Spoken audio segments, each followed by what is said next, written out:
Well, good afternoon and welcome to our coverage of the West Indies versus New Zealand series. We're here at North Sound in Antigua, where the condition has been absolutely brilliant this morning for cricket. It's now in the afternoon, but there was a situation where moisture had seeped under the covers and it has prevented play until now, and what we are going to see is now a 36 over affair. Joining me in the commentary position is Stacey Ann King, the former West Indies all-rounder, and Stacey has been going up and down the feet high or more. She has made that trek about 10 times this morning just to get all the required information and proper information for you. So I think Stacey has an idea as to what caused the delay this morning. Good afternoon, Stacey. Good afternoon, Vinod. And good afternoon to all our fans and all our supporters, everyone who's listening. Yeah, well, we are right around the world with this, and it's the West Indies taking first strike as New Zealand, they won the toss, and they are looking to see if they can make early inroads here at the ARG. So, Stacey, wet conditions this morning, not on the outfield, but where it mattered most. Yeah, the pitch was just a bit damp. Umpires had a bit of concern. Umpire Joel Wilson and Jacqueline Williams. And they had some concerns. There's been a number of inspections, but it's good that we're able to get some play now. I mean, both teams have been just anticipating. They came here for cricket, and therefore it's about time that we get the ball rolling. Yeah, just before that, though, a moment silent, as today is, of course, the funeral of Queen Elizabeth III, and it's a public holiday here in Antigua as a mark of respect on her passing.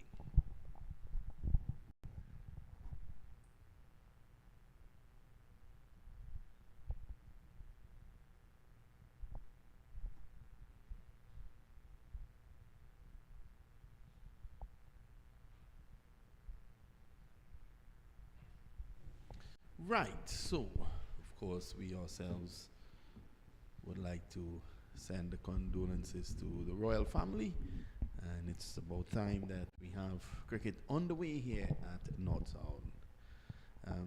Stacey, you were out there this morning. The West Indian players, you were also having conversations with them. They must have been very disappointed to see to be here in lovely sunshine and no cricket. Yeah, they were. I mean, it's the first series for them, ODI series at home. And they've just been waiting, and especially Hayley Matthews, new captain, want to get things on the way more or less with her charges. And Sophie Devine, I had a bit of a conversation with her, and just to find out how things went during that hurricane, that tropical storm. What were her girls up to? But they've been enjoying it. They've not been enjoying the hot sun, but they've been enjoying it. So here is Dong, the first delivery, a good line. Let's push the way to backward point, and no run there. So, well, they're telling me it's Jensen, is it?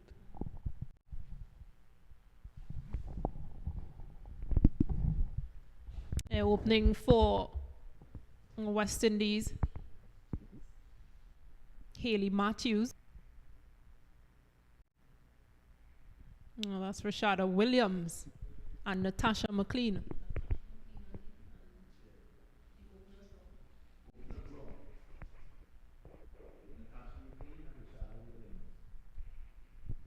Haley Johnson would have featured for TKR in the CPL and the 60 Women's CPL first edition, and came up winners. It's Jensen again. Williams driving, delivery pitched up, not really getting hold of that. And although it's very hot out there, Stacey, and you would know that more than many because you were out there all morning, still the ball is not going to come through as one would expect. It's going to hold back a bit with the moisture there, and Williams has to be careful in driving. She was looking to drive there early on. This one takes the edge. Good delivery. Just opening up the batter a bit down to third man. That's the first run. It's now one without loss. And it's good to see opening with her Natasha McLean, who has made her way back into this West Indies team. Last time she featured was in 2020 in an ODI series.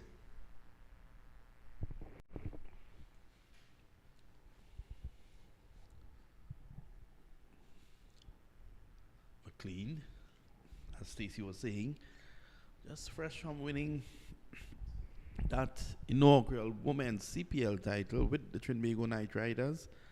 And last night they did a victory lap. Of course, she couldn't make it for obvious reasons, but they did a victory lap at the Brian Lara Cricket Academy where the men were playing.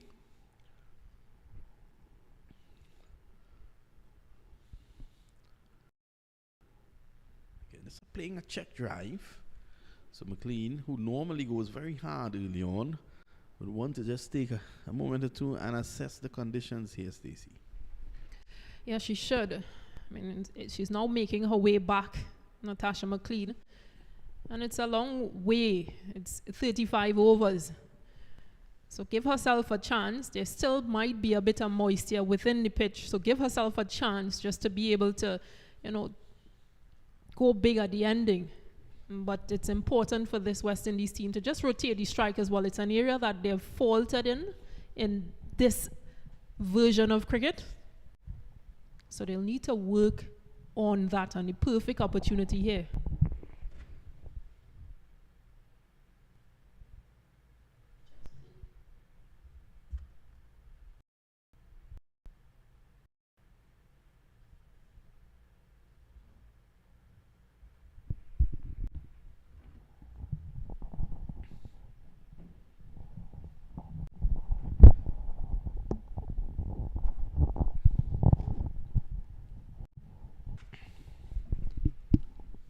It's going to be Kerr.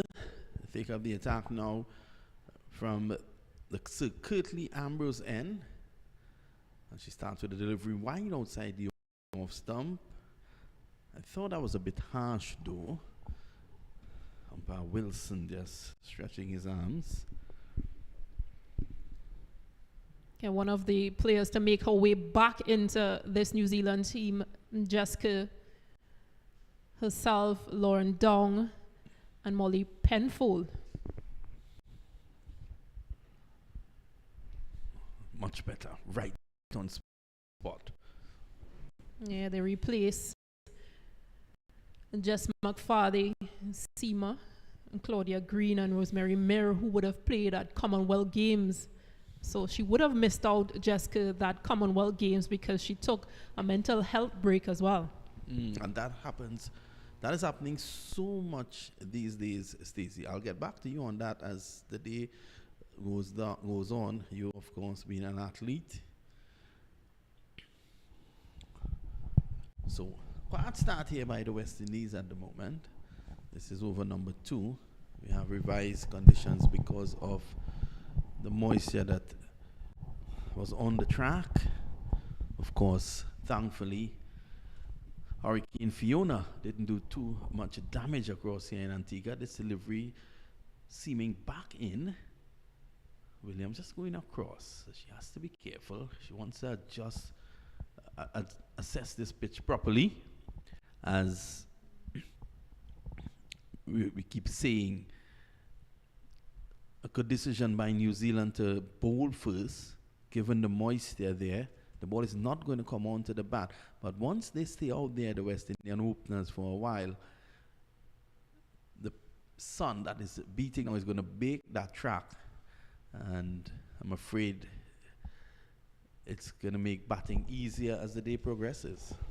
Yeah, you can actually just see Sophie Devine just picking up a bit of grass just to see if the wind is blowing and which direction.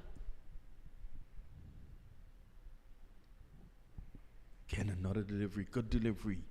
Just coming back, making a little bit of height. And Williams is able to get it on the offside. Williams has a very crouched stance. times as you saw there. But somehow she was able to handle it, pulling the bottom hand away. Yeah, another opportunity for her as Charmaine Campbell misses out with an injury. So I think between her and Natasha McLean, they'll have to stand in as wicketkeeper batters.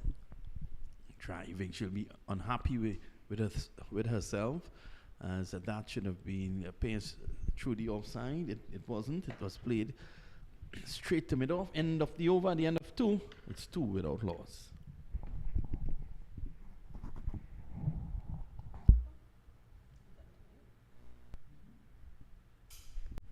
Yeah, Rashada Williams would have debuted for West Indies in 2021. She's only played 16 matches. Has 232 runs, a high score of 78 not out, but a strike rate of 45.22. So not too bad from her, but again, to whom much is given, much is expected. So another opportunity for her.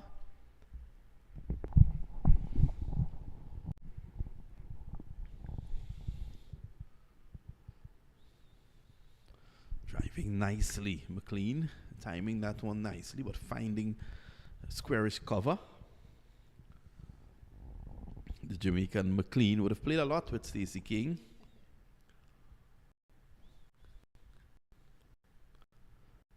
Very bubbly character. I remembered her a couple of years ago when the West Indies played South Africa at the Brown Cricket Academy. She was telling the former West Indies opener, who was one of our commentators, Wallace, that she hits the ball harder than him, and she proves that. Driving through the offside, and that's a boundary for the West Indies. Brings a smile on the face of Stacey. Yeah, because that's the type of player that she is, Natasha McLean. She'll have a go. And you saw that there. Bad delivery from Jensen, though, over pitch and wide, and with the field restriction in place for the first 7 overs, McLean went airborne. Very aware of the present conditions and situation. This is edged and dropped. It's going to find its way into the boundary, but playing away from her body. You think, Stacey, that aggression could become a serious problem for her now? Yeah, I think it is, and it is not just for her, but for most of the players. That ball just nipping away, leaving her. That's the challenge for these players. Yes, you've gotten 4 that previous ball, but the idea would be to try and rotate, get a single, get on the other end.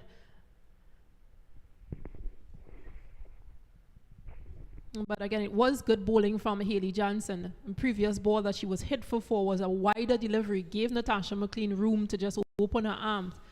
That second delivery, which created an opportunity, was a much tighter line.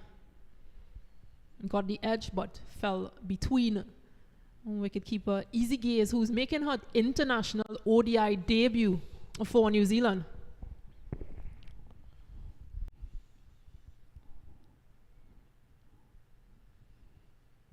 Ken McLean just pushing at that. And for the second time in the over, rehearses leaving alone, which I think is not a bad option.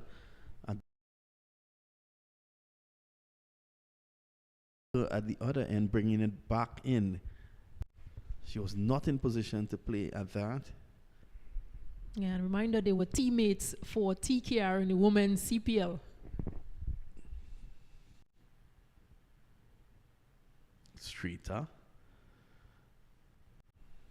Well, that'll be interesting. I'm sure that McLean will know a thing or two about her, and vice versa. So it's the end of over number 3. It's 10 without loss. 8 runs coming off that Hayley Jensen's second over, courtesy Natasha McLean, who scored 2 boundaries, 2 fours. Not a bad start from West Indies women.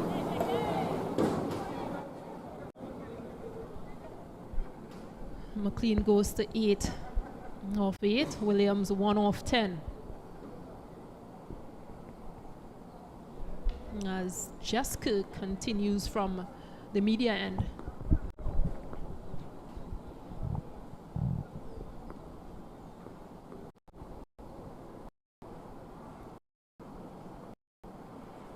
Again, delivery coming back into her. And she's looking to play down to through the vacant slip region. Not a bad option. Could frighten you with nightmares about her pace. But she's showing that she can consistently bring that delivery back into the right-handers. Williams has to be careful. This time she's in the air, over mid-on, and one bounce into the boundary for 4.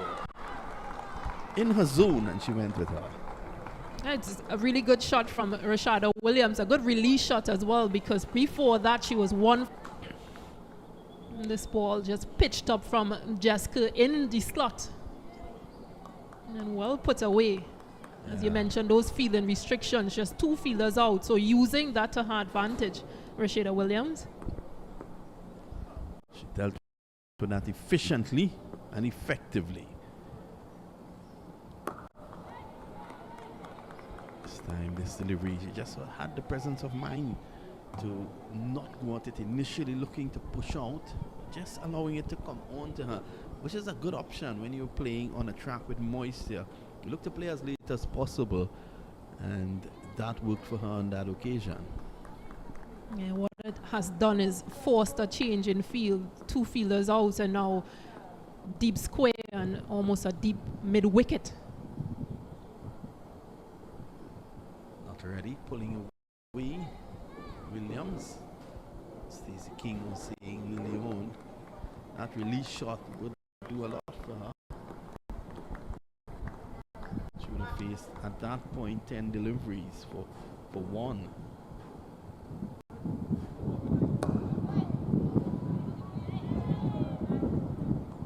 So what they're asking her to do is, if she wants to find the boundary to take advantage of the power play, she may well have to go through the offside. Now Kerr's bringing the ball back into her, so she has to be careful, because what they have done with that field change is to put a deep backward square and a deep mid wicket on the boundary. Lovely bit of fielding, and that's cricket for you. Yes, it is. Good awareness from Susie Bates, but Hannah Rowe wasn't in position for that throw. Natasha McLean was out of her crease. She was backing up quite high. So the West Indies will take it anyhow they get it. Yeah, that registers as 4 runs to Rashada Williams.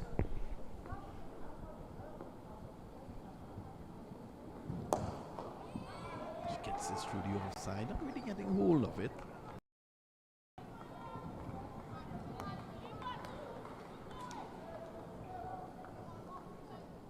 So at the end of 4, the West Indies sent in to bat in 19 without loss. 9 runs coming off that over. So 2 pretty good overs for West Indies. 8 runs from the previous over, and now 9 runs.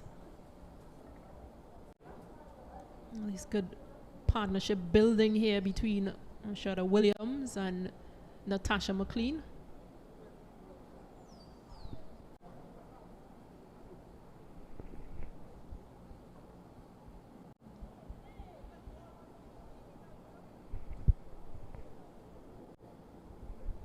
And it's some interesting times for New Zealand women's cricket. They've had 3 major retirements. Katie Martin, wicketkeeper batter, Amy Satterthwaite, former captain, and Frankie McKay. Again beaten, just outside the off stump. And Williams there, guilty of not being either forward or back. She just stood there and poked at that.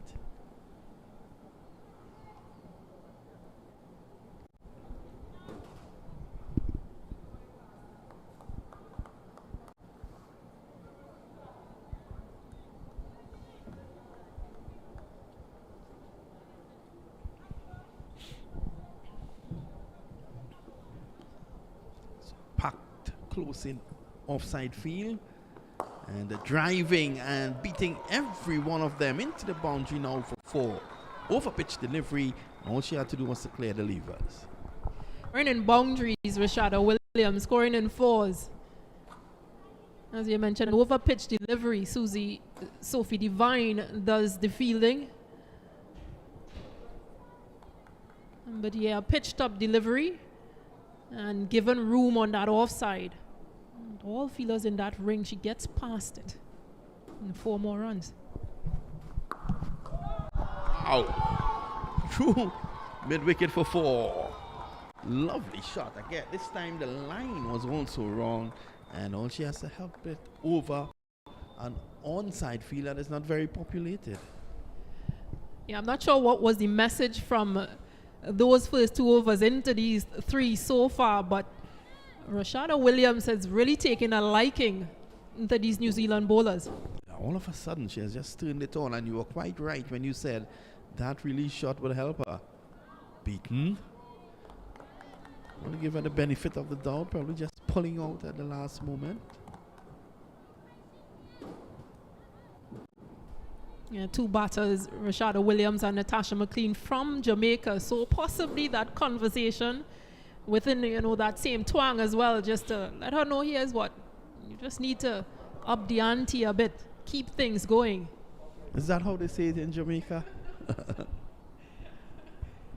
I'm sure not. And I'm sure you know what they will say, well, you just don't want to say it on air. 27 without loss, the West Indies all of a sudden, these two, they're shifting the momentum slightly. We continue to say a lovely day for cricket here in beautiful Antigua. Just a scattering of fans out at this point in time. Hopefully as the day goes along, we will see a lot more coming out. Again, Jensen, that could be frustrating. Just beaten outside the off stump. And at the end of 5, it's 27 without loss.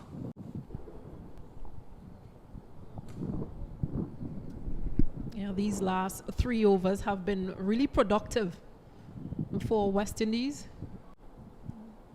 Now 3rd over, 8 runs. This 5th over, 8 runs again. So Rashada Williams and Natasha McLean really coming into their own. And it's important because they need to give those other players, the Stephanie Taylor, Hayley Matthews, who are due to come in after, they need to give the team a good start. West Indies have good batting at the top. So Taylor out there early this morning going through her paces. Sure, she's anxious to be out there. Yeah, McLean playing late, which is good. Gets it away behind square. Well, when one would have thought that Natasha McLean would have been the one going early, doing the heavy lifting, so to speak, Rashada Williams is showing us differently. I think it's also good that they understand that one player needs to stay whilst the other goes. Wow, that was struck mightily hard. Right back to her. Did she get hit? No, it seems. Thought that it might have struck her somewhere in the region of her cheek. Oh, that could have been nasty.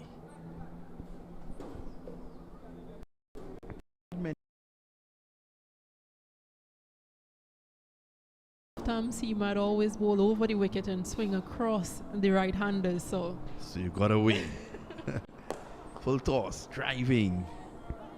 Williams would not be happy with that. yeah, didn't put myself in the firing line at all. Well, whilst you played, I remember looking at you. Whilst you played, I think the batter was in the firing line, often than not. The last time I saw you played was in Tobago earlier this year in the celebrity game. So you can see Williams getting nicely into her own. Check drive, that last one. Yeah, I like the fact that she's growing in confidence. She's actually advancing to play her shots. And what New Zealand may need to do is Easy Gaze might just need to think about coming up to the stump to restrict her. But this is good.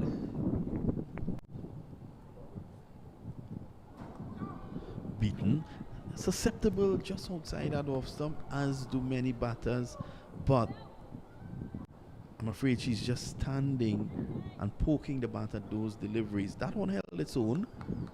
She was probably thinking that Kerr would have brought in that delivery, which she has been doing more often than not today, but it held its own. That'll give us something to think about.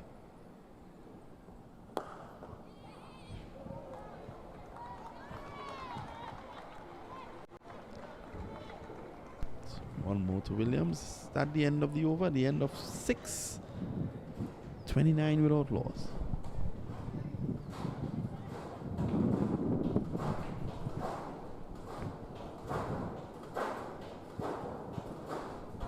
Last time New Zealand women toured the Caribbean was in 2014. A few players are still around from that tour. Sophie Devine, Susie Bates. And they lost that ODI series 4-0 to West Indies. And they won the T20 series in a super over. Wow.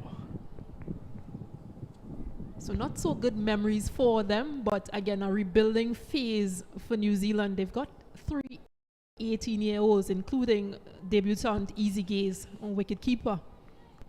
So again, a new era of cricket for New Zealand as they go forward and try to just see how best they can, just get partnerships and learn players. Edged and gone. Again, looking to go hard at the delivery on that fourth stump.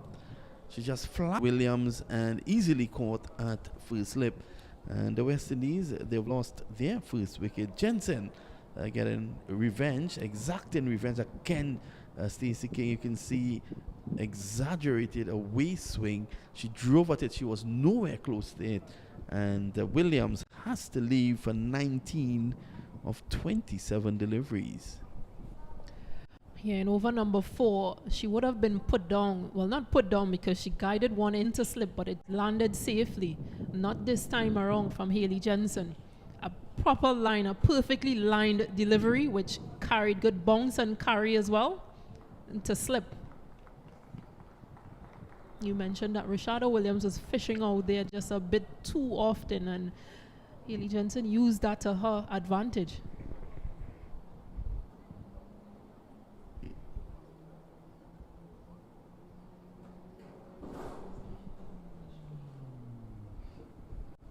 So this is McLean at the non-striker's end. She is just looking on. She has been a mere spectator as Williams took the early fight to New Zealand. Overconfidence would have gotten the better of her as well, because that delivery, it started about fourth slump and it started to swing away. She was nowhere close to it and just flashed at it, looking to get it through the offside, and out caught at slip. So it's going to be Gajnabi all the way from Guyana.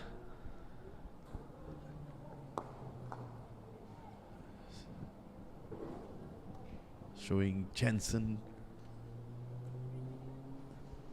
her bat maker's name.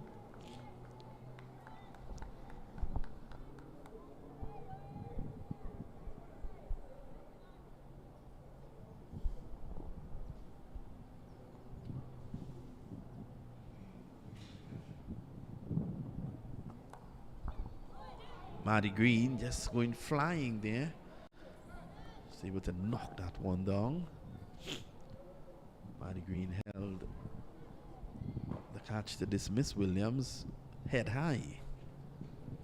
She's a tall girl. Great effort there. Yeah, definitely another great effort from her.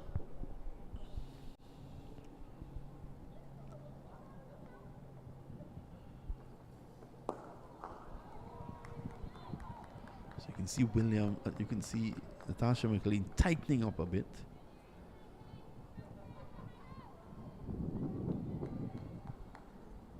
New Zealand will be very happy with that breakthrough. And also this is a bit different. We haven't seen Shabika Gajnabi batted at number 3 for West Indies before. Well, McLean goes with this one. That's a mighty hit. And in fact, it pitches, it just rolls over, and We wait for the umpire signal. That goes for 6. So that's 6 for Natasha McLean in her zone. Went with it. We all know about her power. You can ask Philo Wallace. Yeah, she just swung through the line of that ball and over pitch delivery from Haley Jensen. Very well executed.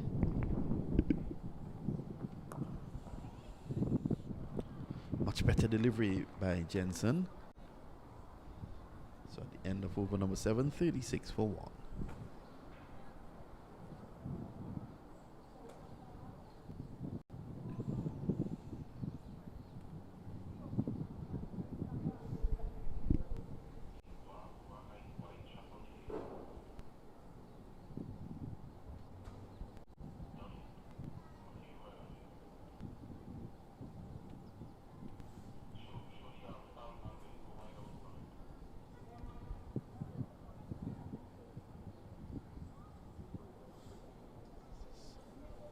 Sophie Devine is going to take up the attack now from the Sir Kirtley Ambrose end.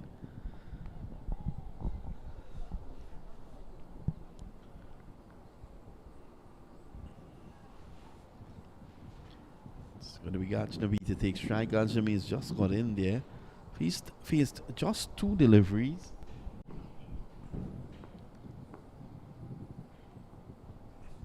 Yeah, she's a very tricky bowler, Sophie Devine. She has a number of slow ball deliveries in which she bowls. It sort of dips similar to what Dwayne Bravo bowls. Well, I saw it there immediately.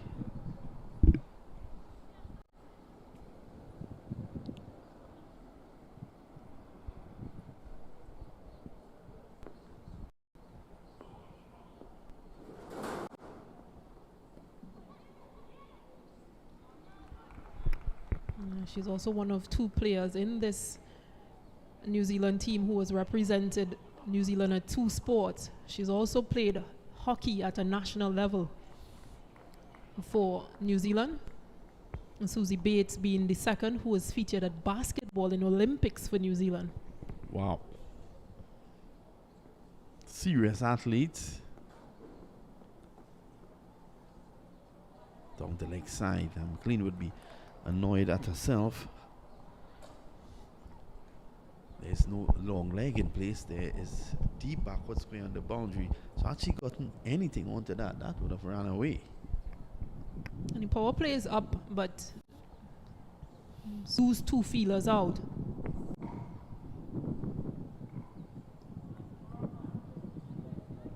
As you mentioned, 7 overs being power play because it's a limited game. Just 35 overs because we've started late.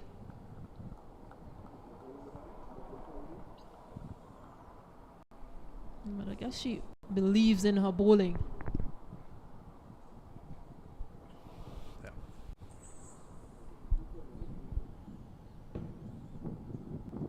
Too wide outside the off stump, and you can't fault McLean for wanting to go at that because there's a ring of fielders on the offside, all as you said earlier on within the 30-yard circle.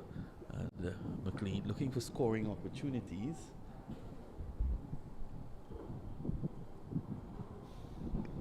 Yeah, but a good over from Sophie Devine. 0-1, 0-0-0. Again, down the leg side.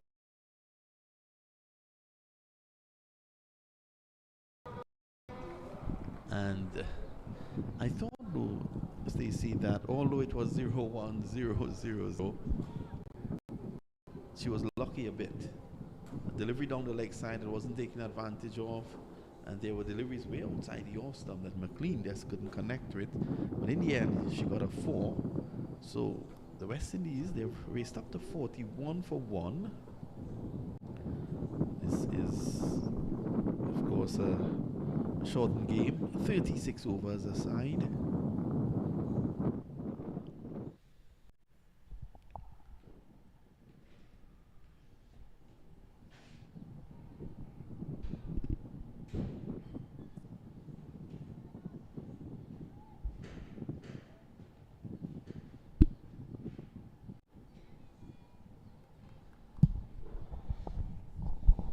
Ajnabi promoted in the order to number 3.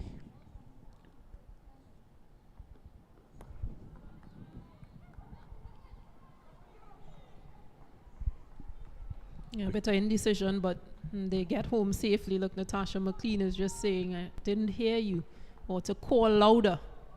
Communication is key.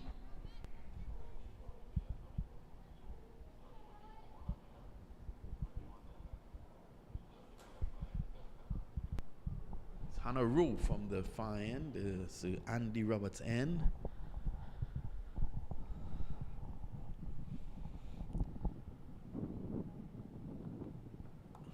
Good height, good pace. McLean looking to get over that. There is a gap between third man and point on the boundary.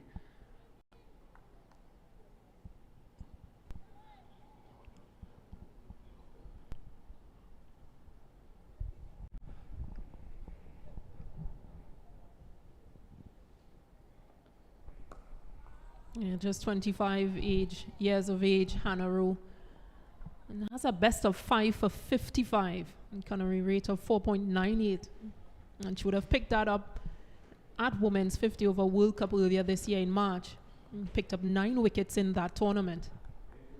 So a pretty handy bowler for New Zealand.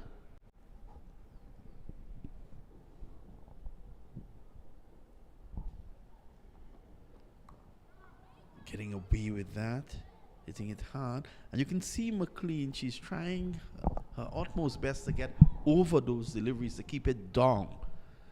And she has not been able to get it away because of that, because some of those deliveries, because she is also rehearsing, trying to get underneath to get it over backward point. Now that could be a risky but profitable shot. So it's 6 of one, half a dozen of the other. Beaten, and she has just outside the off stump again. McLean as well as Williams, they've really struggled there. Yeah, McLean just sort of trying to do what she should have done if it's leave alone, but try not to fish at those deliveries outside there. It's either you're playing them or you're not playing them.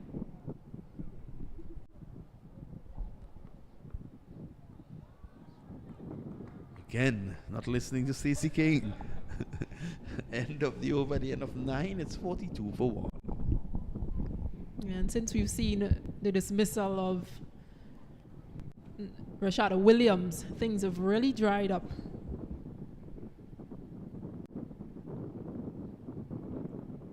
But good from a New Zealand perspective. From a West Indies perspective, they just need to rotate a bit more. Keep a partnership building. A dot ball percentage is something they've been working on and they need to work on. And during this time would be important.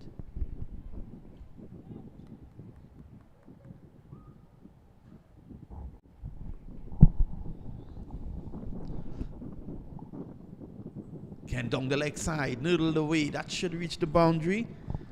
It does so now. Yeah, well played from Shabika. God's little glance. Didn't have to do very much because, again, it's a poorly line delivery from Sophie Devine. And, of course, with her fine leg being so square, runs away once it passes wicketkeeper Easy Gaze. So the captain would want to lead by example here. That's much better. Squeezed away. Gajnabi seems to be a very busy player. Yeah, she really is a busy player. And normally we see her feature lower down the order, but this is good to give her an opportunity. She's now made her way back into this West Indies team after a very good performance at the Women's CPL and 60 tournament. So it shows the value of having those domestic tournaments. Oh, well played there by McLean. It's allowing that one to come on, guiding it, showing that she has that finesse as well as brutal power. Yeah, we talk about the importance of rotating strike, and this is good from this pair. This is good to see, Stacey Ann, because even at the West Indies men level, they have been struggling for the last couple of years with that very thing, which is rotating the strike. They have the abilities to play the big shots, but in between that, you have nothing. And these girls here, they're leading by example. Well, it's something similar with all West Indies cricket, I guess, because you're so great at T20 cricket, which is just power hitting. And then when it comes to more balls and more time, it's almost like, because there's no lack of talent, but it's almost like an uncertainty of whether to go, whether not to go. How long should I wait to go? Should I go every other ball? It's just a matter of just believing in your talent and getting the job done, because these girls put in a lot of work as well as those boys, those men. So no lack of talent, it's just the execution is the problem. So Divine just making a change. Squarish cover goes 3/4 of the way to the boundary. So she has gotten away from that leg side for the last few deliveries.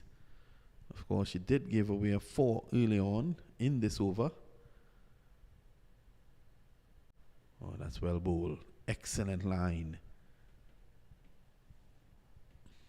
It's the end of over number 10. And at the end of 10, it's 48 for 1.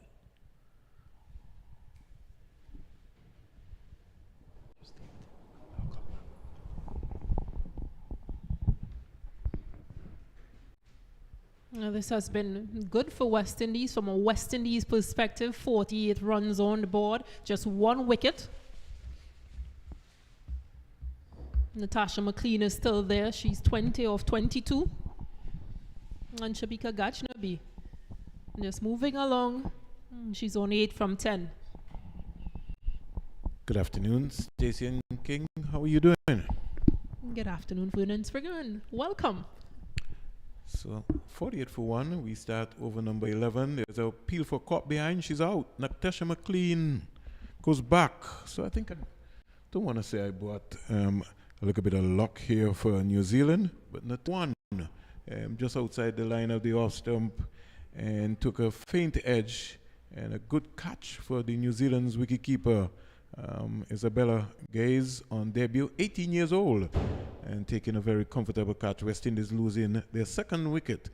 McLean goes back for 48 for 2 in over number 11. Yeah, very unfortunate for McLean. We were just talking about how good she has been going. Hannah Rowe into her second over and picks up that important wicket. I think that one had a little bit more bounce on it because of her height, Hannah Rowe.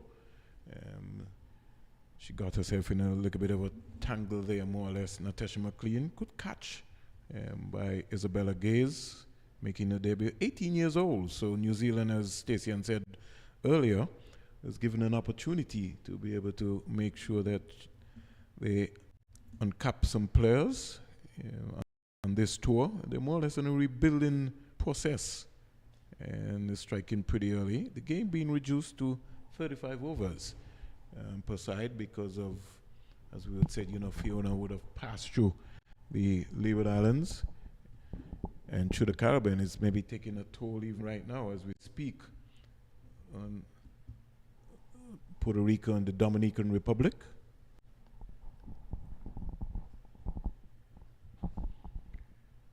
Hannah Rowe is going to bowl to the former West Indies captain, Stephanie Taylor, who comes in at a very important period of time. The West Indies blood in their new captain in Hayley Matthews, the 16th ODI captain. This time Taylor picking up a good leave here from just about outside the off stump.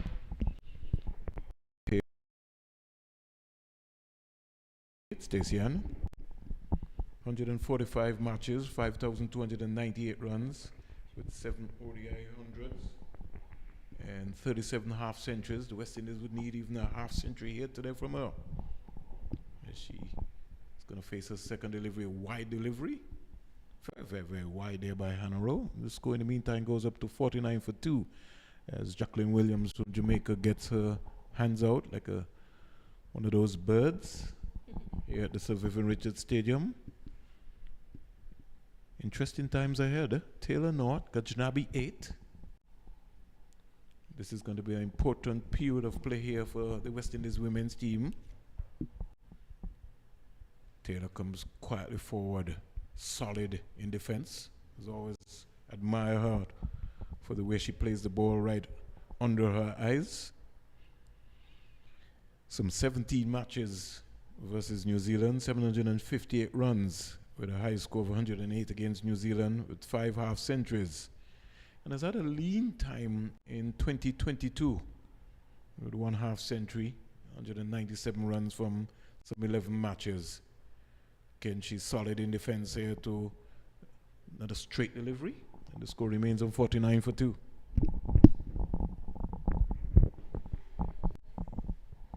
And she has one of the highest scores at North Sound at this very venue.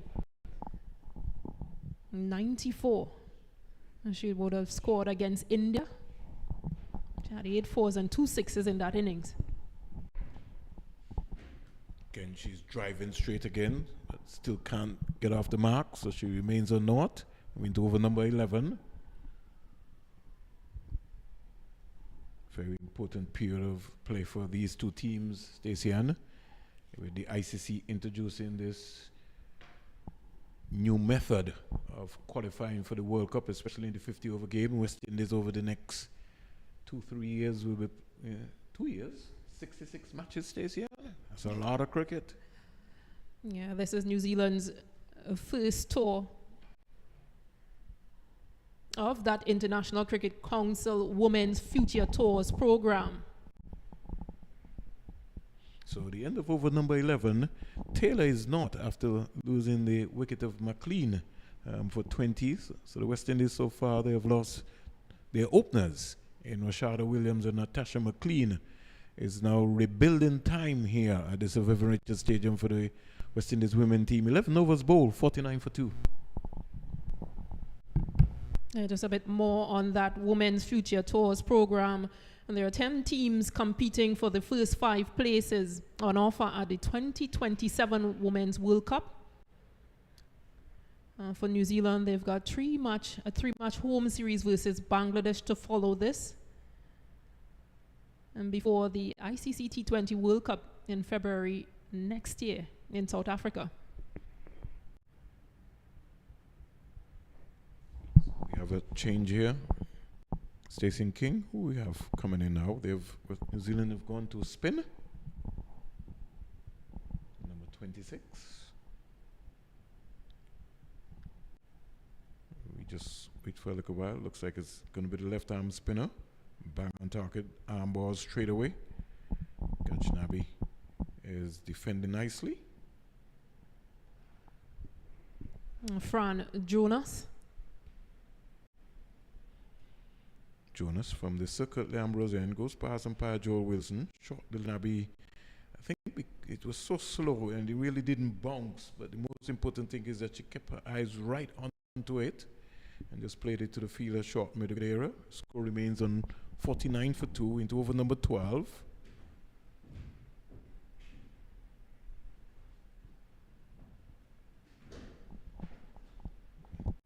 Again, another dot deliveries, and they all add up.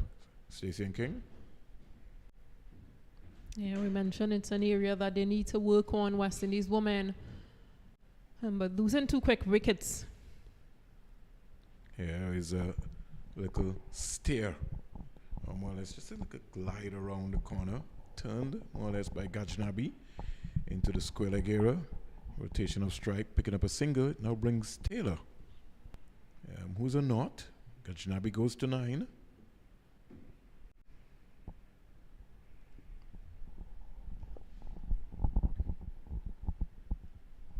Lots of cricket taking place in the Caribbean. We have the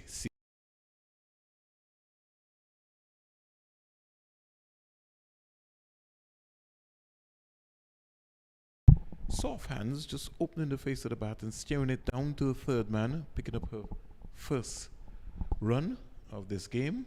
And in the meantime, the score goes up to 51 for 2. Jonas? Jonas, just 18 years of age, into her 6th match. A 6th ODI match for New Zealand, so very young as well. Here is Gajnabi driving. Can't score the end of over number 12. And the score is 51 for 2. Good start there by Jonas. Tried. I almost thought for a moment that she was going to bowl back of the hand.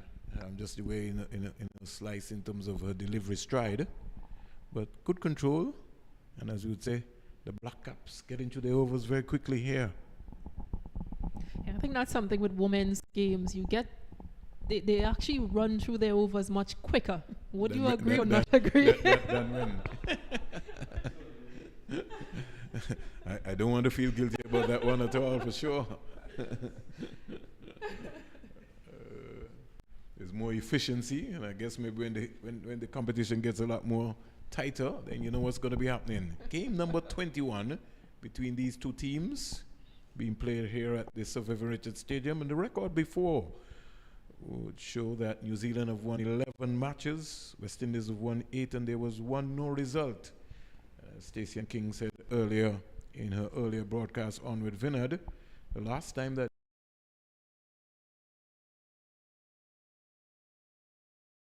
chose 2 for 41, and she scored 119 for the West Indies in that game.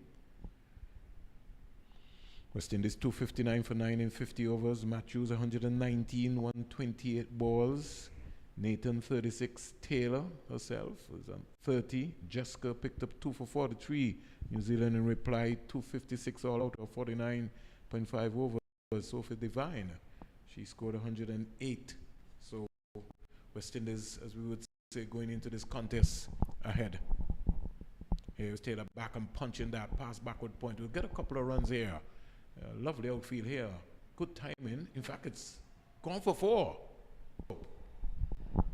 Thought that she would have been able to pull that one back, Stacey and King, but good balance, good control. They stayed on top of it. Good, nice placement. And the outfield here, despite the showers, still lightning fast. Yeah, she found a good gap, Stephanie Taylor, and that's what she can do. That's what she's known for, her placement. I think the fielder was Haley Jensen who gave chase, but the ball winning the race in the end. So Taylor is off the mark and a go with the boundaries. She's 5. She comes quietly forward, can't score. Gajnabi is 9, Taylor is 1 for 2 into over number 13. And the contest between these two teams would have started way back in 1993 World Cup. West Indies versus New Zealand.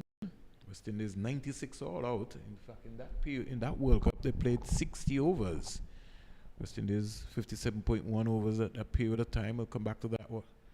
Here is Taylor, cramped for room with a short length delivery, but can't score. It was coming back to the game in 1993. Anne Brown, who is now the chief lead selector, she would have top scored for the West Indies with 43. New Zealand in reply 97 for 3 in 26.4 overs. Your Jenny Gregg would have also played in that game. New Zealand won by some 7 wickets. Seemed like a long time ago. Yeah, definitely. Here's Taylor flashing hard down to the third man era. We'll only get 1 run. Row just a little wide there. Over number 13 completed. 1-3. 56 for 2. Gajnabi is 9. Taylor is on 6. And it is going to be a very important period of play here in this game. What sort of score you think West Indies will be looking at? With 36 overs on offer, I think they should be trying to get as close as possible to that 200 mark. Again, New Zealand, it's a new team, more or less. There's some young faces, but they're quite capable as well. And New Zealand is sort of a top-heavy team. They'll depend on Susie Bates and Sophie Devine and Amelia Kerr. And they've been outstanding for them batting. Yeah, It's going to be I think this is the area of concern for them where they bowl and try to restrict the opponents. Jonas with a tight on delivery. Just about around the line of the off stump. Good take by the keeper. Kajnabi and Taylor just making some alterations to their shoes and to their pads and to their clothing. Over number 14.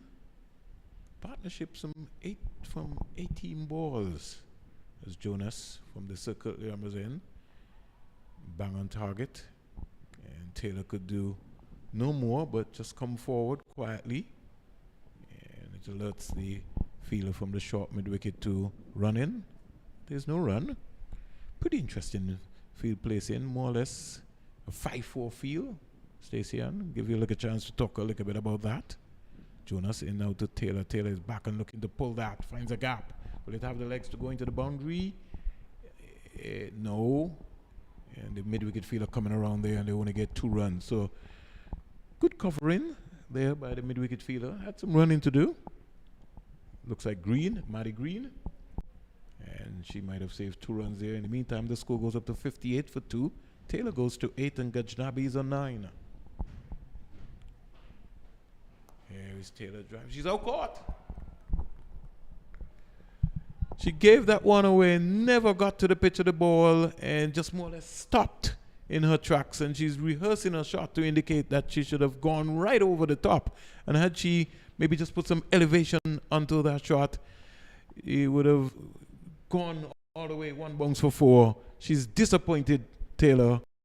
And New Zealand strikes again, 58 for 3, the West Indies. Yeah, a couple of things to take into consideration. Fran Jonas is not the tallest of players, so that trajectory, she'll be bowling more into, ball will come into Taylor's pads, into those stumps much quicker. And Taylor didn't quite get the elevation in which she needed. And could only pick out Sophie Devine, captain of New Zealand, who will not put down that catch from Stephanie Taylor. She goes back for 8 of 16. Her struggles continue, Stephanie Taylor, but it now sees present captain Hayley Matthews making her way out to the crease. Yeah, she becomes the 16th West Indies ODI captain, Hayley Matthews. And just sometimes for a period, when you hear the name Hayley Matthews, she's only 24 years of age. Made her debut in 2014. Has only played some 5 matches with New Zealand. 175 runs, high score of 119. Overall, 69 matches, 300s for the West Indies and 6 half centuries. An average of 27.13. And by her standard, you know that once she gets going, she is a world-class player. Let's see what her approach would be. Consolidation time, 58 for 3. In this 36-over contest, Jonas is in the ball to Matthews, who comes quietly back on the cross and just eases it into the offside. A lot of chatter going on around there. You know, it is when the world-class players walk in. Stacey and King, you have been there. You know, New Zealand feeling like, hey, let's knock over the captain very early. And a bit of momentum might have just switched. They've picked up 3 quick wickets, especially that wicket of former captain Stephanie Taylor. So momentum might have just switched a bit. So you'll find teams chatter a lot more. Down the onside here from Jonas, gone past the keeper. I think that is signal a wide, and I think it'll be gone also for, yeah, so it's gone down the onside. Keeper didn't get across. She would have been unsighted. And so we really don't want to be too hard on her. But that has gone down in the, as we would say, the record. And the West Indies would welcome any boundary at this point in time. If you look, Hayley Matthews didn't make much of a movement, just that trigger movement initially, but didn't really follow that ball leg side because she had an idea of where it pitched and where it was going. So 5 wides there being signaled. Score goes up to 63 for 3. Here is Matthews just back and just turning this into the square leg area to pick up her first run. The over number 14 comes to an end, and the score in the meantime goes up to 64 for 3. 64 for 3. Very interesting period of time here for Cricket West Indies. They're having a conversation, and I can't overemphasize how fast the New Zealand team, the Black Caps, are moving around to get to their overs.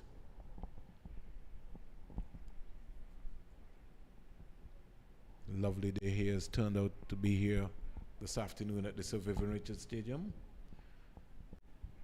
It's also a national holiday in Antigua and Barbuda, and also Independence Day in St. Kitts and Nevis. So a lot of things happening around the Caribbean. And you have another bowling change again, Stephanie? Tracy and King? Who's going to have now the off spinner?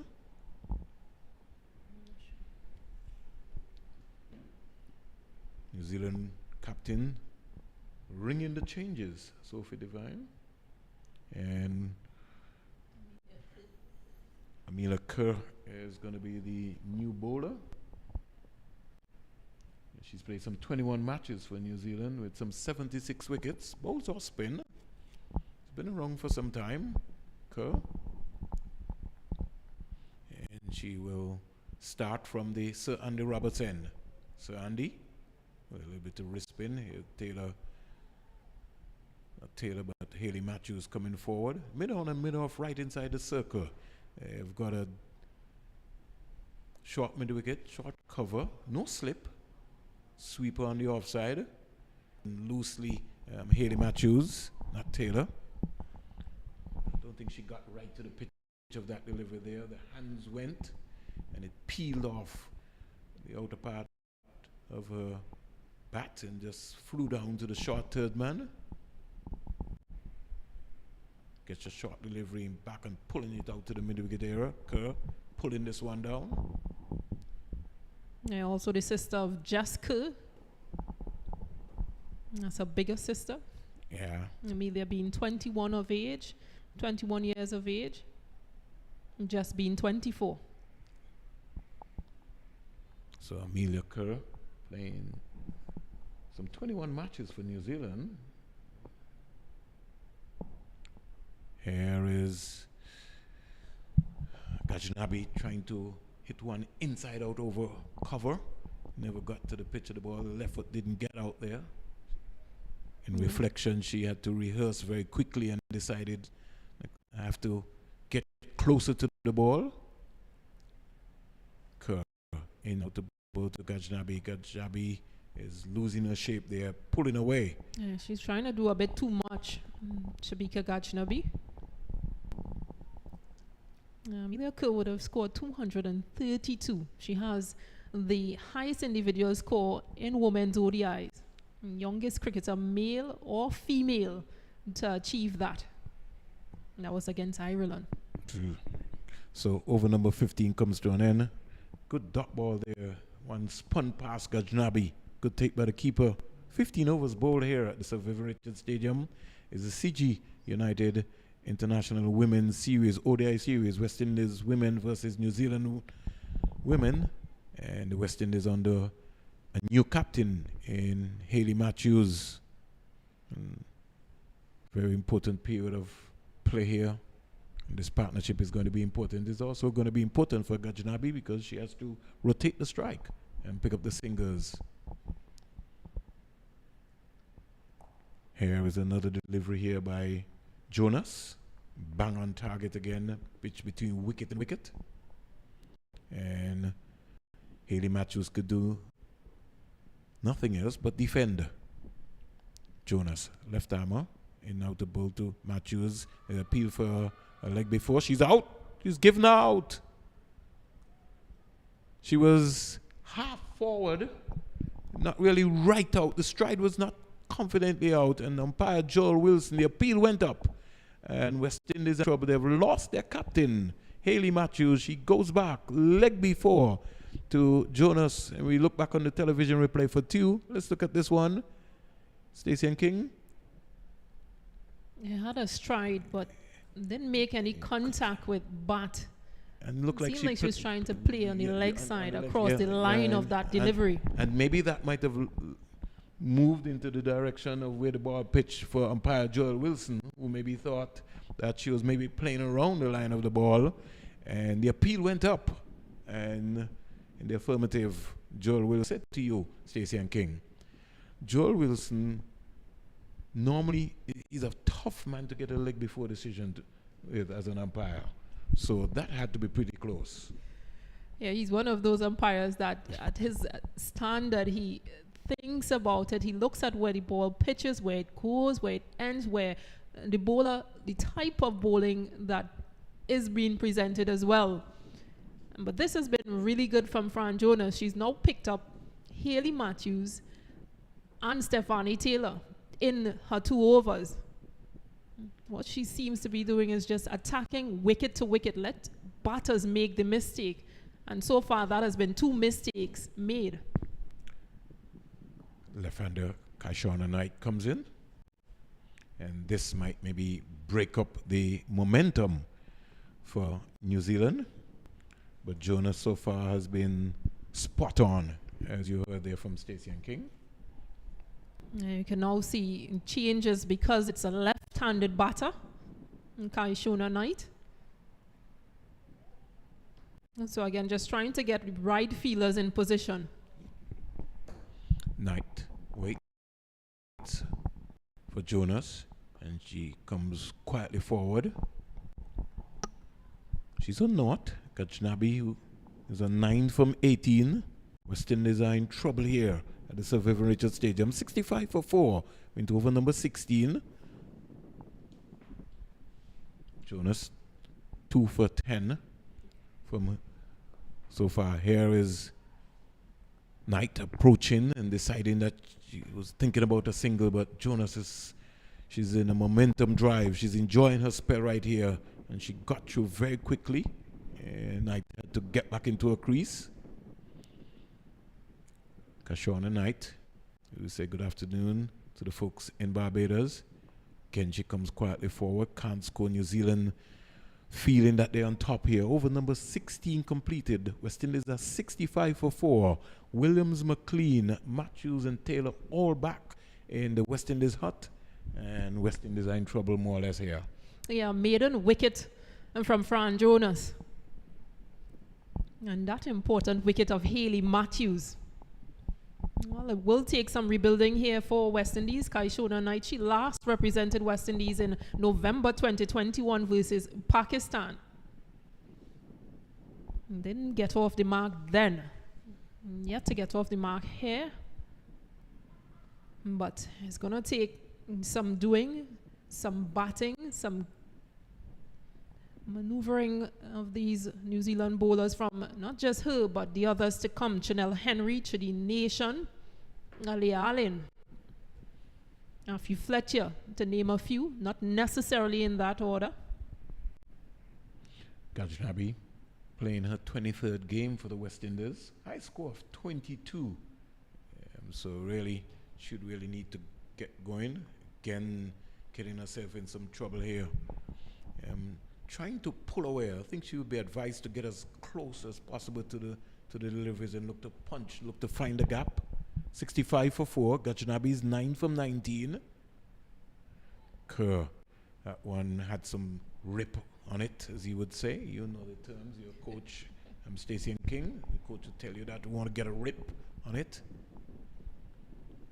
Kerr, from the sun, the Robertson goes past umpire Jacqueline Williams. He has gone past Gajnabi even before she could think about it. She's trying to more or less get an undercut onto it, but it was through her very quickly. Not giving her much room on that offside. And she's going to have to be very careful because that googly can come back on you. She's going to be a lot more tighter. 65 for 4. Gajnabi is 9. Yeah, she needs to find a single. She needs to rotate. Again, she's looking to undrive, can't beat the bowler in Kerr. So New Zealand right now, and you know, bowlers always bowl in partnership. And this has been an important period of play here. And as you said, Jonas and Kerr seem to put the brakes on the West Indies. 65 for 4 into 17. Here's Gajnabi driving again. Ken can't score. And New Zealand Fijians would have done their homework. Maiden over here. The overs are going very, very quickly. 17 overs bowl. West Indies are 65 for 4. Yeah, these last 4 overs has been really challenging. They've lost 2 wickets. They've only scored 3 runs within this period. Pretty interesting that you're speaking about Kashana Knight. Kashana Knight would have played before this game, some 30 matches, scored 800 runs, high score of 88 against Pakistan. And so she will be looking to get a respectable score here. 17 overs bowl. Knight is not, Kashana Knight. And Jonas is going to come in out the bowl to Knight. Knight stands up straight and punches that. Gets a single misfield. They feel a short extra cover. So Knight is off the mark. And the score moves from 65 to 66 for 4.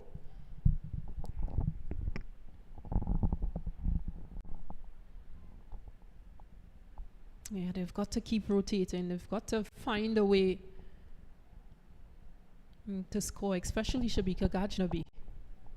She's been there. And 24 balls she's faced for just her 9.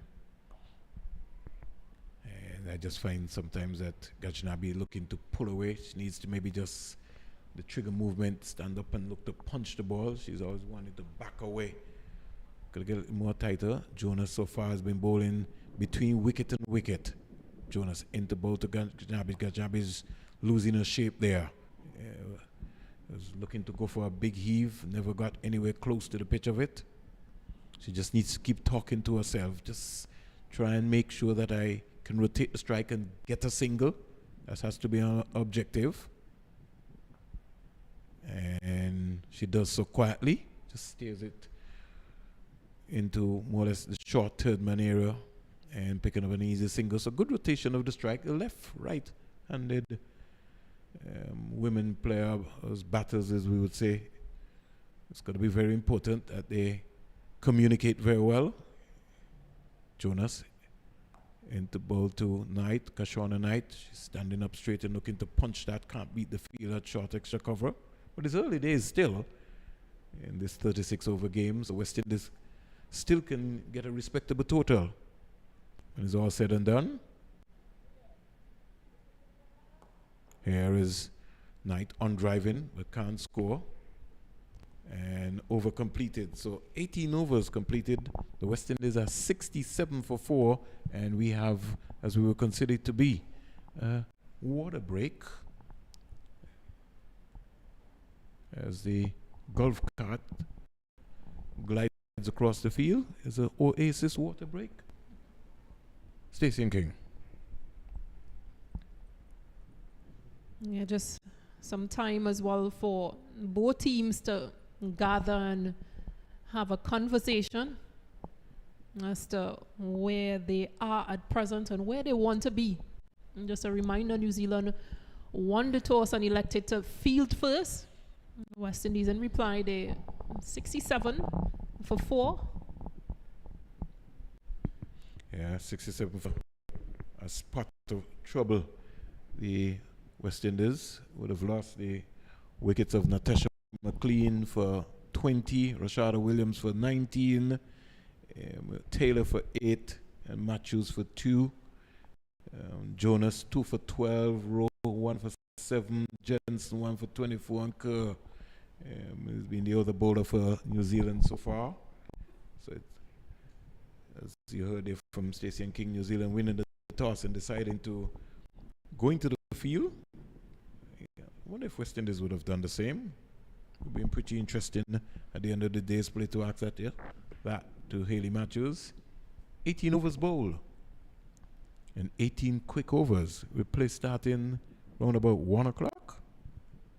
So get into the overs very quickly. Normally you have what, about 15 in an hour? I think we have to give major credit to the West Indies. So West Indies losing their first wicket in Rashada Williams, who caught Green Bull Jensen for 19, 28 balls, 4 Gaze Borough for 20, 23 balls, 3 fours and 1 maximum. Shabika Gajnabi is not out on 10.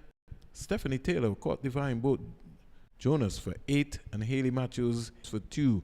Kashana Knight is not out on 1. The end of 18 overs. The run rate is 3.72. West Indies are 67 for 4. The bowling figure so far for New Zealand: Hayley Jensen, 4 overs, no maiden, 24 runs, 1 wicket. Jess Kerr, 3 overs, no maiden, 12 runs, no wicket.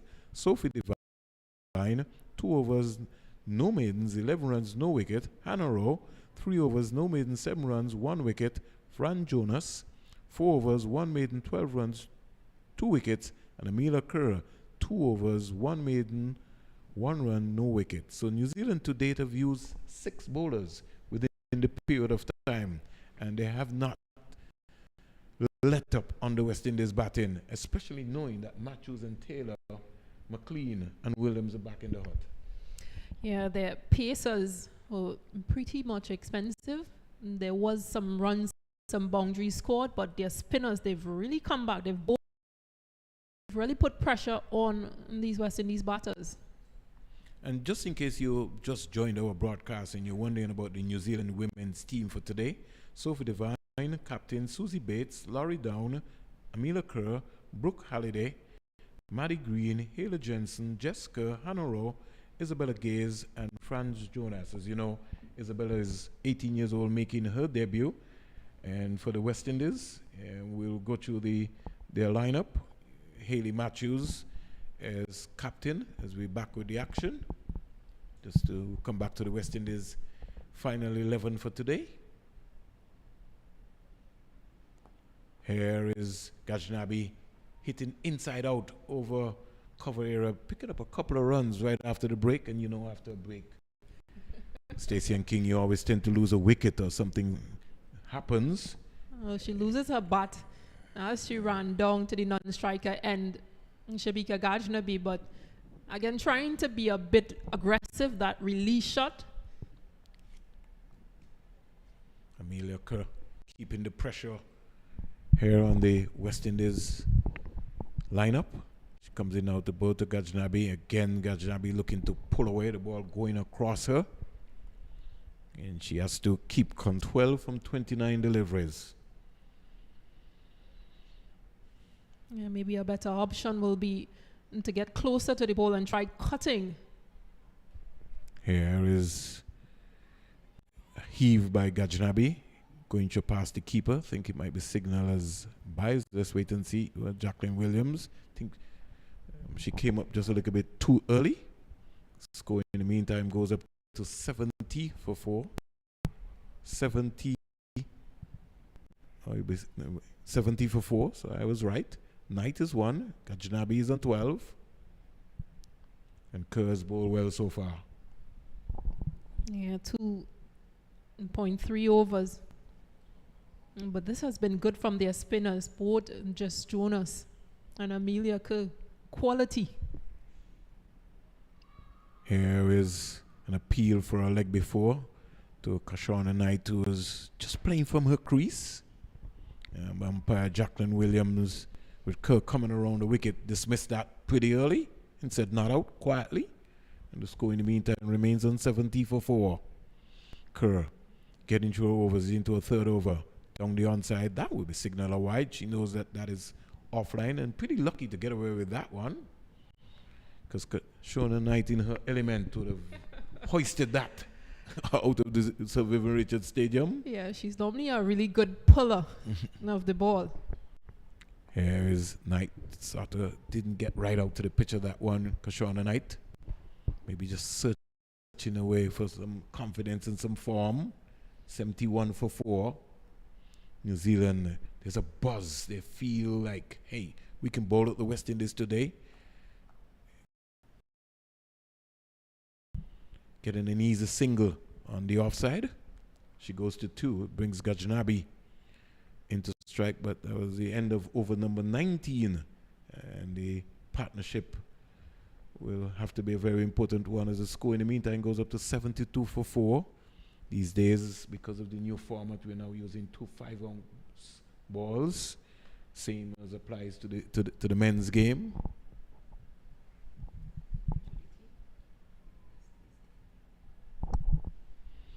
We'll give the West Indies team in a bit. She's just, maybe she'd want to work with this Sir Vivian Richards Stadium pitch anywhere she's going. It's certainly moved into a lovely groove here, Jonas. 4.1 over so far, 2 for 12. I think the spinners, New Zealand spinners, are really enjoying this North Song pitch.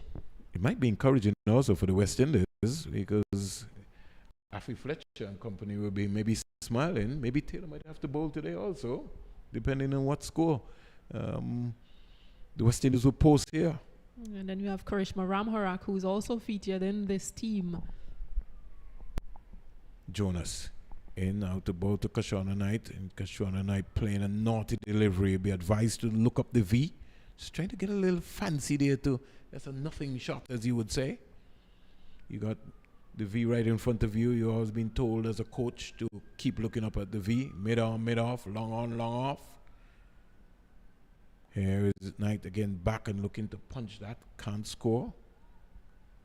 I was talking earlier about the mode of cricket that is taking place in the Caribbean. We have the CPL, the Barbados Royals leading. In fact, they have qualified for the next stage from 8 matches with some 14 points. And Lucia Kings on a roll. In second with 8 points. Jamaica Tallowers in third also with 8 points. Jonas with a nice flighted delivery there. And Kashona Knight positive enough. It was in the air. Needed to just find the gap. Unsuccessful at that period of time. Jonas in out the boat to Kashona Knight, and she's on driving. Can't beat the fielder short mid wicket. Over number 20 comes to an end. And more comments from you, Stacey and King, and then it will be the voice of Vinod Manchan. 72 at the end of 20 overs for 4 wickets. Those 4 wickets, Rashada Williams, Natasha McLean, Stephanie Taylor, and Hayley Matthews. Yeah, so 72 for 4, 20 overs bowled, and my good colleague Vinod will come into the hot seat and carry through ball by ball. Thanks a lot, Vernon. Of course, thanks to Stacey and King. She did well, didn't she? She always does well. She deserves her break. She's going to run away and have her lunch. She deserves her lunch. So it's 72 for 4 after 20. And here is a delivery just outside the off stump. The West Indies in a period here, Vernon, where they have to rebuild. But you're rebuilding at over number 20. These two, they need to stay around. 36 over game probably at least for the next 8 overs or so. Look to build something and get the West Indies back on track. Here was a full toss by Kerr. Hit down to mid-on. Scrambling away to get a single. I honestly understand what you're saying there, Vinod. But I think somebody's going to have to be able to step up. And they don't want to be able to, in stepping up, get reckless in their batting. Well, Gajnabi seems as if she's interested in sticking around, so the others can play around her. Knight is in there. She has 2 of 16. So that's been slow going from these two after what Natasha McLean and Rashadi Williams were able to do early on. So it's go from the far end, and this is whipped away nicely. One more.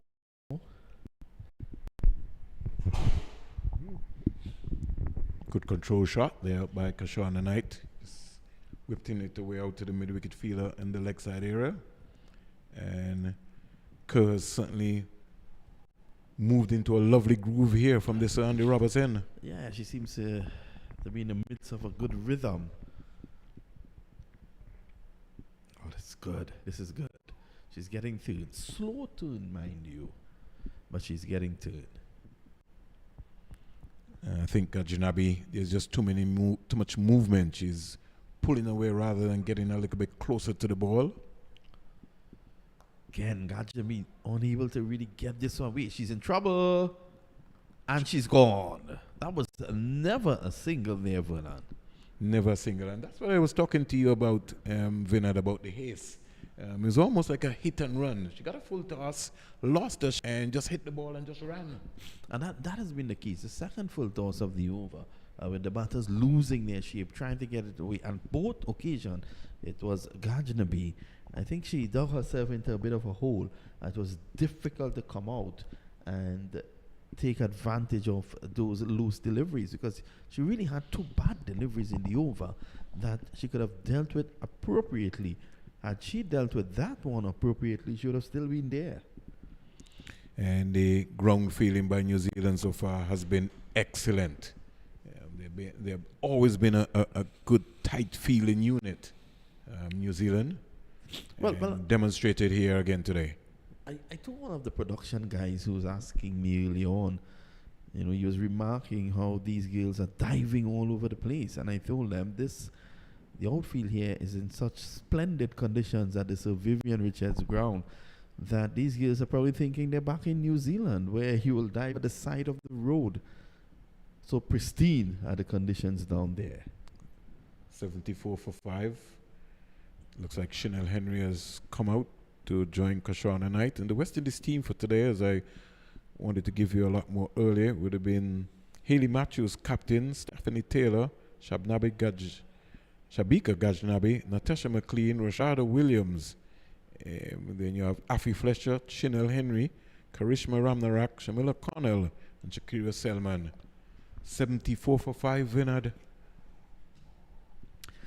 74 for 5. And just as I was saying, Springs, that Gajnabi needed to stay there with Kishona Knight, and those two needed to bat for at least another 8 overs or so, just to give the West Indies a chance to accelerate at the back end. There goes Gajnabi with a senseless run out. So there's a short break in play, as seems to be some attention being given at the far end. And the sun is out in all its glory, as it has been this morning.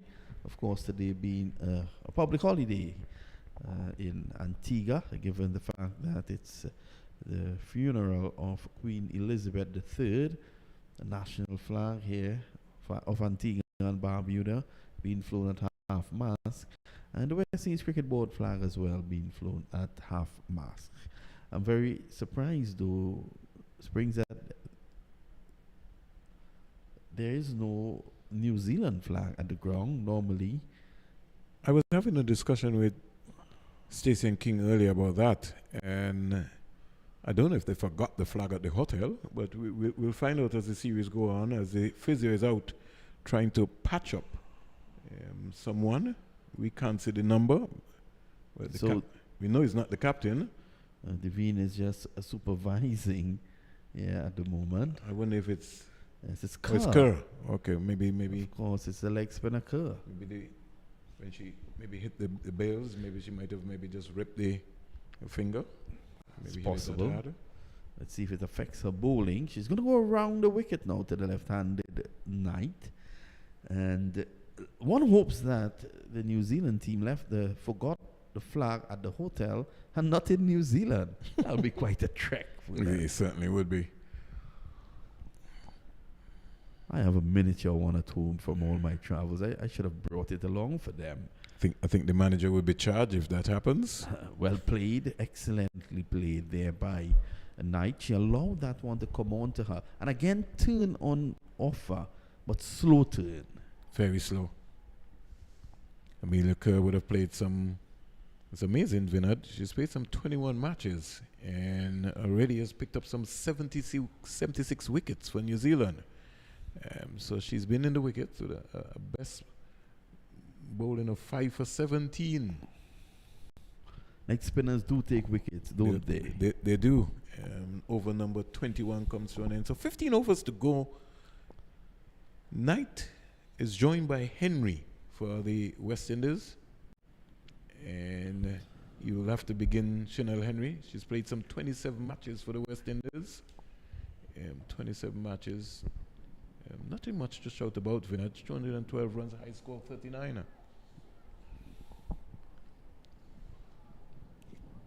Let's hope that she can get something going. She would need to do exactly that. She can hit a long ball, but I don't know Susie if she, Bates. I don't know if she'll be required to hit a long ball today. Well, if she stays there and she's able to be there with 3-4 overs to go, we might well see that driving. For once, a misfield by New Zealand that leads to a single, and Henry gets a single. So Henry off the mark. Brings Knight, who has really not flowed into a normal rhythm. 5 from 18. But it's early days yet, because you still have another 15 overs. And if Knight stays there, West Indies could get anywhere close to 170, 180. 77 for 5. Knight trying to get fancy and trying to bisect both the gully and backward point. Failed in her bid process, and the keeper just for a moment didn't collect cleanly. Bates around the wicket to bowl to Knight. Knight is just working this one into the leg side area and picking up an easy single.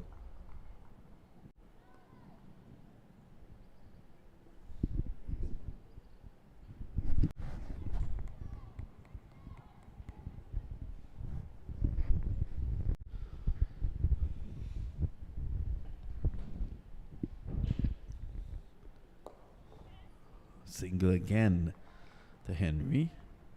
Henry looks like one of those players who will take a few singles and then get going. She's at the moment doing the right thing, just looking to rotate the strike, looking to stay there. Now, Bates, who is normally a medium pacer, is now bowling right arm off spin.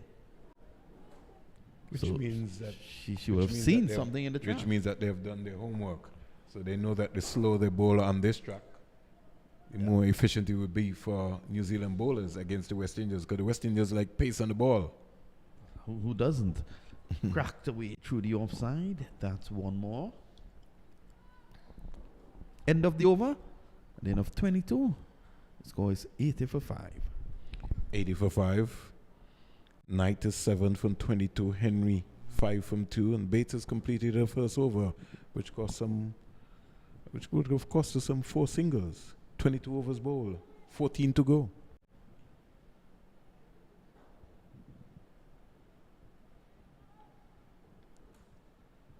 Oh, you've been enjoying your stay so far.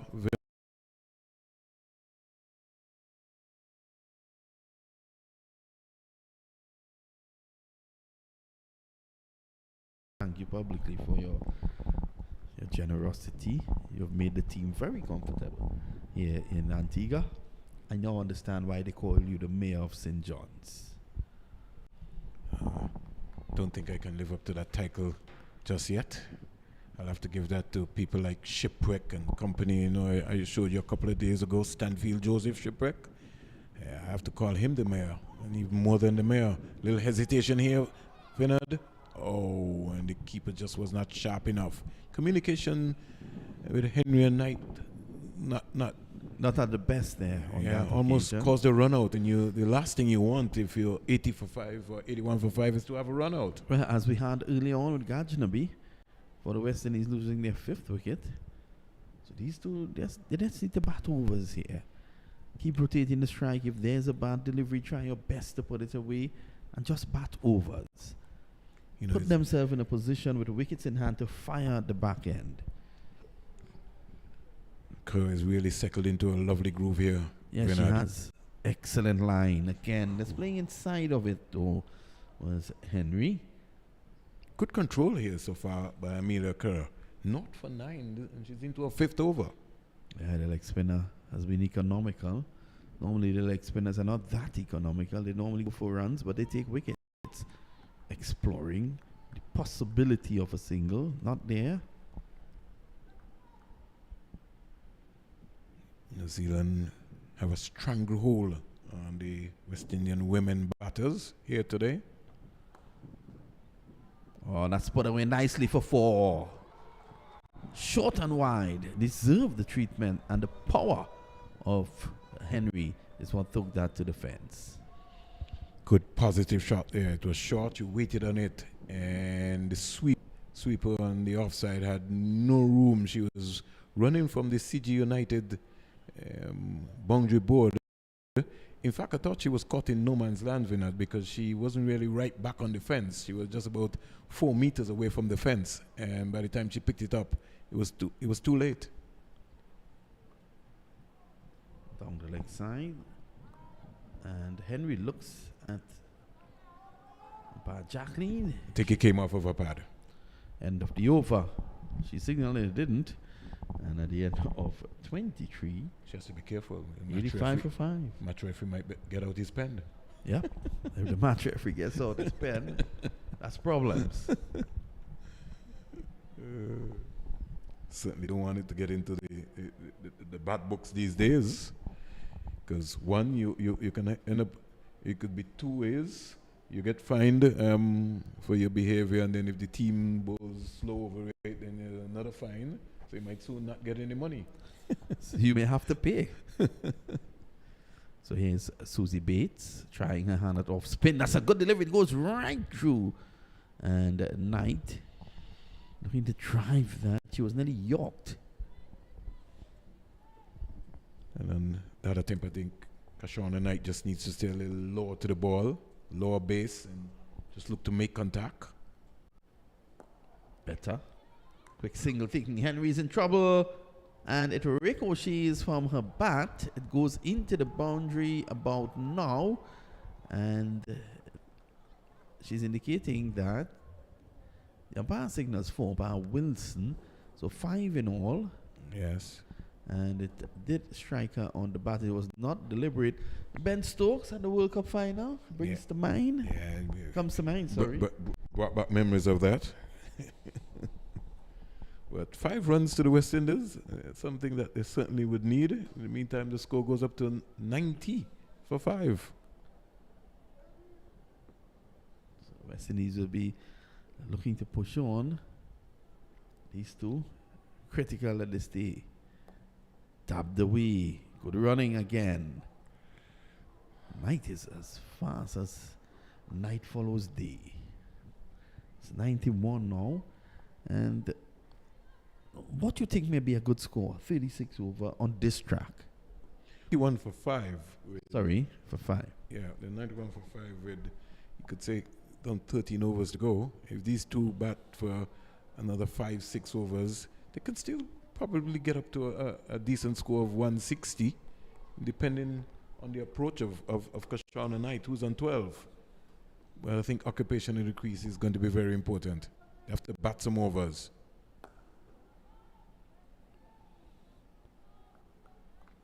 If they keep losing wickets, then it's going to put pressure back on the new player who comes in. So they have to spend some time at the crease.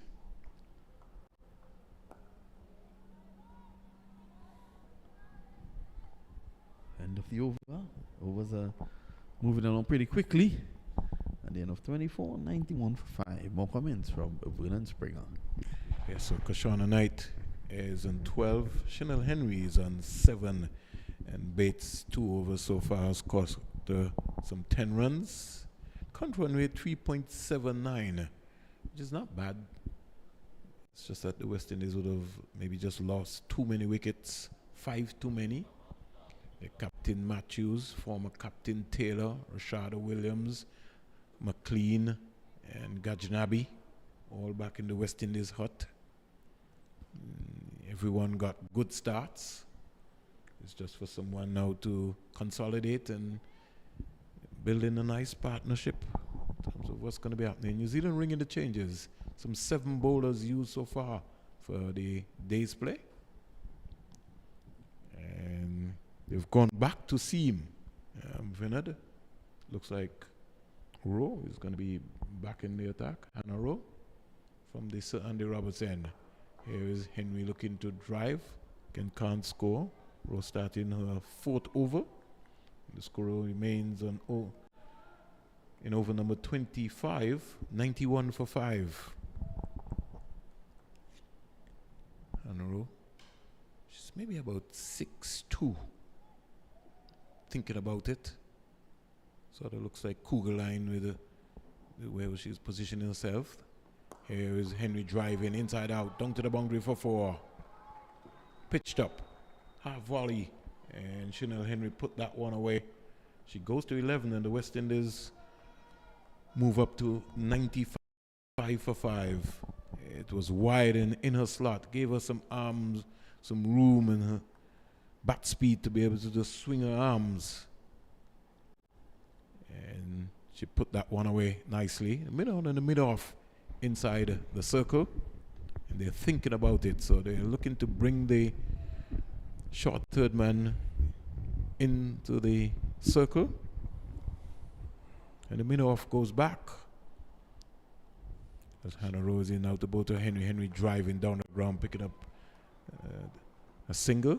It's good positive cricket. Good rotation of the strike. In the meantime, the score goes up to 96 for 5, and both batters are on 12. I think Henry would enjoy the fact that Rowe will present her with that extra pace on the ball. Ball is going to come on nicely. Rowe has been the quickest we've seen today. She's bowling from the Sir Andy Roberts end, which is that the northern end of this ground? No, we're on the northern end. Oh, that's the southern end. That's the end closer to Trinidad and Tobago. This is pitched up and driven. I'd love to see nice in between the sticks. She's like lightning. In New Zealand, this partnership just maybe, I don't want to say it's rattling the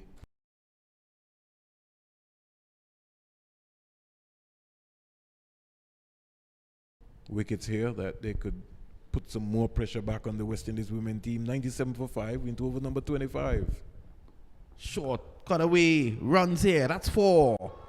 Good shot there by Henry. She's a tall batter, and although that was short and it did make some height efficiently, and she cracked it through the offside. A word there of note though, Vernon, although this country has been drenched in rain over the last few days, this outfield remains lightning fast. 100 up for the West Indies with that boundary by Chanel Henry, which takes her to 16. One can't overemphasize the work by the groundsmen here, or the curators here at the Sir Vivian Richards Stadium, as Henry sneaks a single on the leg side area to complete over number 25. And the current score here at the Sir Vivian Richards Stadium, West Indies been inserted by New Zealand women, 102 for 5, 25 overs bowled with some 11 overs to go. So it's going to be very important with Henry 17, Knight 13, that these two bat at least another 5-6 overs. If they stay together, West Indies can get really a respectable total, something that they can compete with here, with the likes of having Afi Fletcher and Taylor and Matthews will be able to come and bowl some spin against the New Zealand batters. New Zealand back with pace. Number 24 here, Vinod. Who we got here? Looks like Jessica.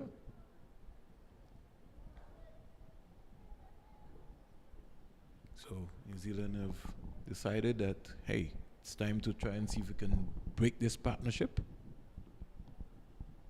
Kerr to Chanel Henry.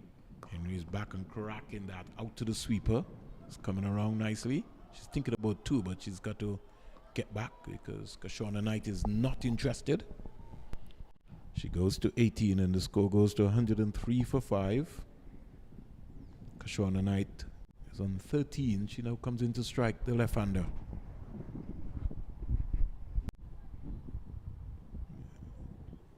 Ground baked with sunshine here this afternoon.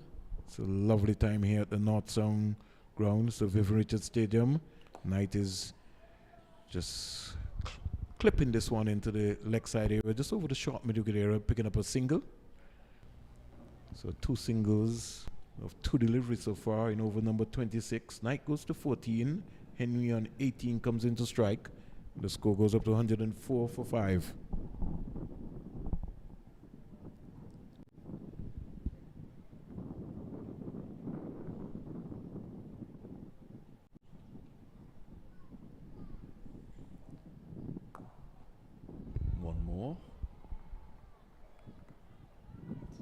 So what she has done well here, Vernon, is that Henry has respected the good deliveries.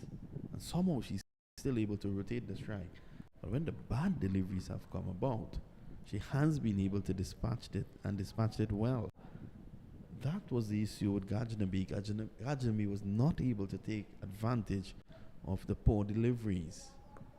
This is a delivery that jumps a bit, and Knight is able to handle it. So good rotation here by New Zealand captain. She's brought back Jessica, so she's gone for the seamers to try and break this partnership.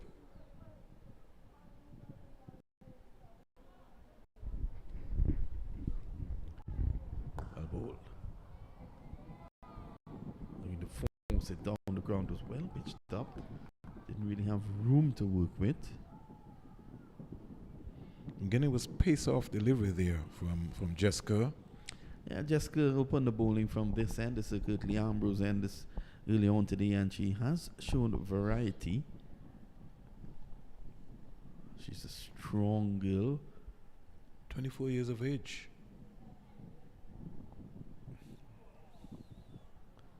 She needs to get away from that line. That's signaled wide belatedly by umpire Joe Wilson.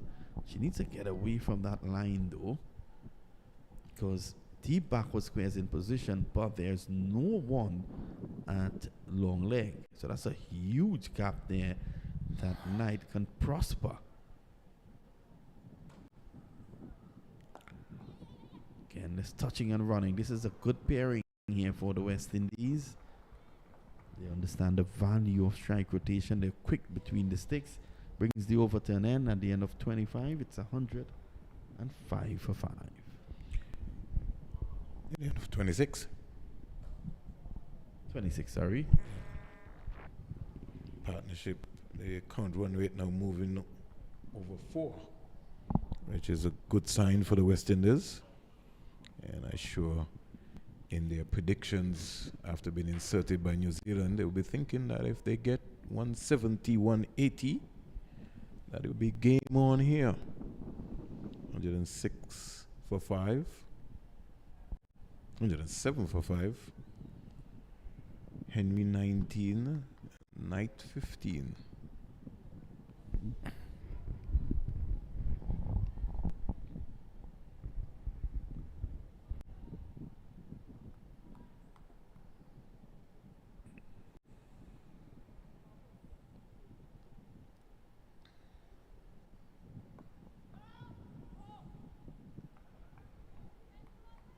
I think we now have Jonas Vinod, who is now will maybe look to finish her spell from the Sir Andy Roberts end.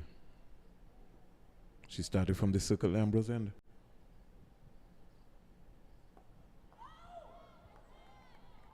So again, right on spot. Jonas, 2 for 12 or 5 rather it is. So she's left arm orthodox.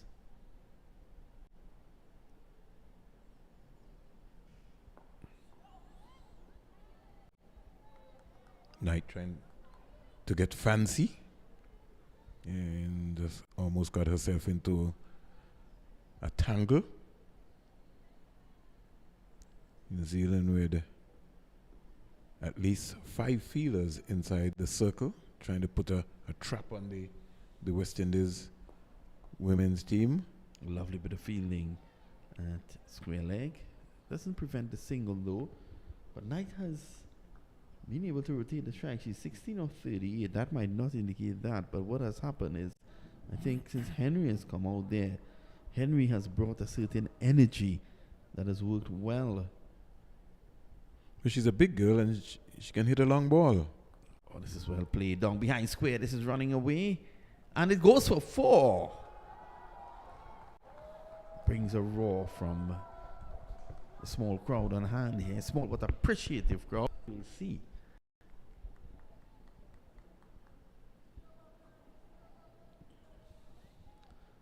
Feel on that occasion doing everything right and then spilling it. It happens.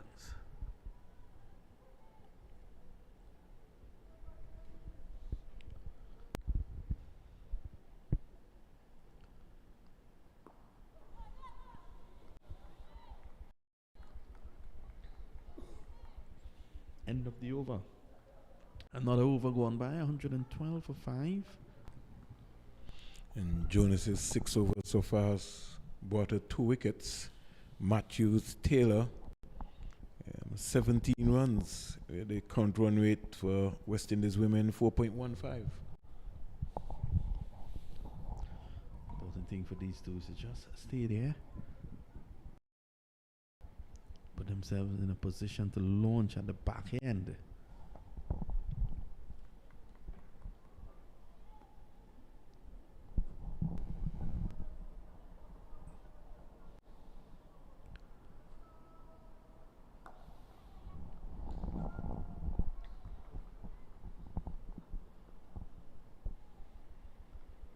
Jonas 2 for 17 after 6.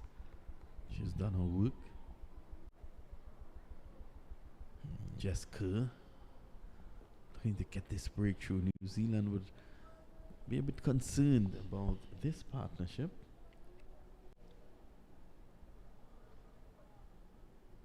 It's now they've racked up 33.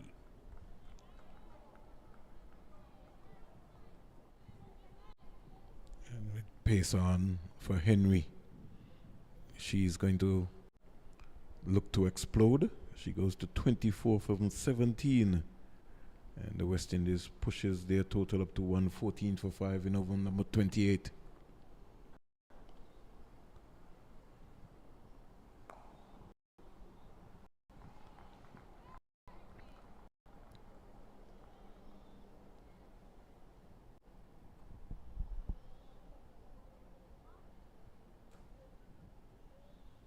Jessica into her 5th over, not for 20 so far from the Circuit Ambrose end where we're broadcasting.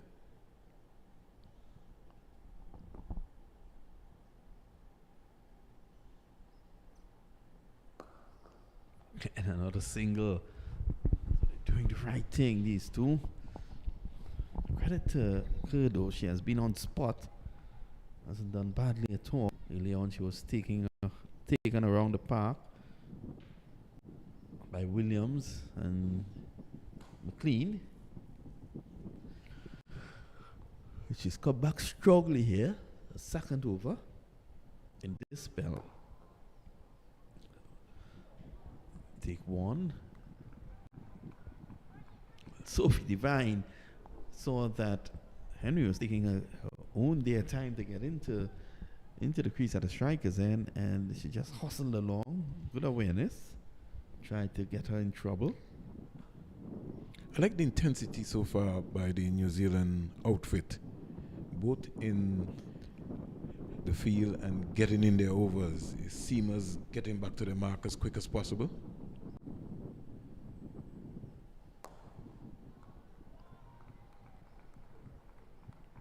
One more. So brings the over to an end. And this partnership so far, 44 of 43. And just what the West Indies wanted at this point in time. 8 overs to go in this innings. Both having a chat, looking at the scoreboard. Is always so important to look at the scoreboard. You have 8 overs, 189 for 5. I think the message would be clear here to Knight and Henry. We're the last pair.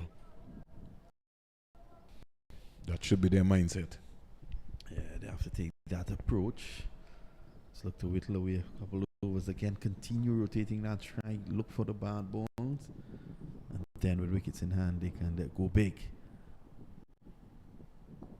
Henry would understand and she would know that she has a huge role in that. Not a quick single.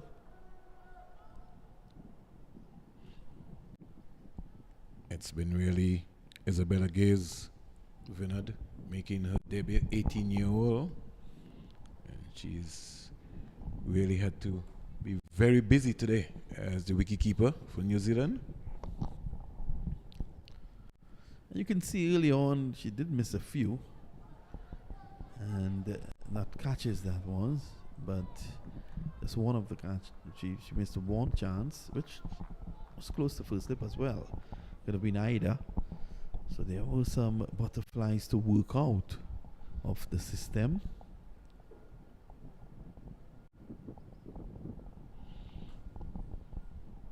I think you understand she's not going right down Vinod. It's something which I see modern day keepers going through. They don't go right down.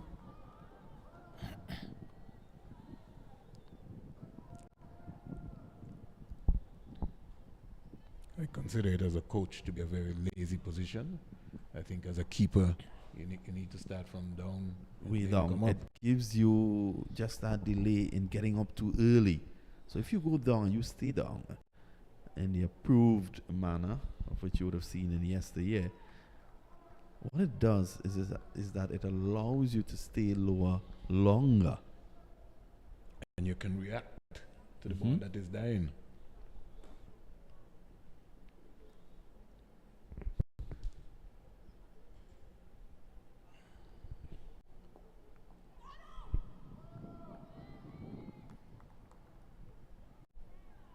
Another dot ball. West Indies won 23 for 5.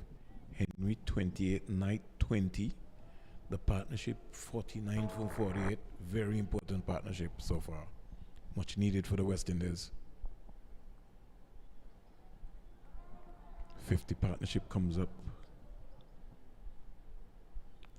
between Chanel Henry and Kashona Knight. 50 or 48 deliveries. Not bad at all. They greet each other. Mid-pitch.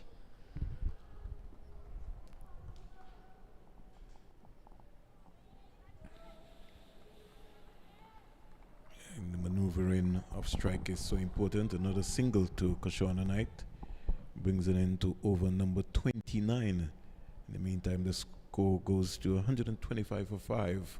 And we're broadcasting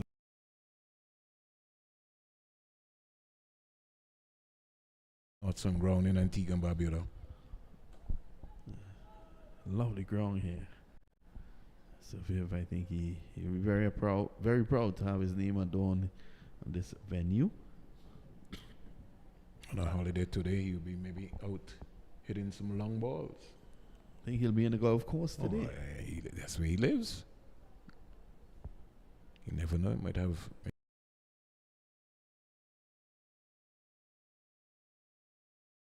And, folks who've walked away from sports. Sylvester Joseph is also a very active golfer here to Vinod. Yeah, he's got his Sylvester's son. He's got a young junior son who I think maybe just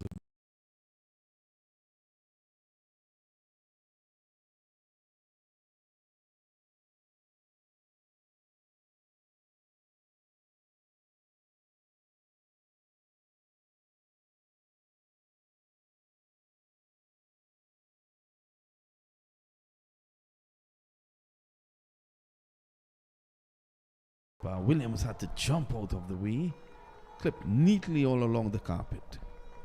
badly line delivery there by Jensen coming around the window. I think into a strong point. I think Jensen should go over the wicket, look to angle the delivery across the left-hander. You know, it's important that you said that, Vinod, because I wish that while you're here, we can have a discussion about find all these modern day bowlers coming around the wicket. I continue to be, especially to the left-handers. She just fed her. Now you look at the field as a deep backward square and deep mid wicket, but there is room to play that shot there, and she did exactly that on the last occasion. Just play through square leg, and she got 4. So this has been a very commendable effort by Henry and Knight. I think it is also going to be important that Chanel Henry continues to play her style, which is positive, and at the same time rotate the strike. She don't want to get out at this time. She's done all the hard work, and she'd want to be able to make sure that she's there right down to the end. It's Jensen, who moves the ball normally away from the right-hander. Look at this again. Easy. Just playing it down on the running.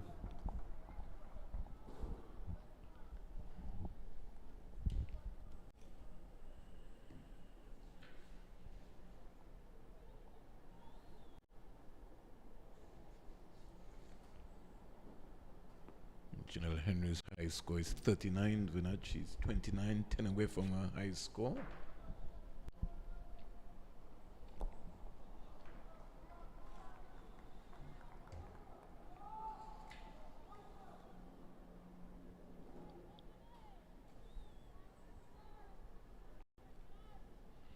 Jensen. Vinod would have played some 29 games for New Zealand. She's only got 24 wickets.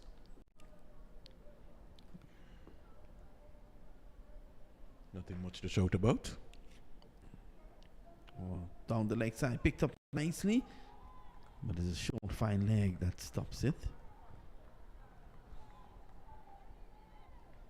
Best bowling being 3 for 32. Jensen.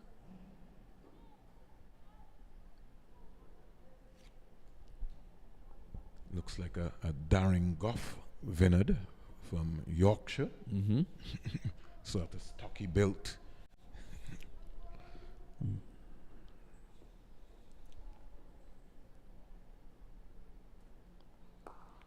You know, it'd be pretty interesting, Vinod, because modeled their male counterparts, once they would have started cricket, over comes to an end. 30 overs bowled. West Indies 132 for 5.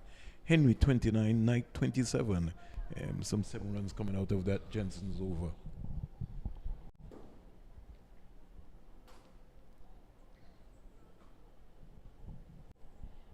Her 5 overs so far has cost her 31 runs with 1 wicket.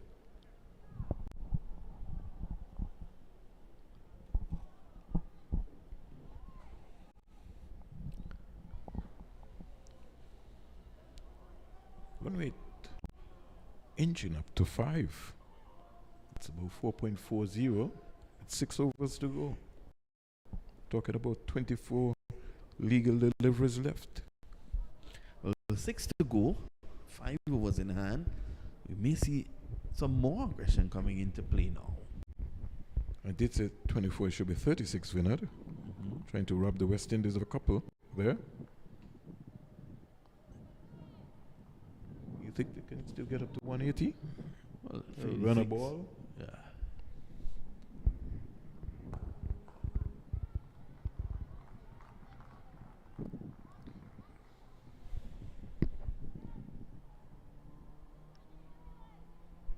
I think what is going to be of importance is how well the New Zealand bowlers hold their nerve and finish.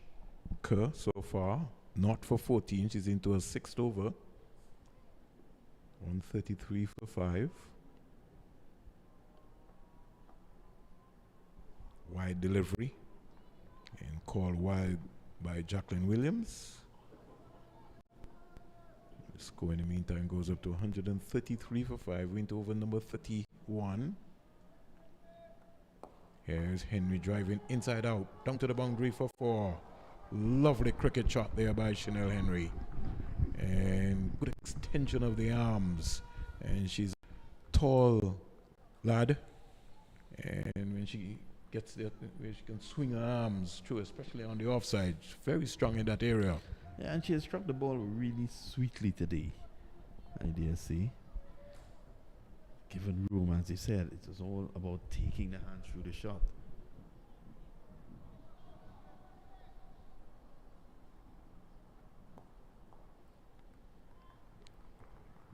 Almost nearly yorked herself there, but in the end she got a single into the mid-wicket area. It goes up to 34.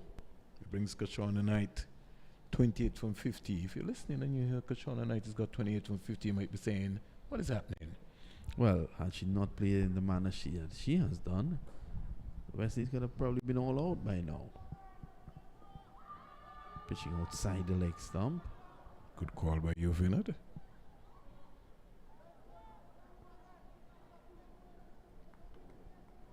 Kerr was down on her knees preaching to umpire Jacqueline Williams. Well, she could have taken that one to the Privy Council. I don't think she would have gotten it. Again, back to regular business. Quick single. Verna with 5 to go. Talking about 30 balls. A runner ball will take them up to 170. Which could be competitive. Which could be competitive. Which could be very, very, very competitive. Exciting times ahead here.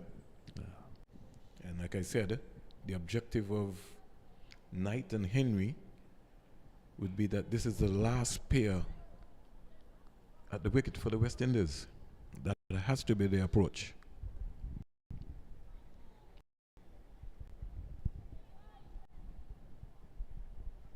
Now let's look at the field place in Finland. They have got more or less an out and out leg side field for Kashona Knight. Driving down to long on, picking up an easy single.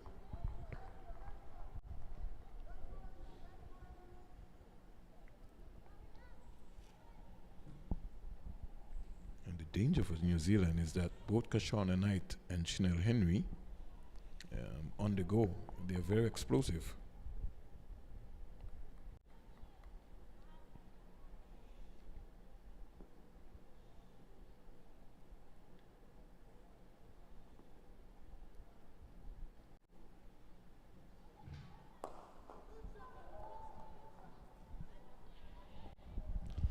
Not a single given. I want to ask you something, Vinod. How you feel about the boundaries here at North Zone are pretty big? Yeah, it's pretty big, even for women's cricket. Normally for women's cricket, they pull the boundaries in. But they probably didn't do that. It's really big. I mean, Natasha McLean had no problems with it. Henry seems to have no problems with it as well. Partnership 68 from 63. It's a lovely afternoon here in Antigua and Barbuda. Holiday afternoon.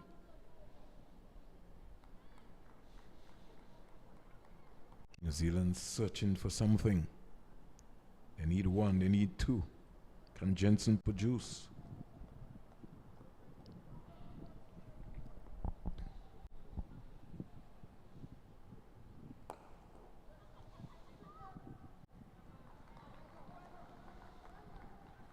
Misfield on the offside. I think they're feeling the pressure a little bit. Yeah, I think the West Indies just putting back some pressure. This partnership of 69 has really caused some concern for New Zealand. Remember, they were 74 for 5. Looking for 2. It's a weighted shot. This is good running. This is good cricket. Henry just touched down and was back in a flash.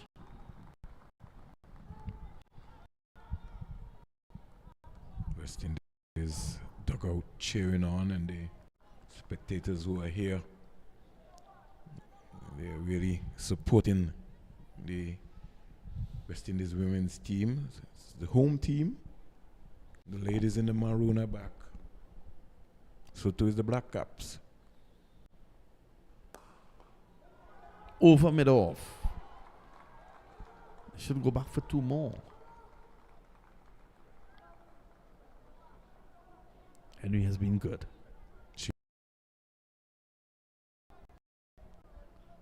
End of the over. 4 to come. I think she's trying to catch her breath now, Vinod, because he said she was so good. She's got a towel break. But you know, Vinod, going forward, they're going to cut out a lot of these things. I mean, you can't just run on. There'll be specific times, periods. Yep. Unless there's an injury to be dealt with.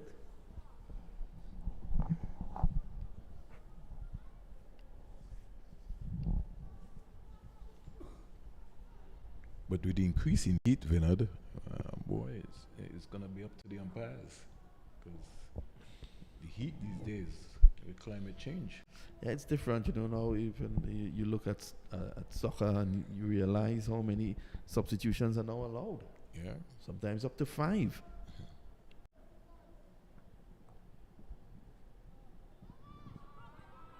Again, good running. New Zealand have been ruffled there.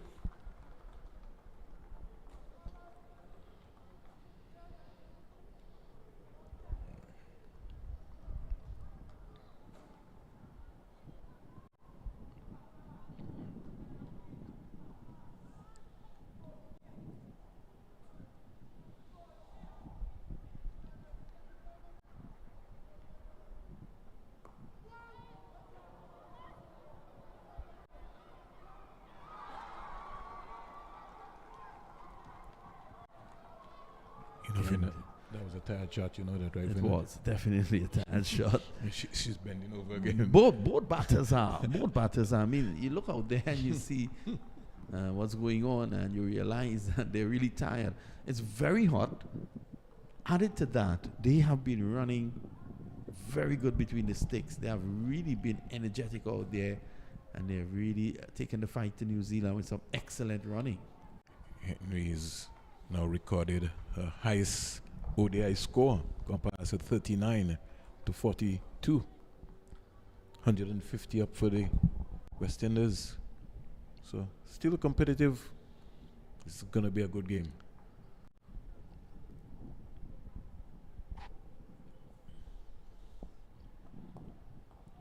Looking to swing this. So I think the charge is now on with just about 3.5 to go. And Henry made connection with that. Sorry, had Knight made connection with that. There's a huge gap between cow corner and deep backward square. So there's no one at deep mid wicket.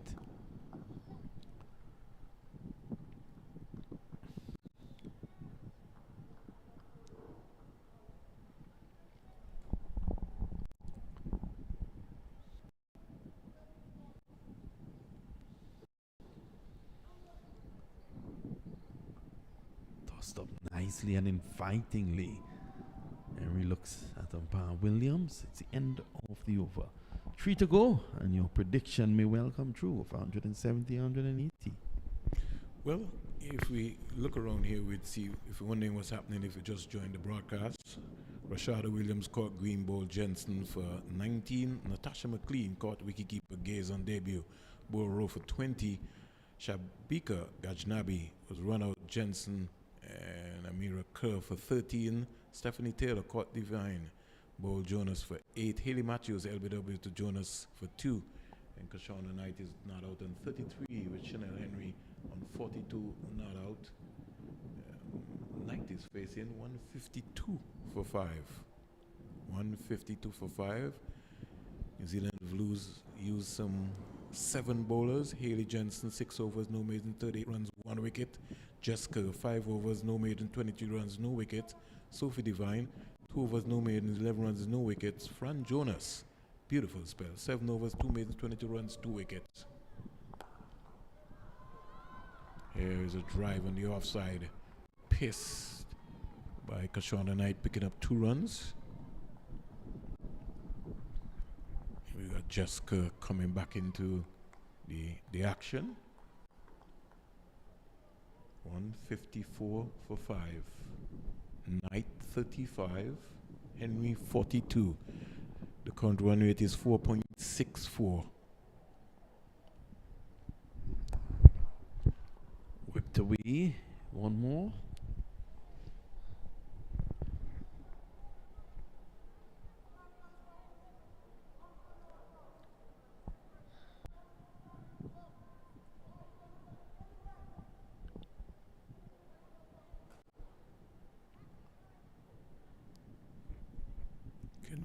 Can we still see some fireworks in these last couple of overs?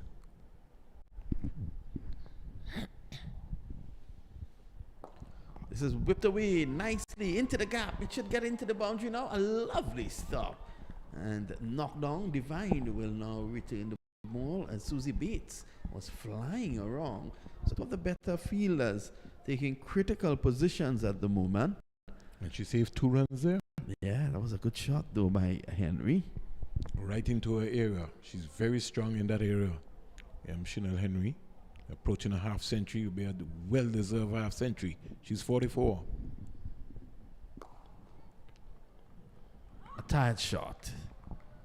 But she did the work for the West Indies. Henry, she should be proud of her efforts today. 44 of 34, and she has to leave. West Indies women losing their 6th wicket. Very well played, knock by Chanel Henry.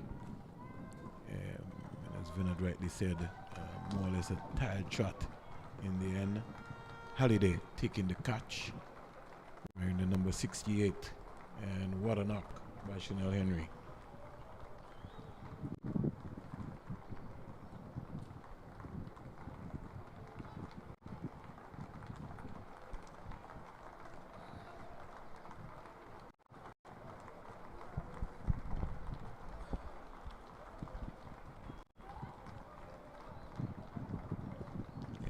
was impressive. So 44 from 34 deliveries, strike rate of 129.4. She receives a real warm of applause from her teammates in the West Indies cabin.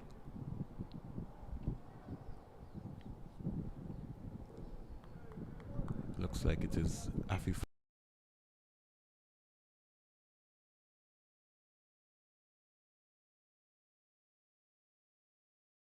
Fletcher. It would be, looks like, yeah, Finland.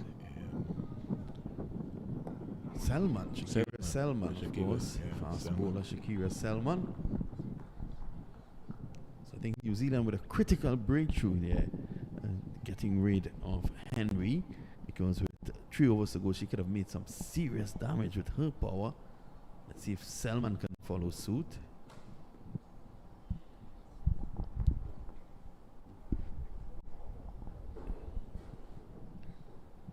Sliced away, and as they say, in any great partnership, when one leaves, the other follows. Knight did her work, 36 of 61, but she has to go now, and New Zealand, the back end, that is stopping the West Indies from pulling that trigger. Yeah, so another wicket going down for the West Indies, and you know, normally in cricket you always hear the term, you know, 1 comes 2, and looks like Jonas is who will have taken that catch there. 158 for 7. Knight goes back for 36 from 61 deliveries. Very important period of playing. West Indies maybe just losing the way with those 2 important wickets, having to introduce 2 new batters, means that they will have to start all over again, and they don't have a lot of time.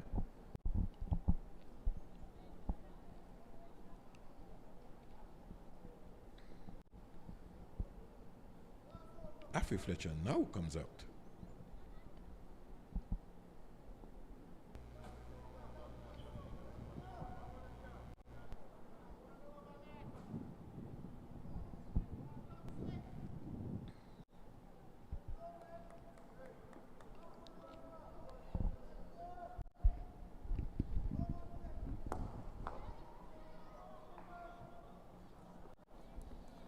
Selman driving on the offside, picking up a second one. Meantime, the score goes up to 159 for 7 as Jessica continues.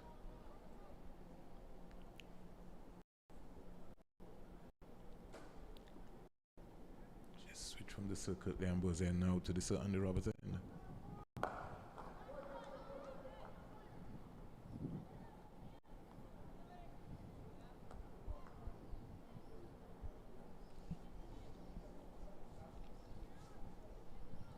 60 for 7.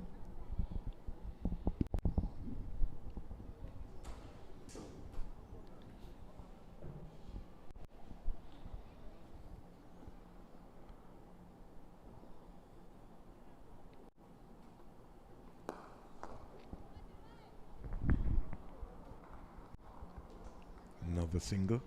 So New Zealand will be contented with these singles, knowing that no boundaries are being leaked here. And Jensen 1 for 41.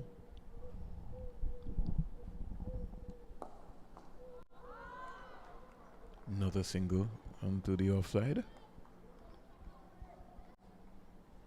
Haley Jensen, 29 years of age. Fletcher 2, Selman 3, 4 singles so far this over.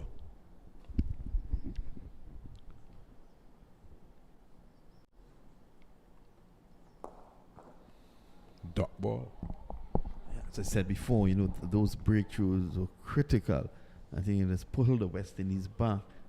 They could still get up to 180 here, Vernon, but just imagine had Henry and Knight still been in there, they might have gotten up close to 200. But this still represents a good fight back by the West Indies. You can't take anything away from what Henry did. That's 4. 4 wides.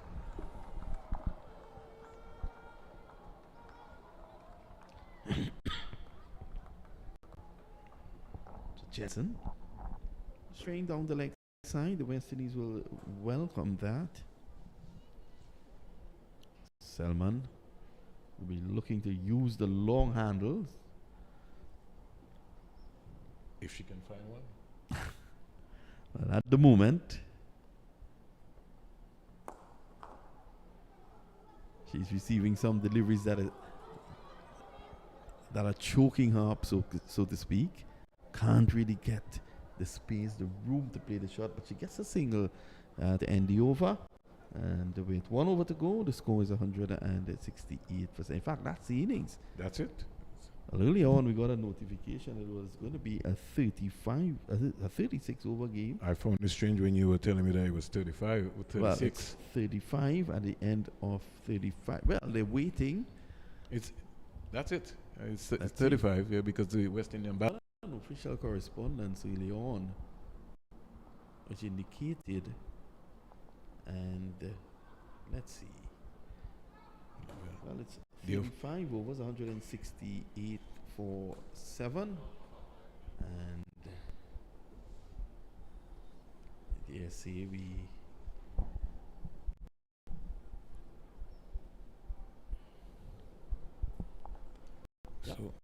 So we got an official document. Was it from the umpire? I think. Yeah. Well, maybe somebody made a blunder because Someone made a blunder we got an official document also from the umpires telling us 35 overs. Well, So maybe somebody in their haste wrote a 36. 6 rather than a 5. We got this from the So media manager of the West Indies so that women's cricket team, Masira Mohammed. So we went with that. So it was 35 is 168 for 7. Henry 44 of 34. Knight 36 of 61. I'll just give you McLean 20 of 23. Williams 19 of 28. The bowling for New Zealand. Jonas 2 for 22. Kerr 2 for 29. Rowe 1 for 18. I like the pace of Rowe. And Jensen 1 for 48. Final comment from Vernon Springer before we take a short break to see New Zealand's reply. Well, 168 for 7, as they would say. Runs on the board is runs on the board. And I think what would have been demonstrated to the West Indies team is that the slower you bowl on this track, the more difficult it is to score. And you would realize that West Indies scored a lot more runs off of the seamers. Excellent point indeed, Vernon. We take a short break. We'll be right back.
Well, welcome back, and a very short break, remember, because of the delay this morning.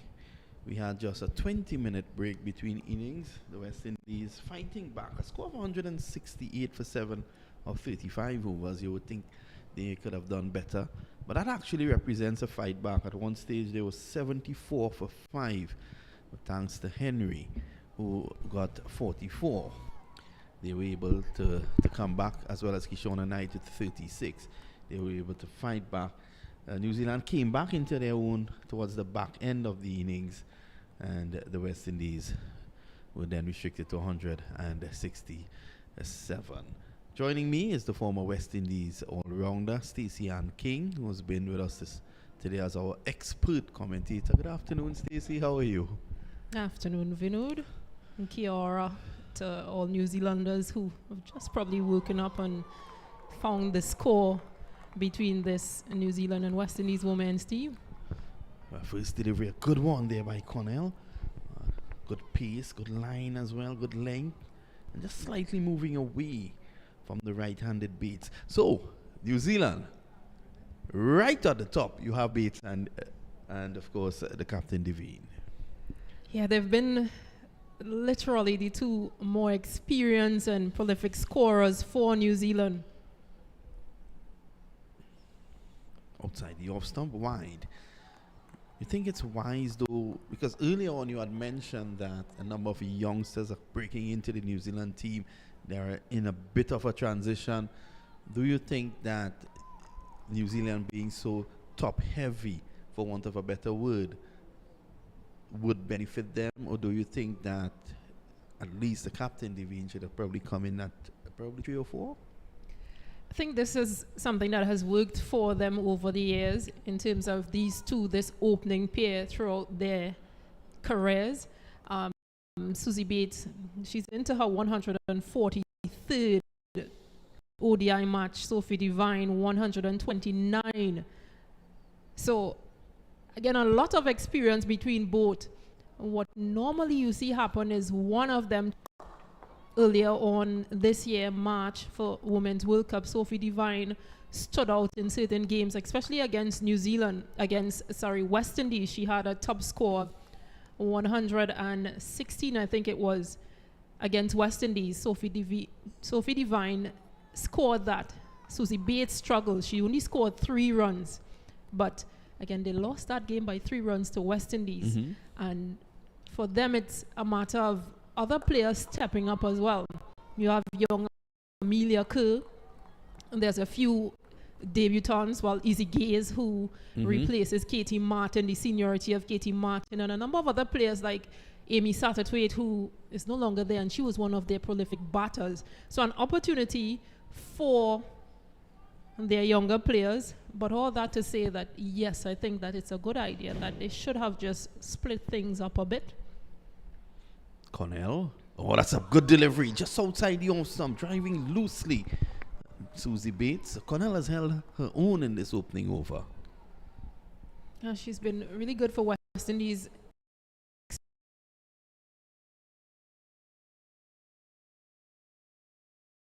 With the new ball as well, with the older ball, and still be penetrative as a bowler.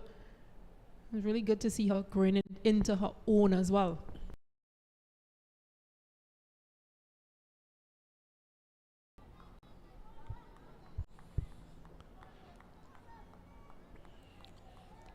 So Cornell has started well, and it's important in a game like this. This is a 35 over encounter, that the West Indies start well.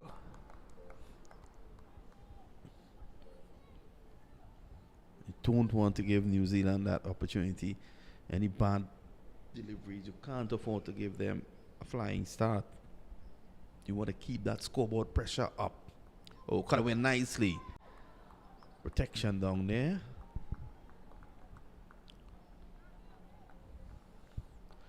The end of a good over.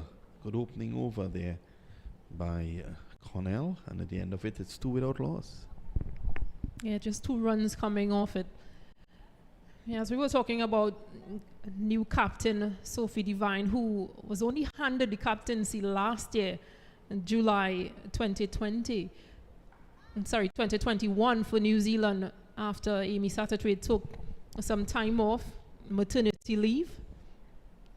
She's been literally one of the leaders within this New Zealand team. The younger players have looked up to her. She's mentored a number of them. They've played for the same club as well in New Zealand. So it has been an interesting time for her as captain. Sophie Devine, also a former teammate of mine, would have played together for Adelaide Strikers.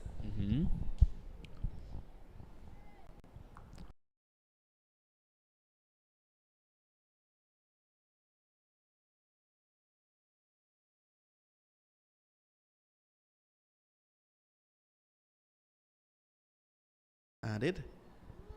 Oh, that's a very wide delivery outside the off stump there, right, Henry. And the signal wide. So Henry rounding up nicely into being one of the top all-rounders here in the region. One all-rounder, one of the top all-rounders is sitting next to me. She's had her fair share out there. Now she's on the other side. Henry driven uppishly and down to backward point. And lovely effort down there in the end. It still goes for 4. And it was a Ramharak. It goes for 4, though it was in the air, uppish. Yeah, again, Henry getting that away swing. Not in control, Susie Bates. Just gets lucky. Better effort needed from Karishma Ramharak. She did all the hard yards to cover the ground.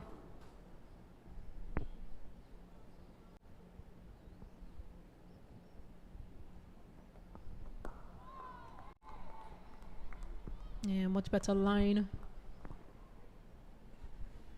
This time around from Chanel Henry. She'll have to restrict the arms of these two batters. They are very good when it comes to scoring, so they are very good square of the wicket, and they also play reverse sweeps, both Sophie and Susie.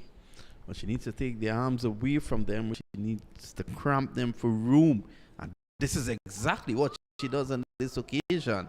Excellent delivery there by Henry. An interesting feel as well. You mentioned she has 2 slips in. Young Rashada Williams behind the stumps. Natasha McLean, who's also a wicketkeeper batter in the team as a wicketkeeper batter, is at that mid-off region. But I like this feel. Very attacking for Chanel Henry. Just back of a length. You can see Bates finding the field on the offside. So they just need to keep that pressure up. I don't think Henry would mind that earlier boundary. The fact is, it went uppishly just over backward point. So Bates given, I wouldn't say a chance, it was never a chance, but it was in the air. So it seems as if Bates is going to play a few shots, and Skipper Devine might look to hold solid at the other end.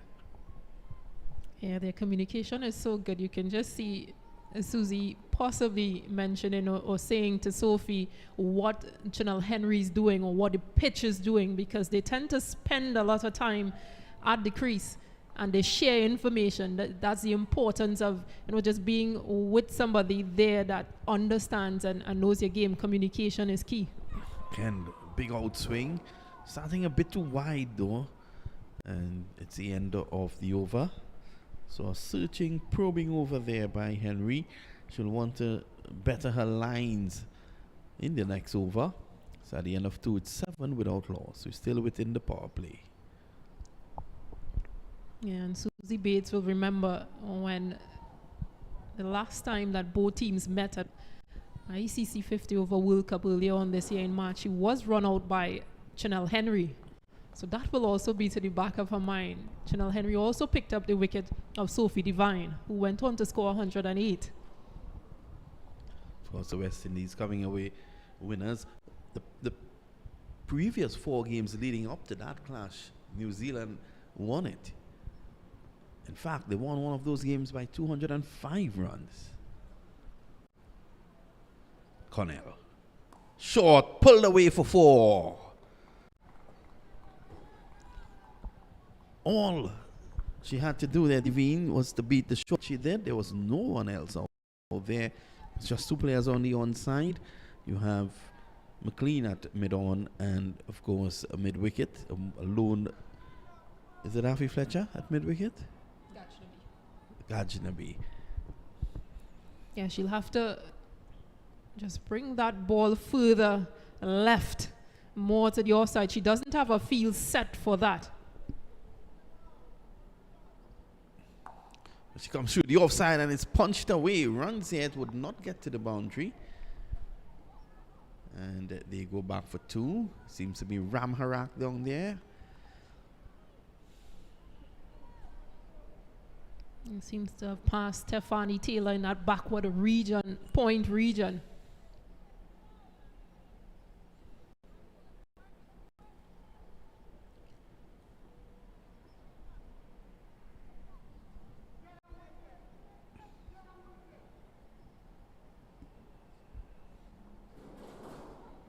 Along the leg side, 2 straight runs here. Williams gives chase, and she's going to pick it up just short of the boundary. Yeah, just training her line.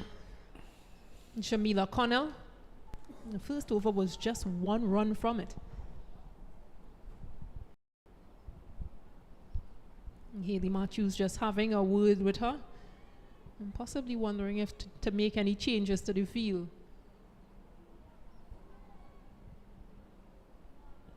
Might be a good option to take one of those slips out and put in a short fine leg. But again, you still allowed 2 players out, and they've only got 1. One a third man. Short cutaway again. That wide third man comes into operation. Fletcher down there, all the way from Grenada.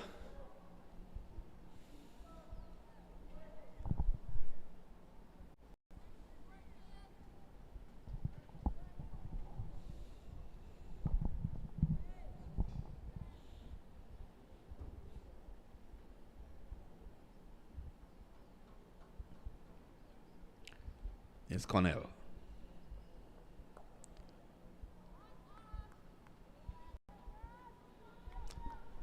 Much better there from Cornell. I think she'll rather leave those singles on the offside than bowling short or 2 straight and allowing them to access the onside. Will come for her because she's now bowling to Divine, who pulled those 2 balls for 4 previously. Once you miss your length, she will punish you.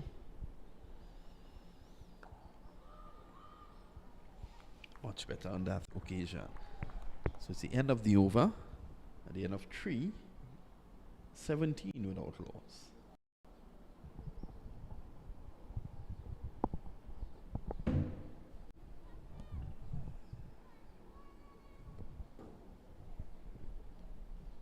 Yeah, eyes will be on Haley Matthews. This is her first series as West Indies captain, first home series. She has some senior players around her.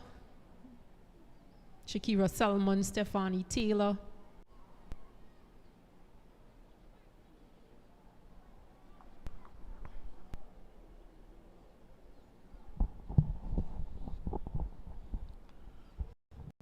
The captain is at first slip, just controlling things. Obviously, short of mid-on. Well, Devine wanted a single. There was never any there. The pitch will be much better for batting here now in the afternoon, with whatever moisture being there early on, drying out, the ball coming on to the bat. You saw that when Chanel Henry was batting. Now she has the ball in her hands. Angled approach. Again in the air, just over backward point, Taylor. Creating chances again, Chanel Henry in her second over. First over, one flew over that point region. And again, creating 2 opportunities so far in this over. Well, Haley Matthews is telling Stefani back just on the edge of the circle.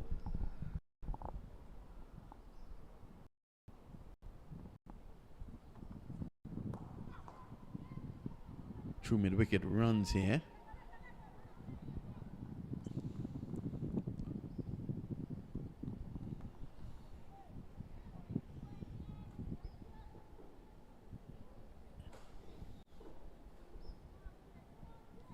So this turned out to be a really lovely afternoon for cricket. Not too many people in. One is hoping that as the cricket fans here gets off work, they can come along to support women's cricket. Slashed away for 4. Uppishly again. But the lock is current beats. Yeah, given a bit of width once again on the offside. And once she gets width, and Sophie Divine, she will play through the off. I think for Chanel Henry and a Haley Matthews perspective, you may need to take one of those slip out. Again, you've got the option of having 2 fielders out in the first power play, which is 7 overs.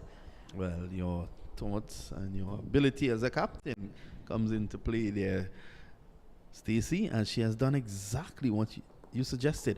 But I don't think that Henry read the plan. This is 2 straight, worked away down to a wideish long on. Sorry, a wideish long leg, and they're going to come back for 2.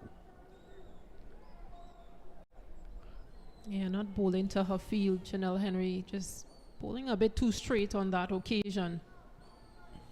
Yeah, but these are 2 world-class players. You can't lose or miss your length.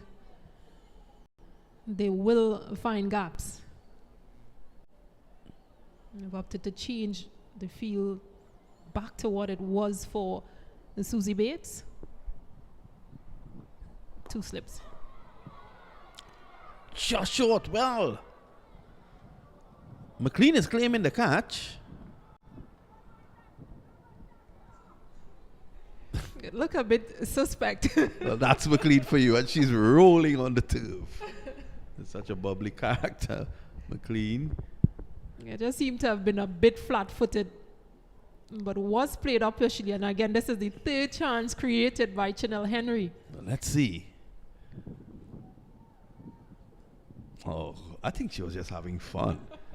Lovely stop on the volley, though. I think she's just testing the umpires to just make sure that they're in the game.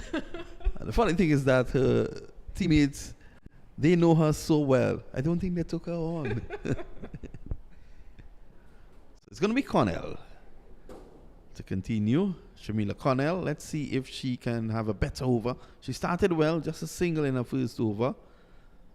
But she went for some runs in her second. Short and just short of mid-on. Natasha McLean again. Yeah, the ball is following Natasha McLean. So other than the chances that have been created that have went over or past a player, these are 2 chances that have now gone quite to hand. 2 catchable chances. So the West Indies team there are just, the luck is just not with them at the moment. Guided away. Connell just want to come a little straighter. She's probably bowling a 5th stump. She'll want to get it down the corridor of uncertainty, a 4th stump.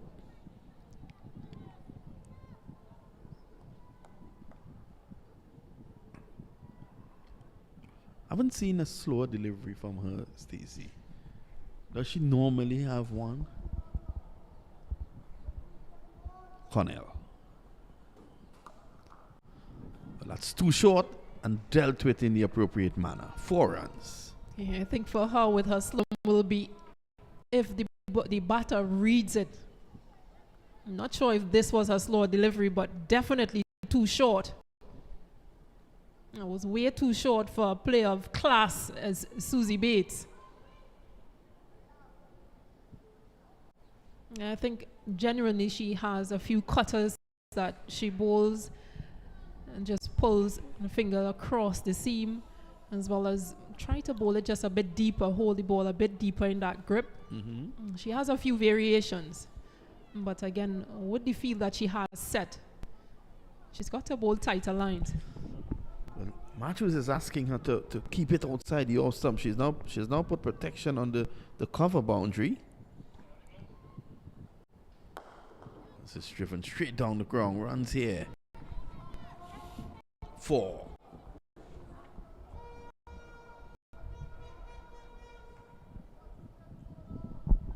We gave chase, but ball winning the race in the end. It just seemed to be all over the place a bit, Shamila Connell. And that was a pitched up delivery. Yeah, she has actually lost the plot from the first over. And I think what her captain probably needs to do now is to see if she can quickly introduce spin. We're well within the power play still, but you never know. We saw the assistance that the spinners got today. Again, just short. The luck is just not with the West Indies. That's 3 now. You can see Susie Bates standing there and just propping on her bat because she knew that was again another chance that she created that wasn't taken by West Indies. Well, 3 just dropping short and 2 just over the head. That point region, a very important region for teams. Have your best players there. Badly lined, lovely shot for 4. Just picked up and dispatched with disdain. 40 without loss now. New Zealand would not have problems going on to take a lead in this series. Look at it. Yeah, and at this stage, West Indies were only 19 runs. Matter of fact, after 5, they were 27. So New Zealand clearly ahead of things here. And you will well remember, after that, things started to slow with the dismissal of the opener, Rashidi Williams. I think just as in West Indies innings, when New Zealand bowled, pace has been really expensive, and you mentioned that when spin came on, it really pegged things back a bit. Well, the captain is going to take matters into her own hands, and so she's going to employ spin from the Sir Andy Roberts end. Thought she should have given 1 more over to Henry. Yeah, Henry has created 3 opportunities in that last over that she bowled. That could have been at least 1 wicket. So I think she should have continued with her and changed Connell on this end, on the media end. Good start there from Matthews.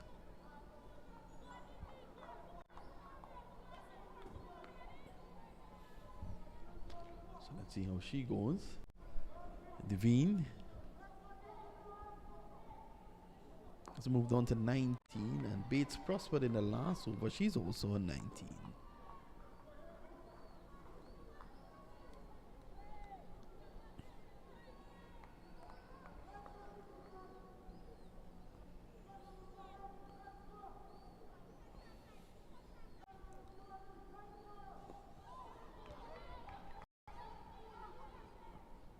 Eases away for single, which is just the way that Knight played together with Henry, looking to put pressure on the West Indies team. You think we may see Ram Harak from this end, double spin attack inside the power play? Best she controls it, but it might just be a good option. There are some other spin options for them in Stephanie Taylor.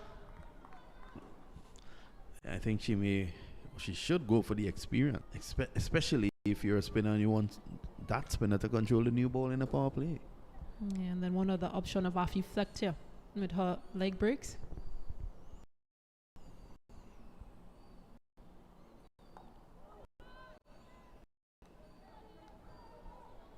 So not bad so far at all from Matthews.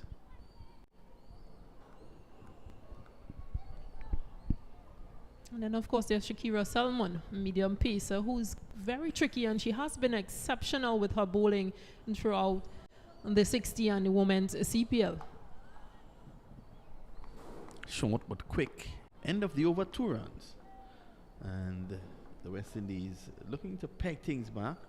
At the end of 6 is 42 without loss. Yeah, it'll be interesting to see what changes will be made here because, as you said, Hayley Matthews didn't have to change Chanel Henry from the player pavilion end.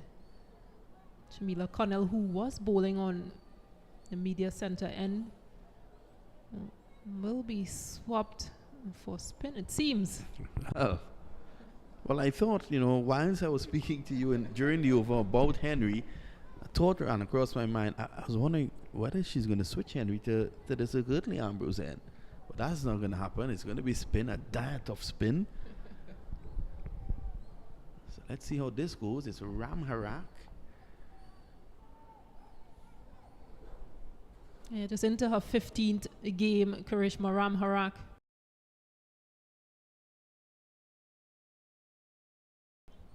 Economy rate of 4.40, so still pretty young in her career. But not bad in terms of the figures so far. She's bowling to 2 world-class players, as Stacey has underlined for us. And big shoes to fill for her as well. She comes in, normally is a reserved for this West Indies team, but the absence of Anisa Mohammed. She has some And she's dropped! Unbelievable. That should have been taken. Connell. Yeah, this is absolutely poor now. This is too many chances have gone a begging, gone grasped. That should have been taken. And you have the right fielder, the right height fielder in position, Shamila Connell in short mid-wicket. Catches win matches, the old adage. West Indies not doing themselves any favors here. That would have been a big boost for the youngster as well. That would have been a big wicket. Yeah, we were just saying that she has big shoes to fill in Anisa Mohammed not being here, taking some time off away from cricket. A 6-month break. Young Karishma Ram Harak getting that opportunity. Punched and punched well. They should go back for 2. We see more and more these days players taking breaks from cricket. What do you put down to that? Is it that we're playing too much cricket? Yeah, I think for Anisa, and I can say for Anisa because she's been around since the age of 14. She's played a lot of cricket, especially during these last couple of years. Very well guided from Sophie Devine. She'll get 2 runs. But yeah, Anisa Mohammed has played in many of these tournaments over the last couple of years. So just with age and injuries, giving, the older you get, the end of 7 overs, 47 without loss. Yes, back to my point. The older you get, the body takes longer to recuperate and to recover from injuries. She struggled at Women's World Cup. She got an injury, a hamstring injury, and decided that she was going to take some time for recovery, but that in itself took way longer than expected. She did feature in the Women's Regional Tournament. Leading up to that, a series was played against Barbados. She did not feature in that. And again, just coming down into women's CPL, she featured and just decided that, mentally, it's been a lot for her. And you find most players doing that of recent. Just take some time, recuperate, and come back again. come back refreshed and hopefully re-energized.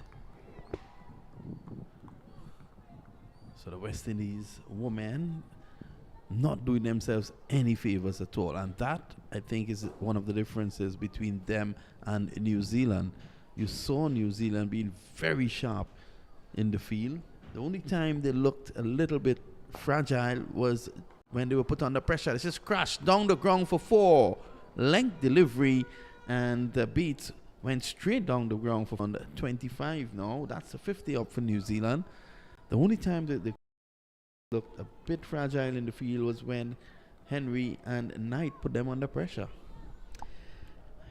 Yeah, runs are just coming too easily.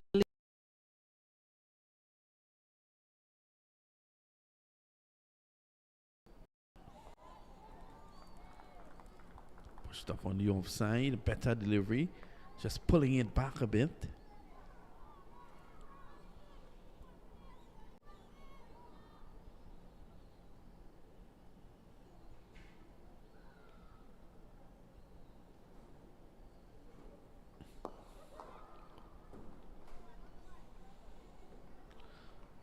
New Zealand require a further 117 from 73 balls.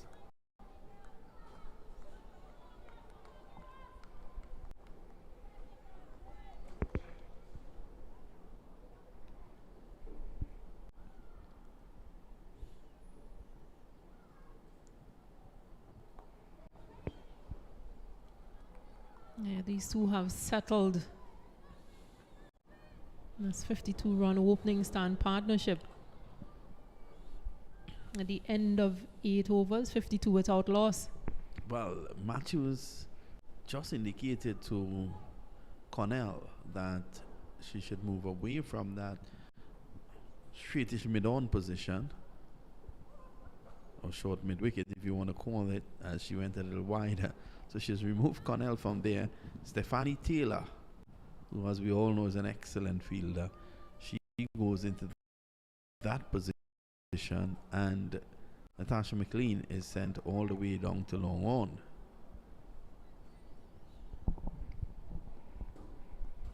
Yeah, using 3 fielders out, all 3 on the leg side.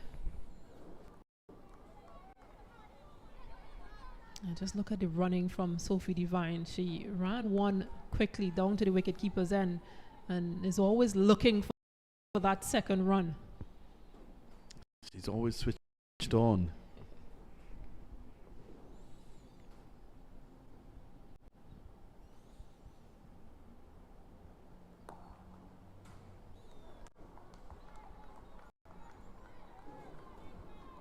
So Ram Marak would have been, she would not have been happy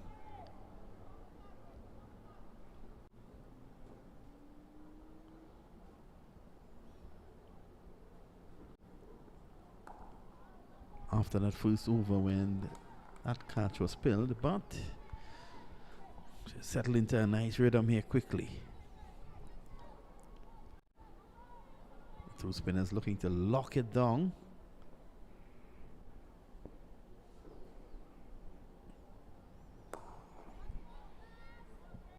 And as Stacey was saying, cramping, you have to take their arms away from them, and I think Ramharak has done that. She has to a point. She just needs to look at the length in which she's bowling, because these two players can clear any boundary. So she'll have to just keep pulling back that length like that. Good delivery, showing respect on that occasion. Bates, as I said before, that's big for Ramharak. She's a young player now coming into the system.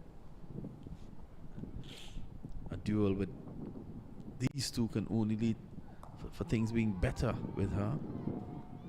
Good over. Very good over there by Ramharak. She's now bowled 2 overs for 7 runs. And the West Indies spinners looking to tighten things up the last 2 overs, just 3 runs coming. Yeah, when West Indies batted, Amelia Kerr and Fran Jonas, between overs 11 to 21, just 28 runs were scored. And 3 wickets fell within that period as well. So trying to repeat what was done to them, West Indies.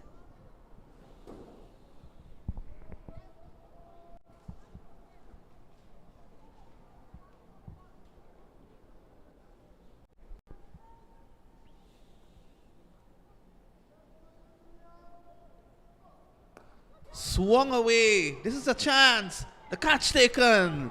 And this is what the West Indies wanted. The captain has struck.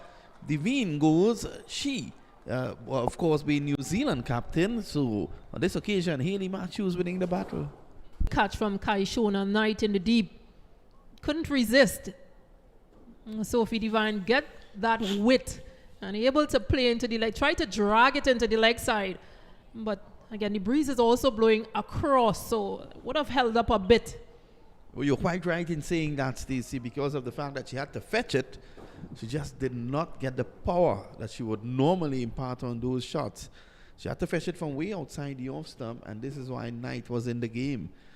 Could this be a turning point for the West Indies? Oh, I think they'll need another 2 wickets. They need to see the back of Susie Bates and incoming batter if it's Amelia Kerr, because she has been exceptional for New Zealand over the period of the last couple months or so.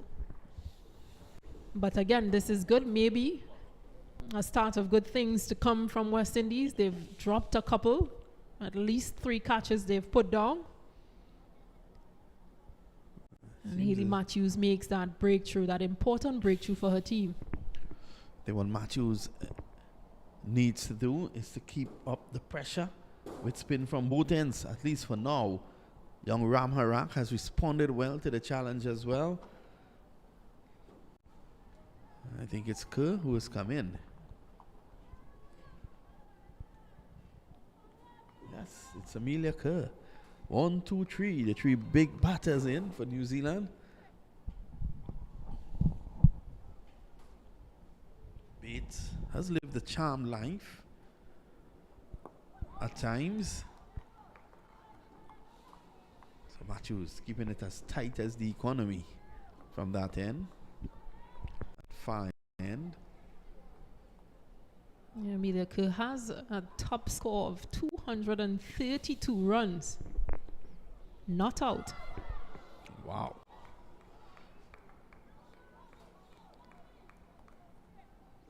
Hopefully you were not on the bowling side there, Stacey. That would have been a lot of time out there.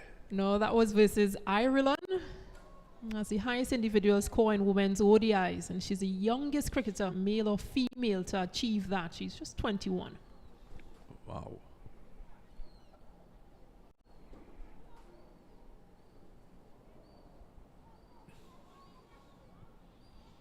So she comes into strike now. Did well with the ball.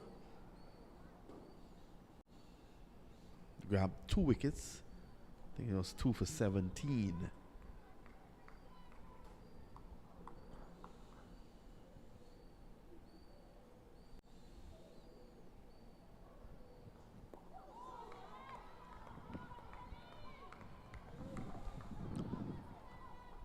Just playing around that front pad, playing down quietly. Matthews bringing Ramnack just forward of square, immediately with Kerr on strike. She must have spotted something or some sort of information she has on Kerr. These days with technology, you have so much information about the player. Yeah, you've got all those matchups, you know, which batter doesn't like which bowler. Then, of course, all the career stats over the years, who's gotten who. And a very good over there by Captain Matthews. And after 10, it's 55 for 1. Stacey, I'm going to leave you in the very good company of your dear friend, Vernon Springer, over the next period. Yeah, good start from New Zealand, 55 for 1 after 10. Another 114 runs required from 150 balls. West Indies, on the other hand, they've created chances, they've created opportunities, but they just haven't taken them. Hayley Matthews getting that important breakthrough. As Karishma Ramhara continues.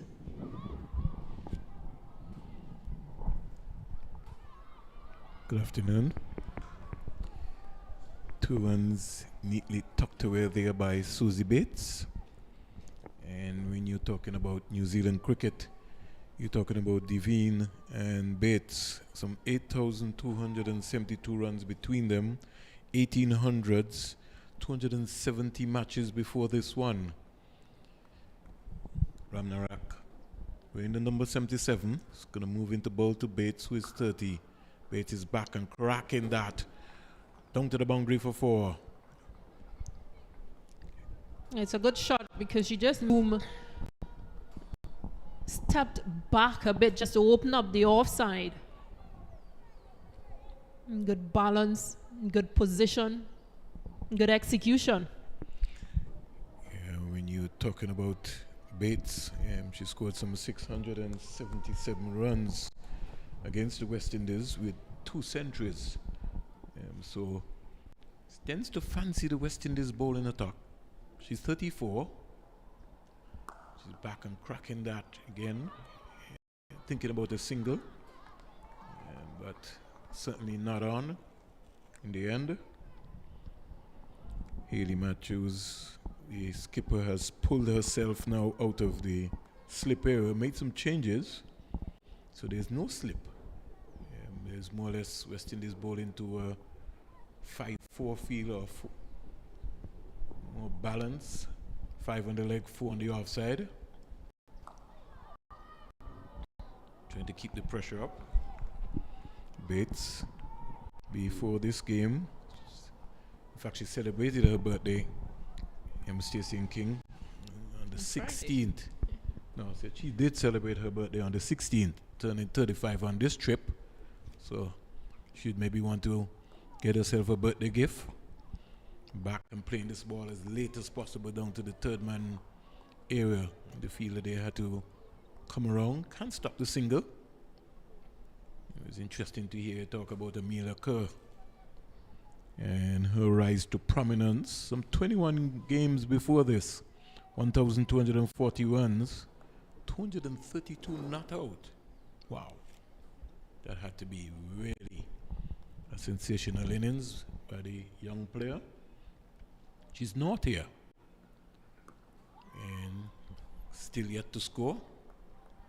So the end of over number 11, New Zealand 62 for 1. They need 107 and 144 balls. Yeah, Amelia Kerr yet to get off the mark, as you mentioned, and Susie Bates is still there. 35 of 38. She's one of the highest run scorers in women's ODIs between West Indies and New Zealand. Stephanie Taylor holding that top spot with 135 runs. Hayley Matthews with 119. Susie Bates 110. And Sophie Devine 108. So again, a good competition, good matchup between these both teams.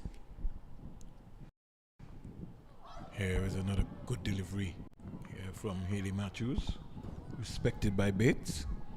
And compared to her 12 centuries that she scored so far in ODI, she has 3 against Australia, 2 West Indies, 2 against India, 2 against Pakistan, England, Ireland, and Sri Lanka. That completes her 12 ODI in this one. The fielder from mid-wicket looks like Affie Fletcher coming around, and she can't stop the second one. Bates, in the meantime, quickly goes up to 37. Score goes up to 64 for 1. And she looks like she likes to play against Australia. 1,116 runs with 3 centuries. And like I said, 667 runs, 844 against England, 718 against India, and 668 against Pakistan. Well over 5,000 runs, Tracy and King, before this innings here. So she's motoring on. Yeah, she's quite a classy player. Former teammate of yours? Sophie Devine. Sophie Devine, oh, okay. Yeah, but Susie Bates is very well decorated. She is.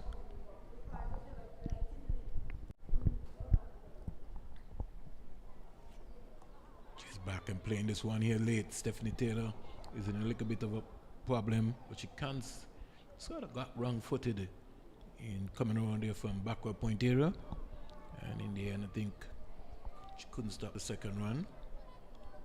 West Indies under the gun here, more or less. I just wonder if we'll see her bowl Stephanie Taylor, because she's the leading wicket taker in women's ODIs between West Indies and New Zealand. And she has 24 wickets in 17 matches and a best of 4 for 19. Here is Bates driving. Don't know what you think, but I see the West Indies have a slip here. Don't you think it is pretty far? Shakira Salmon in that slip position. Almost like a Fly slip. a fly slip, because it's not in first. It's just shorter than first slip. I maybe might have had Taylor maybe in that position.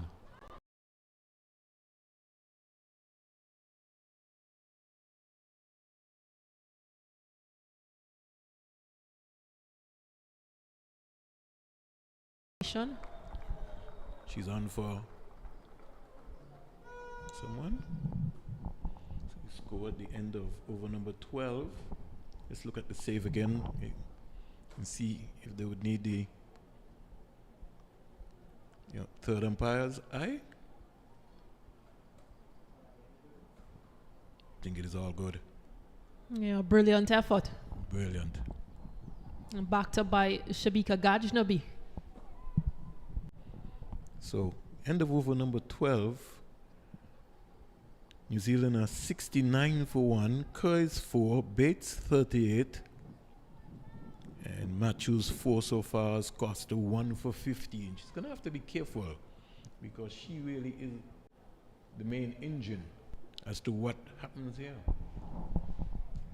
Yeah, similarly, at the same stage, 12 overs, West Indies were 51 for 2.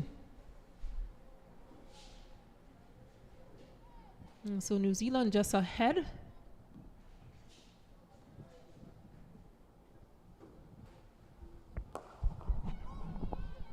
And driven back to Afi Fletcher. Seem to have been driven a bit uppishly as well. Yeah, it's been nothing, only one stuck so far for the West Indies. They dropped, as you would say, some sitters.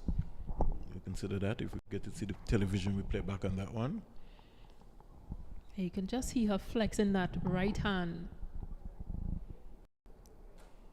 Yeah, Fletcher, wide delivery, and gave the batter and Kerr enough room so that you could have been able to just play it down to the third man area. And again, played uppish.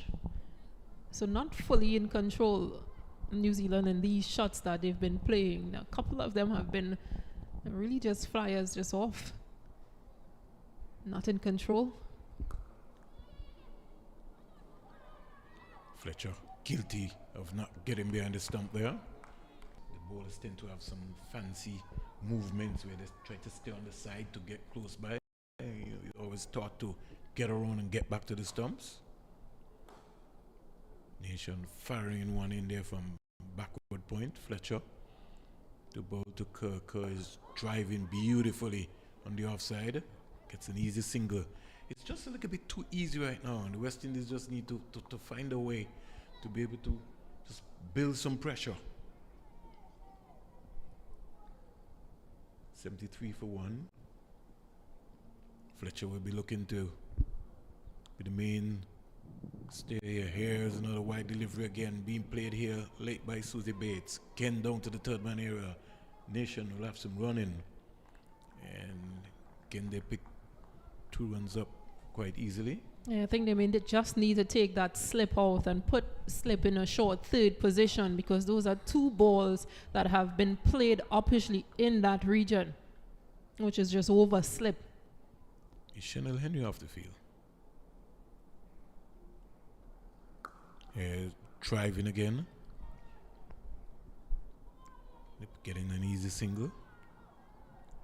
Guess I want to get your thoughts at the end of over number 13, Stacey and King, 76 for 1, in terms of the opening spell from Henry and Shamila Connell.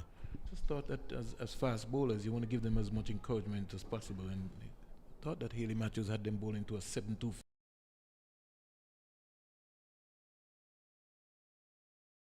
protection. You accident to bowl wide of the off stump.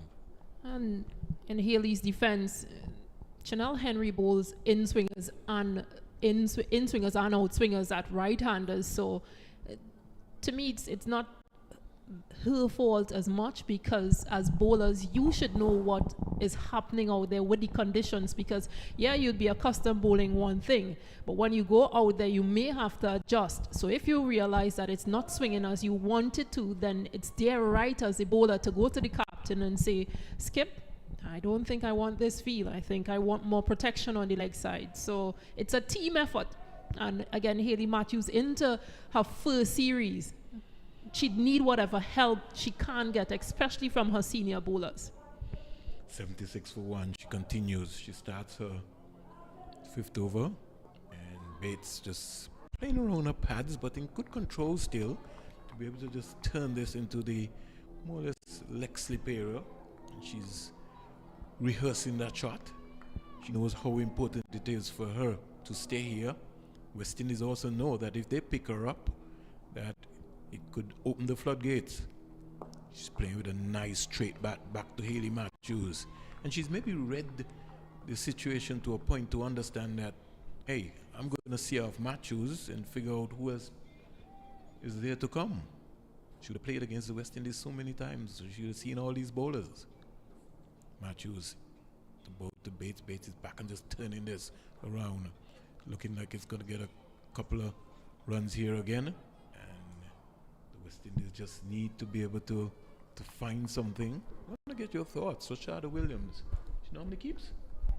She's normally a wicket-keeper batter for West Indies, featured for West Indies on a few occasions. Also featured in the women's CPL as a wicket-keeper batter as well. Had some opportunities in the outfield.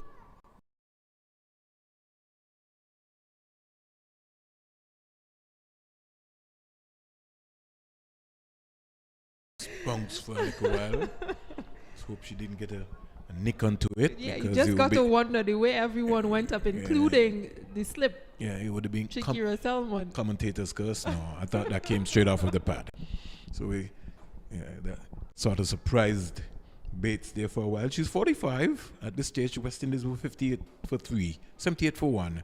Matthews into bowl to Bates. Bates is driving beautifully straight down the ground, but there's protection there for the West Indies, and she only gets 1. She goes to 46. In the meantime, the score goes to 79 for 1. Matthews into her 5th over. Yeah, just 18 runs coming off her 4.5 and 1 wicket. The only wicket to have fallen. Here is Amelia Kerr on driving down the ground.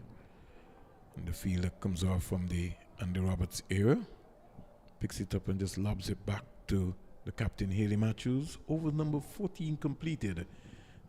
21 overs to go.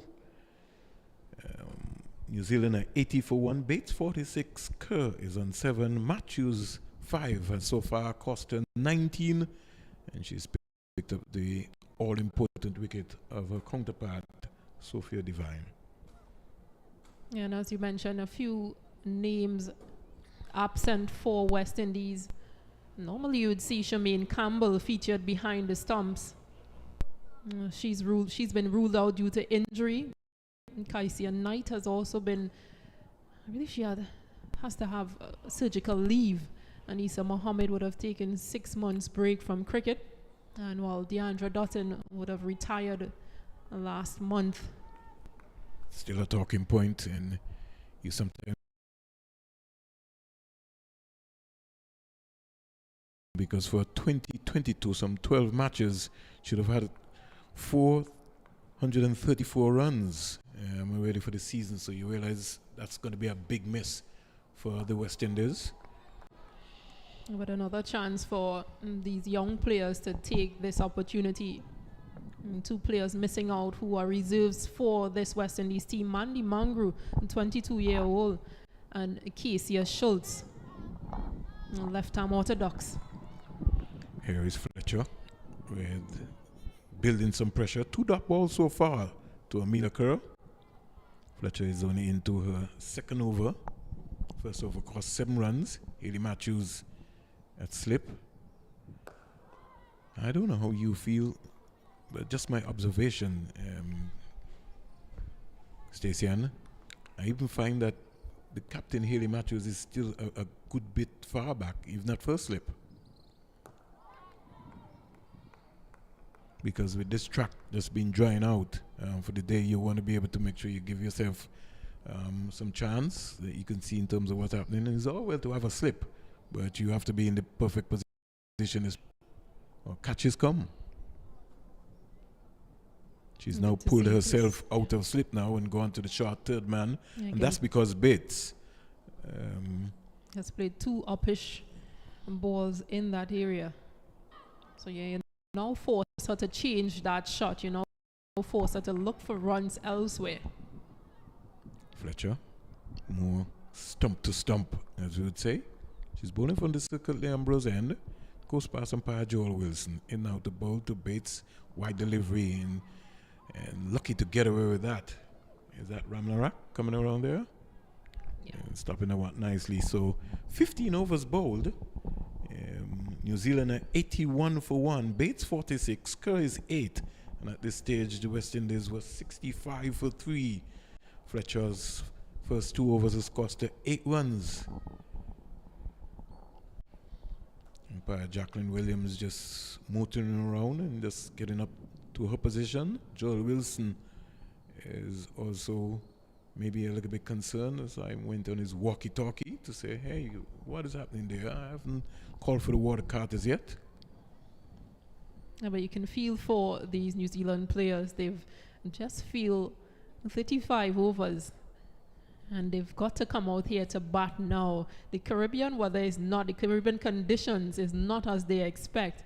It's not similar to what they've been accustomed to in New Zealand. Yeah, they've been trying to put in the work here on the easy scale. Stacey and King, and as you said, it takes a long time for you to really get climatized. I guess it'll be vice versa if you're going to New Zealand and you've been there. It's pretty cold. Yes, it is. Earlier this year, Women's World Cup in New Zealand, the sun was out, but it's a bit of a chilly breeze. Still chilly. Here is Karishma Ramnarak. Change of ends now. She's now gone from the Sir Curtly Ambrose end to the Sir Andy Roberts end. We say good afternoon to Sir Curtly and Shivnarayan Chandapal, who were on a roll with the Jamaica Tallowers as coaches. It's great to see the legends being involved at some point in time. Hopefully one day I can see Stacey and King with women's CPL team. Maybe 2 years time from now. You just never know. Cramp for room there is Susie Bates. She's upset with herself. When you're wearing a number 23, you got to be a big player. And Susie Bates is a big player. Following the steps of people like Michael Jordan and company, you certainly have to have some pedigree. That one sort of kept her on off, but she was able to just trigger movement was important. Right foot came across, defended her stumps and opened the face of her bat more or less with her top hand and just guided it down with soft hands into the short third man area. Taylor can't stop the single. She goes to 47 and the score goes to 83 for 1. Went over number 16.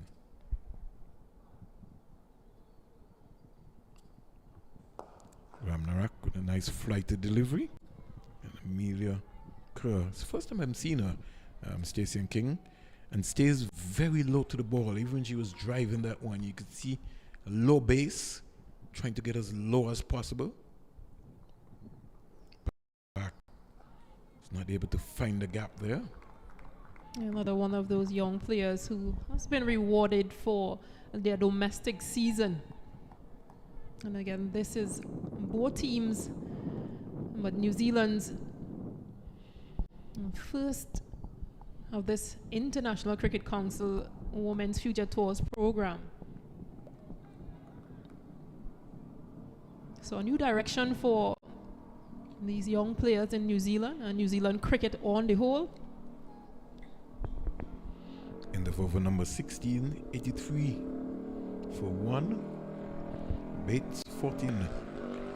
These two just going about their job quite easily.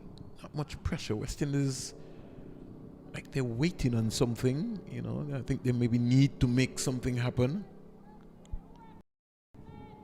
needs to be a motivator. Something needs to happen. Can the spin turn the trick for them? We don't know. Fletcher. Flighted delivery. And Kerr coming down with a nice straight bat. Top and very low. I think maybe it's an opportunity to start.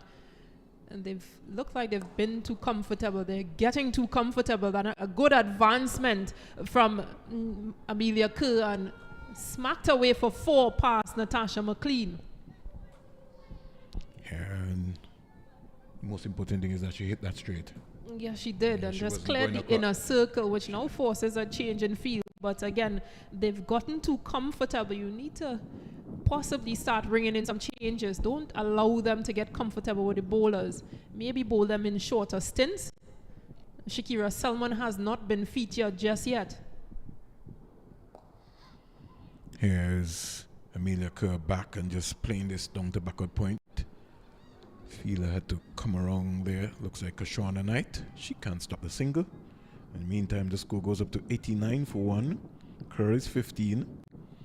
Bates, who's on 47, approaching another half century at international level, comes into strike. She's back and playing this one late. Kashana Knight is darting in, but she can't stop the single either. And the West Indies are almost in shambles. And as Stacey King said, the West Indies batters, the New Zealand batters, they seem to be very comfortable with it.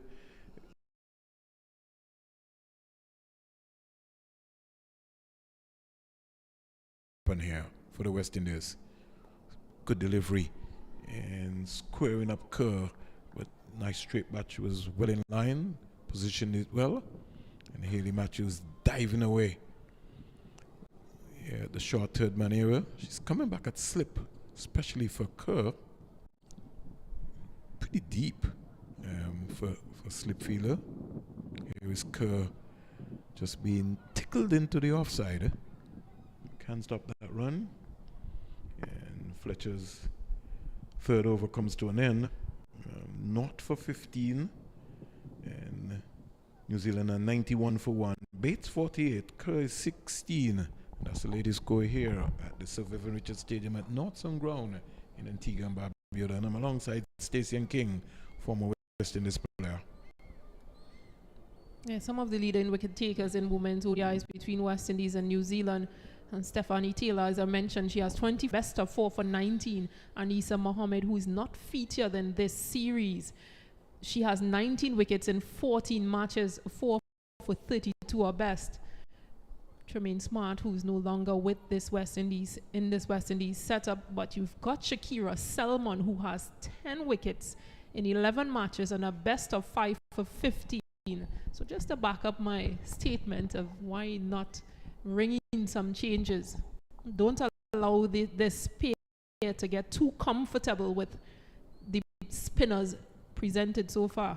Here is Kerr back and punching that past the fielder at cover and down to the boundary for 4. There's no sweep on the offside. Loose delivery, and if you're going to bowl that line, these New Zealand batters, both on their front and back, the weight of balance there. Kerr, execution, beautiful balance there. She went forward and she rocked back and she paced the outfield. And now Hayley Matthews is deciding to put Shady Nation to sweep on that side. Yeah, it's just too easy for this pair. Kerr is 20 down the onside. She changed the line more or less. And the lines have just not been consistent enough. And it's just almost a walk in the park for both now Kerr and Bates in terms of the open spaces being converted here by the New Zealand batters. Here's Kerr just whipping this into the mid-wicket area. The fielder has to come off of the fence in Kashana Knight. She can't stop the single. Kerr goes up to 21. And New Zealand's score goes up to 96 for 1. We're into over number 18. Bates, who's on 48, she comes into strike. Most prolific player for New Zealand. She's again tight in defense. And when I say tight, really tight, because she knows that she's got to start here and she doesn't want to give that away. This pay and pay dearly. Ken defending nicely, but looking to go straight, not trying anything fancy. Something that Gajnabi would want to have a model and look at. She's always looking to play the ball up the V. Bates. Back and just working it onto the leg side area. The mid-wicket fielder, Kashana Knight, is coming around. He'll only get one. In the meantime, Bates goes to 49. Kerr, who's on 21, comes into strike. No, in fact, it's the end of the 18th over. So West Indies looking for some spark. 97 for 1 New Zealand. Ramnarak's 5 overs so far. It's cost 23 runs.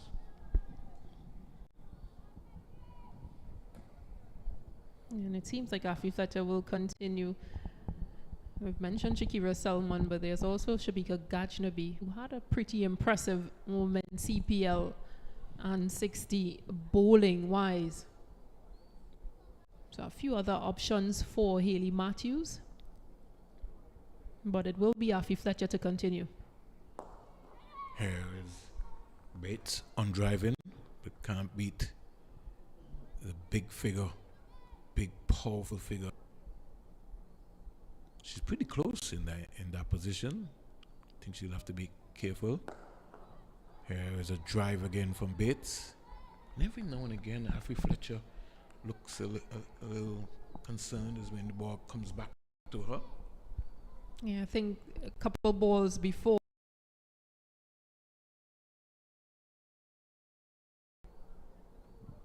So still probably a bit tender-handed. I'll tell you something. Stacey-Ann, in the days of Sir Clive and Sir Viv and those guys, you come on the ball spin, they'll hit the ball back to you, to your left or to your right or straight. Wanted to know how good you were. So you had to catch something. Yeah, well, this has been good from Fletcher. But they can afford to. Based on what's happening, New Zealand not going to really try and take any risks. The West Indies going to need wickets if they want to win this game. Short ball, she's back and pulling this out to the mid-wicket fielder. 50 for Susie Bates. And she receives a standing ovation here from her teammates. They know how important that half century is. Yeah, her 29th half century to go along with 12 centuries. She's got 2 centuries against the West Indies. Before this game, she would have scored 667 runs. Amelia Kerr, very much impressed with her. Stacey, and she's back and just punching this out to Taylor. Yeah, there's no hurry between this pair. They just sit back. They just seem to be comfortable to sit back and wait for mistakes to be made. Wait for shorter balls to be bowled. And just pounce on them. At the end of 99 for 1. 99. At this stage, the West Indies were 72 for 4. So as you said, they're really motoring on. And there seems to be no real pressure situation. Matthews having a word with someone. She's still searching around, trying to come up with something. Just trying to make sure that the right players are in positions. It seems like Shakira Selman is going to that extra cover region. I wonder if she's okay. She's not running as athletic as you normally see her. Maybe that's why she's maybe not bold yet, but we'll wait and see. Ken punch straight back up. Rannarak continues. New Zealand needs 70 from 96 balls. Something has to give. The West Indies have to come up with a miracle. Maybe have to bring one fielder from the deep inside to try and create some pressure. I think from my perspective, I would bring in that fielder, that extra cover, Shakira Selman. Bring an extra fielder into the circle. Force your bowlers to bowl a straighter line, which means that these 2 right-handers will be hitting into the leg side, which is into the wind. And so you'll force them to make a mistake. Because in anywhere, they're going to get 1 run, even if you still have the sweeper out on the offside. But you want to try something different. Just a little bit more pressure. Good delivery there so far from Ramnarak. Yeah, and she's been really good bowling stump to stump. When she bowls and gets wide is when runs are scored off her. So she's been bowling well. So create pressure. And on this track, you have to bowl as straight as possible. We saw what was demonstrated by the New Zealand spinners. Ramnarak. Yeah. Did she drop that one? Create pressure.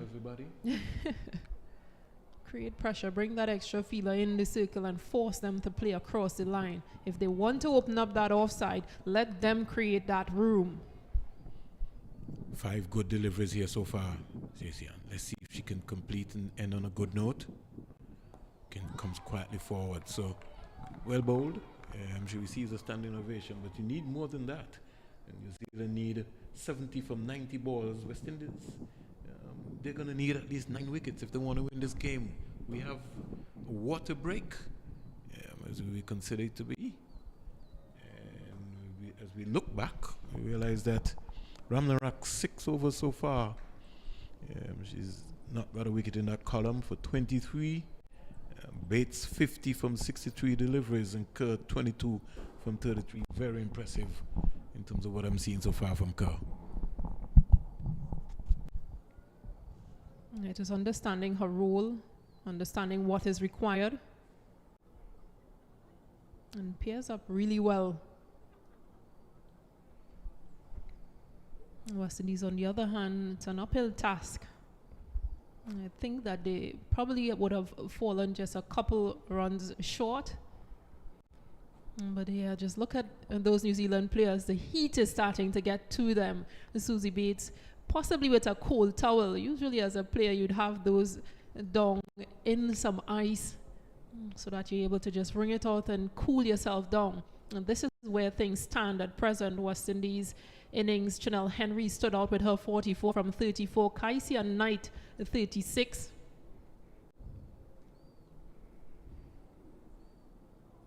No, it's all about New Zealand and how they go about things. Susie Bates is not out on 50. Sophie Devine went for 25 or 24 caught Kaishona Knight. Bowl Haley Matthews and Amelia Kerr is there on 22 of 33. Important period of play taking place here. And the game is positioned nicely. New Zealand would need 70 from 90 balls. We're pretty okay. Just to give you an idea in terms of the West Indies scorecard, West Indies 168 for 7. Mashahada Williams caught green ball, Jensen for 19. Natasha McLean caught Gaze both row for 20. Shabika Gajnabi run out Jensen and Kerr for 13. Stephanie Taylor caught Divine both Jonas for 8. Haley Matthews, LBW Jonas for 2. Kashona Knight caught Jonas bowl Kerr for 36. Chanel Henry, beautiful knock of 44 from 34 deliveries. Caught Halliday bowl Kerr. And Shakira Selma not out 4. Afri Fletcher not out 2. Shamila Connell and Karishma Ramnarak did not bat. West Indies 168 for 7 of 35 overs. Bowling for New Zealand as a successful wicket takers. Fran Jonas, 7 overs, 2 maidens, 22 runs, 2 wickets. Jessica, 6 overs, no maidens, 29 runs, 2 wickets. Haley Jensen, 7 overs, no maidens, 48 runs, 1 wicket. Hannah Rowe, 4 overs, no maidens, 18 runs, 1 wicket. And Sophie Devine, 2 overs, no maidens, 11 runs, no wickets. Amelia Kerr, 7 overs, 1 maiden, 26 runs, no wickets. And Susie Bates, 2 overs, no maidens, 2 overs, no maidens, 10 runs, no wickets. At the moment, the only wicket to fall so far for New Zealand has been Sophie Devine. She was caught Kashona Knight, Bowl Matthews for 25. Amelia Kerr is not out on 22, and Susie Bates is not out of 50. As I welcome my compatriot and colleague with New Zealand 99 for 1, they need 70 in 90 balls. Welcome back, Vinod. Thanks a lot, Vernon, for that comprehensive recap. At the moment, it's all in New Zealand, and it'll take nothing short of a a great comeback or miracle here for the West Indies to get back into this one. 70 to get. More balls than runs needed and a lot of wickets in hand. 9 of them. Bates has batted well, 50. With a bit of luck too. But in the main, she has batted well. And of course, Amelia Kerr. We all know about her. Highest ODI score of 232 not out. 21-year-old. Really coming to the party here. And it's been very steady in this inning so far. Nice stop there by Cornell. Cornell who put down a chance early on. Afi Fletcher, the leg spinner.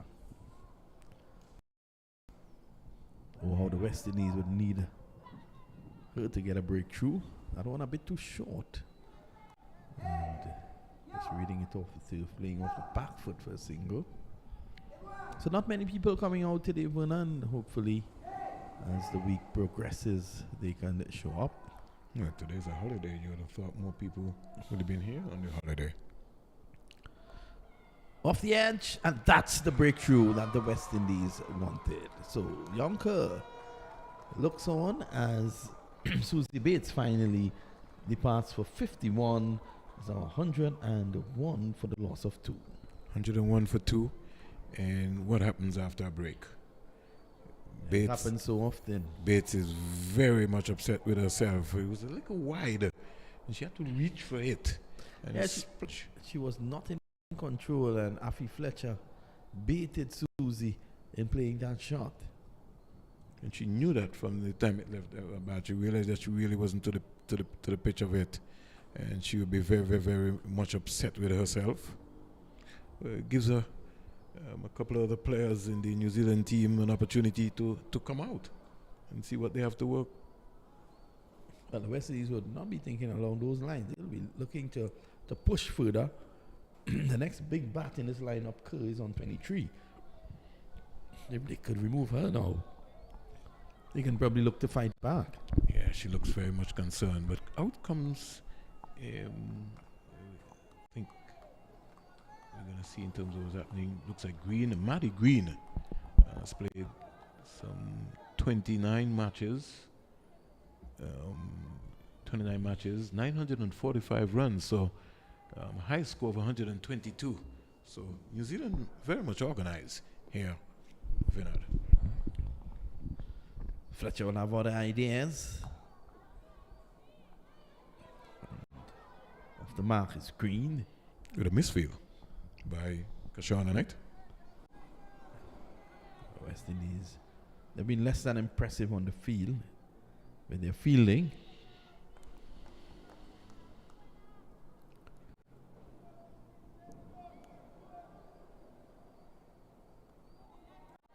Lucky to get away with that one, Vinod.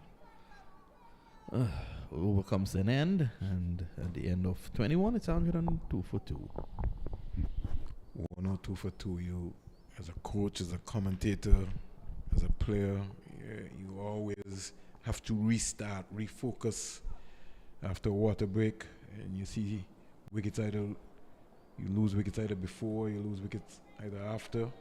It always happens. And New Zealand losing Susie Bates at a critical time. 67 needed, Vinod, of 84. Would you put your money on if you were betting? Well, at this point in time, you know, the going is with New Zealand. They have the momentum. They're in a very good position. Claire's in there, and she's well set on 23. So one would fancy the Kiwis at this point in time. But Ramharak has bowled well. And she'll be looking to just get that breakthrough again. The West Indies can only play what is in front of them, so you can't think too far down. Just look to remove one of those and just keep working away. Put New Zealand under some pressure. What after the opening stand that the Kiwis had, they were never under pressure.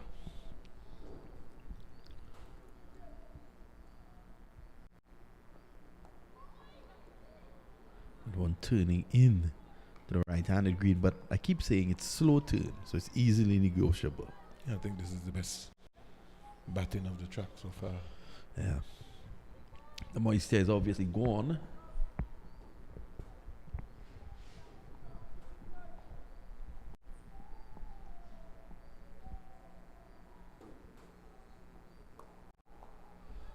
Too short and wide. So Ramharak in a 7th over, none for 24, one for 25. Hasn't done badly. Just need a wicket or two to complement that.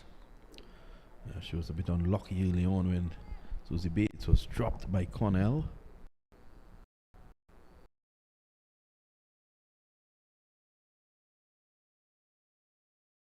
Ramharak, the wind is coming from the left, so she actually got that one to drift in the air.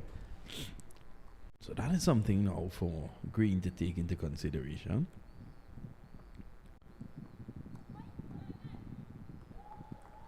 Bowling nicely to her field. Off spinner from Trinidad and Tobago, Karishma Ramharak.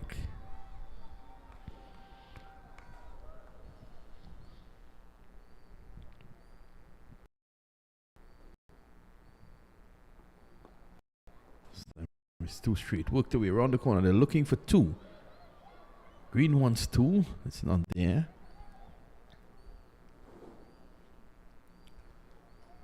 Just feel like Kerr was ball watching. So it's the end of the over.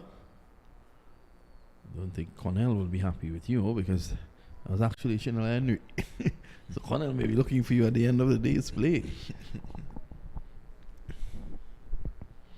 So 64 from 78, and you don't want to bring it down to a runner ball.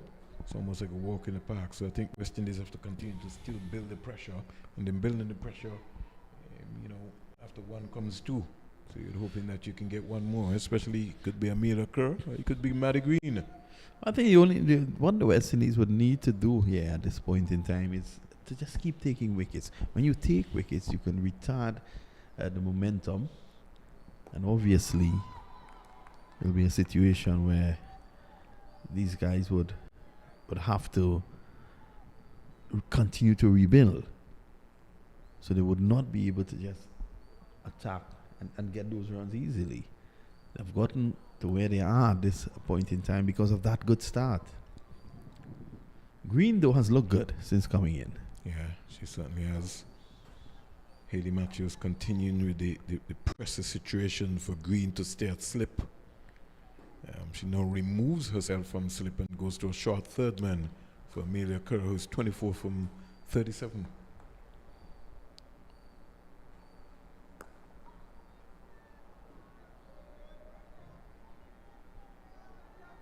West Indies have to be patient in terms of their lengths, Finad, and bowl a lot more straighter, because the New Zealand batters, as soon as you're offline, they pounce on it.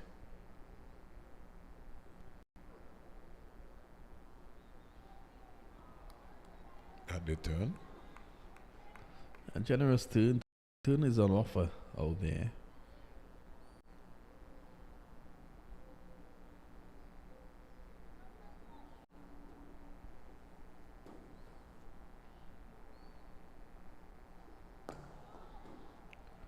Nice pleasant drive up to Henry. But Fletcher hasn't done badly as well. It's been a good spell. It's been a good control spell. Been a good spell, and to support it, she's got a wicket, but she needs maybe more than one. She needs 2, 3.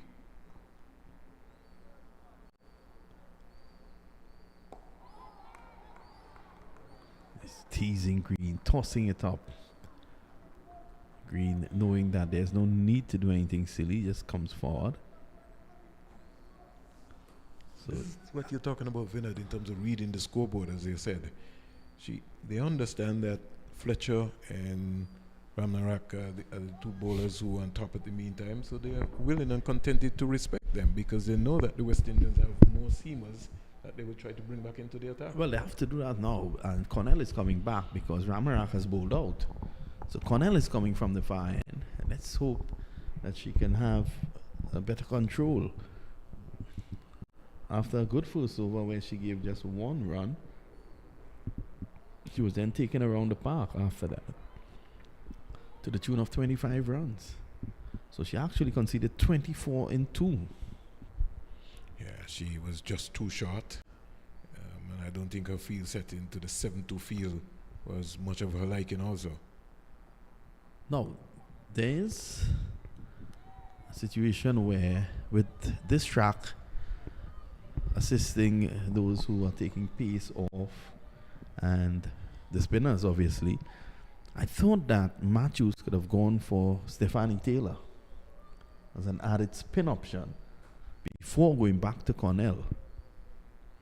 Don't know if Taylor is in that sort of mood to bowl. I haven't seen a bowl for a while, because even in the CPL games, she really did not go down that road.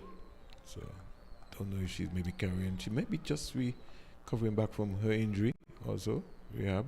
Mm-hmm. So all those things could be taken into consideration why she maybe has not bowled yet.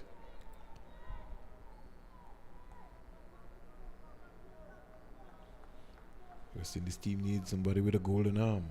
Here's where DeAndre Dottin is missing. Yeah, I think the West Indies, they've missed Dottin coming in that middle order.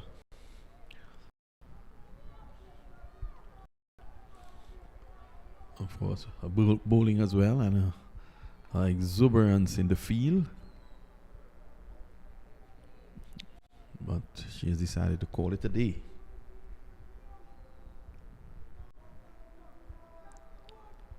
So here's Connell.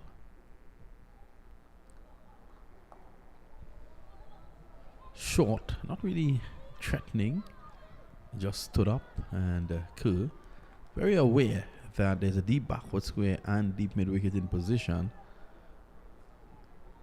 Ensure that you got over that to play it on the ground.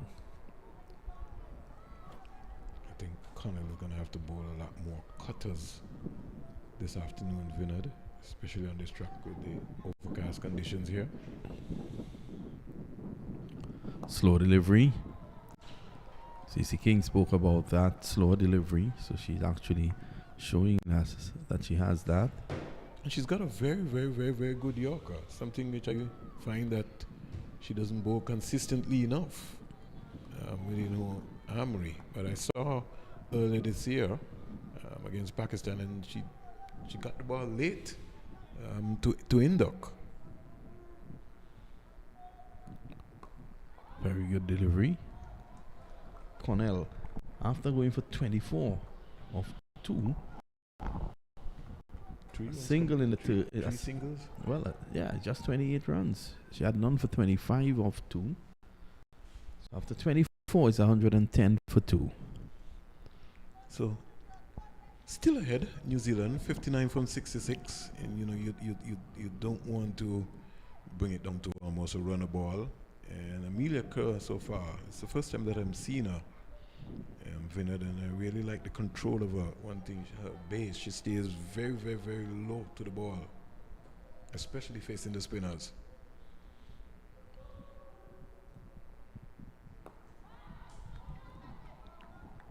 And always looks to play up the V, with a nice straight bat. She doesn't try to go across the line. But she's a short batter, and when she stays low, also gives her the opportunity to get under some of those deliveries to dispatch. Something she would have done very efficiently against Ireland in that unbeaten double 100. This one holds its own. Now Fletcher has the googly. I've seen it before. And you realize Maddie Green just came down and maybe just said to Kerr, listen, this is her final over. Don't do anything daft. Short. Lucky to get away with that, yeah, Fletcher. I think the slowness of the delivery didn't rush on that she could really get to extend her arms. Oh, this is a rank long hop. Pulled away down to deep mid wicket, and there's protection down there, just one. Maddie Green sort of hesitating in her running. Well, they could have pushed for two. I thought so. The size of the boundaries here at the Sir Vivian Richards Stadium.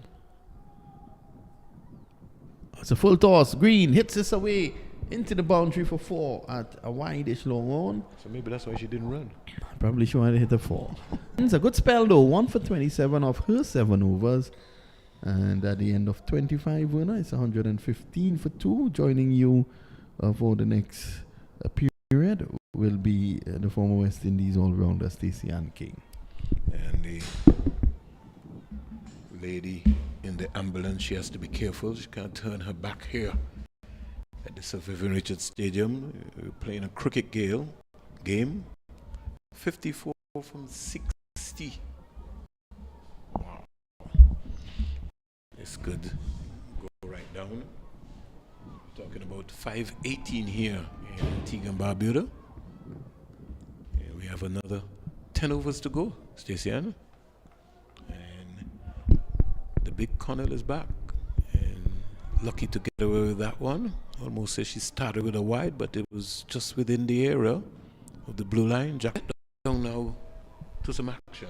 54 from 59. 115 for 2. Yeah, and just 5 bowlers used by Hayley Matthews.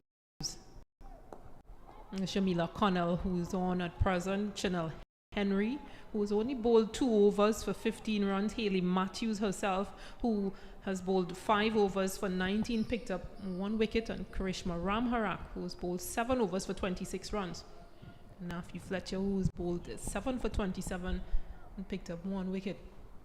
I wonder when, or if she has any thoughts of bringing Stephanie Taylor, Shakira Selman. She still has some options, and Shabika Gajnabi, she still has some options. It's a $1 million question still to be answered. So far, Connell has looked impressive. No runs off this over here yet, so far. So she's bowled 4 dot balls. Not for 28. New Zealand need 54 from 56. Can she end strong?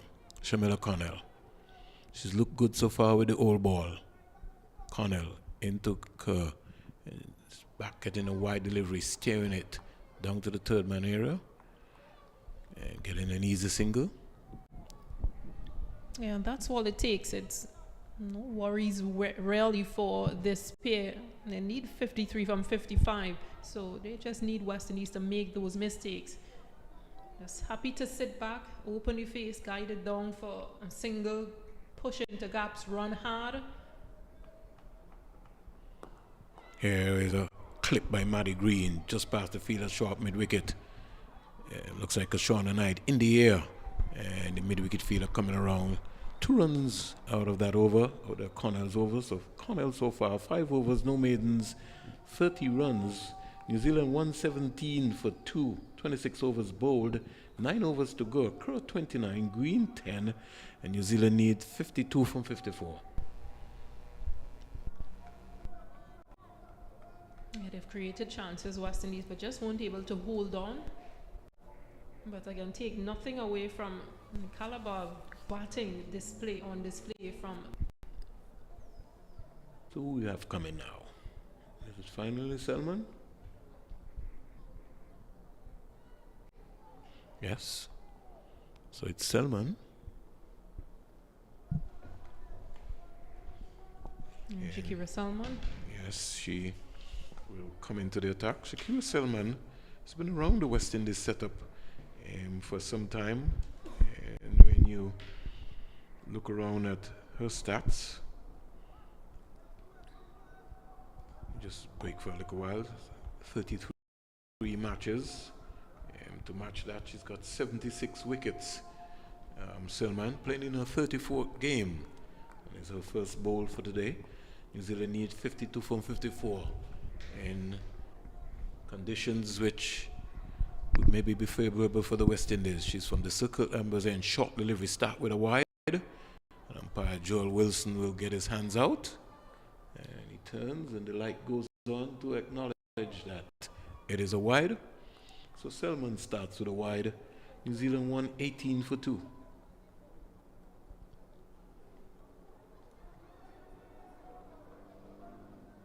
Here comes Selman wearing the number 4.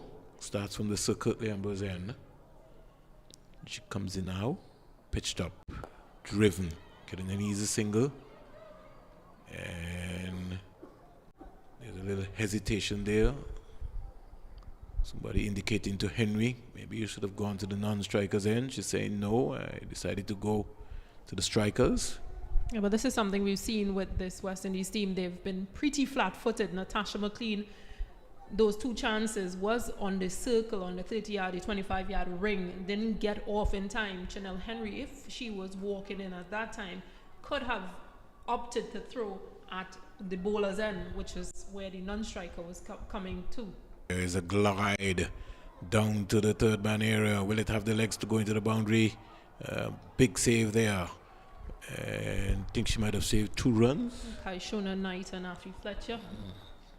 Good chasing in pairs. Teaming up there. Let's look at it on the television play.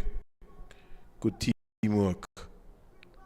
Kaishona Knight getting in that dive was beautiful. Your fielding coach would enjoy that.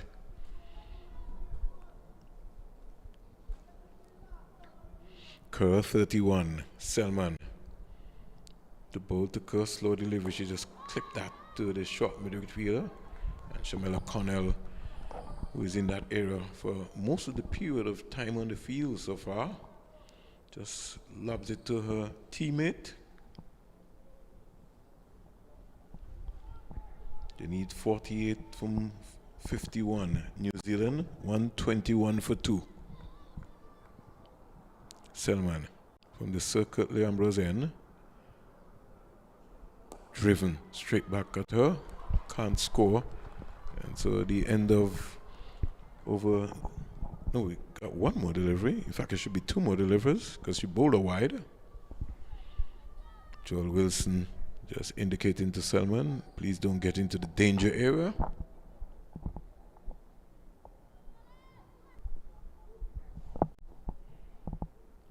.25 in the afternoon here at the Sir Vivian Richards Stadium. 4:25 in Jamaica. Just using her variations, Shakira Salmon. She's really worked hard on her fitness and worked hard on those variations. Usually, she has been a new ball bowler for West Indies, but she had struggled in previous times to come back with that old ball, but she's done really well over these last couple months. And just to work on those variations in this area of the game. Big shot. Driven over Henry. 1 bounce down to the boundary for 4. Fearless from Amelia Kerr. She moves on to 35, but good use of the feet as well. I can't help but really support you, Stacey and King, in talking about New Zealand batters being in control and not really put under any pressure. Maddie Green backs herself to figure out that if it comes down to the wire, that she can get a boundary or 2 and put the pressure back on the West Indies, as demonstrated by Amelia Kerr there by picking up a boundary. Well, they've had a pretty perfect foundation set from Susie Bates and Sophie Devine. That opening partnership, 54-55, and then Sophie Devine got out, but Susie Bates and Amelia could put on another partnership of 47 from 69. So they've been batting in partnerships, and it's literally been set. The foundation has been set for this New Zealand team. Connell continues. She's bowled well so far with this old ball. Certainly has. And when you look at her figures, you'll be very much impressed. She's into her 6th over. And her first 3 cost 25. And since she's come back the other 3, so far, in fact, going into her 3rd over, She's been only able to concede 5 runs off the last 2. So not a bad comeback at all for Connell. Goes past umpire Jacqueline Williams and forcing Maddie Green to just defend. And the score remains on 125 for 2. 125 for 2. New Zealand need 44 from 46 balls. The fans here bellowing on and giving the West Indies women their support. They feel that a miracle needs to happen and happen fast. Here is tearing this one past Rashada Williams down to the boundary for 4. She was flying away. It would have maybe taken a Jeffrey Dujon dive for that to stick. It didn't. It went wide of her right hand and down to the third man boundary for 4. A boundary to New Zealand. Put them more ahead. Fortuitous from Maddie Green. Yes, living on the edge. Rashada Williams didn't quite read that. A dive in despair.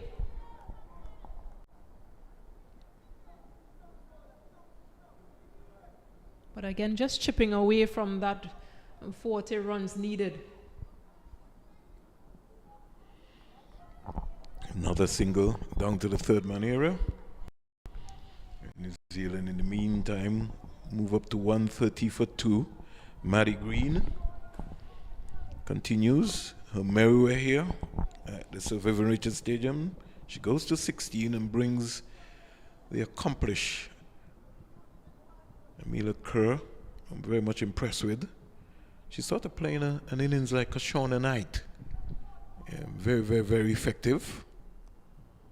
Gets a wide delivery. That one sort of kept low. Good take by Rashada Williams. I think they just need to be a bit more attacking at this stage in West Indies. It's only 39 needed from 43 balls.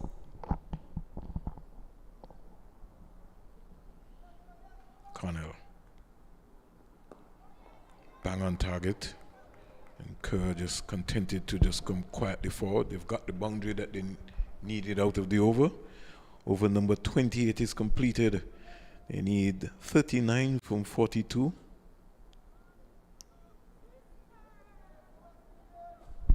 Yeah, they need to attack. So Hayley Matthews might just think about bringing spin on. Or if she persists with pace, might just want her wicketkeeper to be up at the stumps. Just to restrict Maddie Green from advancing to score. Yeah, they've got to do something here, West Indies. They've got to keep the pressure on or try to get a quick wicket or 2 within this period to just kind of switch momentum. Because if you leave it up to this pair, this partnership is already building. It's already growing in confidence.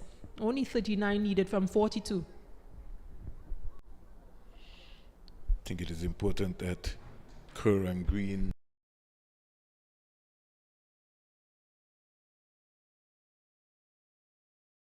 pick up a wicket or 2 here, which could maybe just open the floodgates.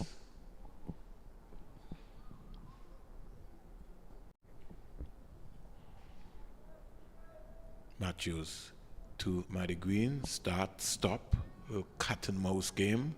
Umpire Joel Wilson saying, come on, we have to get in these overs. Matthews acknowledges. Here is an open face being stared down to the third man area, and they hustle to come back. Maddie Green for 2. Kashwana Knight has had a lot of work to do today in the field and while she was batting. Yeah, she definitely does.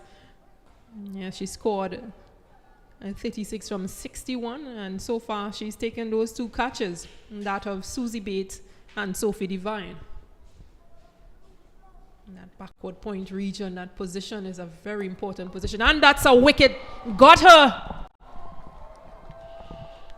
Good catch there by Stephanie Taylor in the short mid-wicket area. And Maddie Green would very much upset with herself because she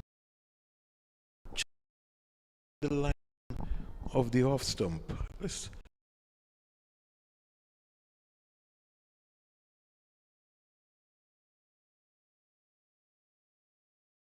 Stephanie Taylor will not make a mistake. It's a good catch in that mid-wicket region. Maddie Green goes for 18 from 24. New Zealand 132 for 3.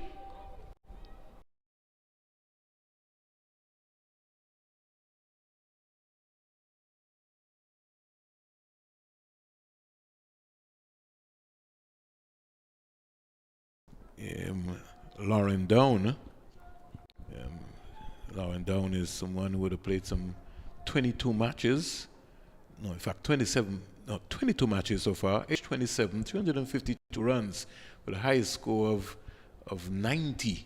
So New Zealand more or less organizing themselves here. And to every time somebody comes in, they almost have to take some time to start all over again. But the good thing about it is that Amelia Kerr is still there on 35.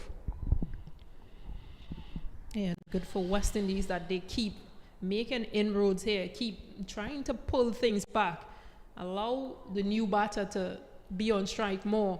From a New Zealand perspective, they'll want Amelia Kerr to get back on strike as soon as possible. She's on 35 from 57. You'll hope that this partnership does not take too many balls to get going. Wondering if Joel Wilson will be asking for the lights to be turned on here at the Sir Vivian Richards Stadium. Maybe not. We don't know. Still good. Good light. And Lauren Dong, as you mentioned, 27 years of age. Regarded as one of the best fielders in New Zealand in that cover point region. And had a very strong domestic season.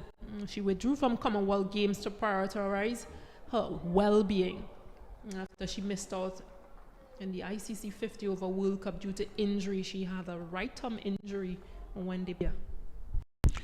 And straight away, just one slicing off the outside edge.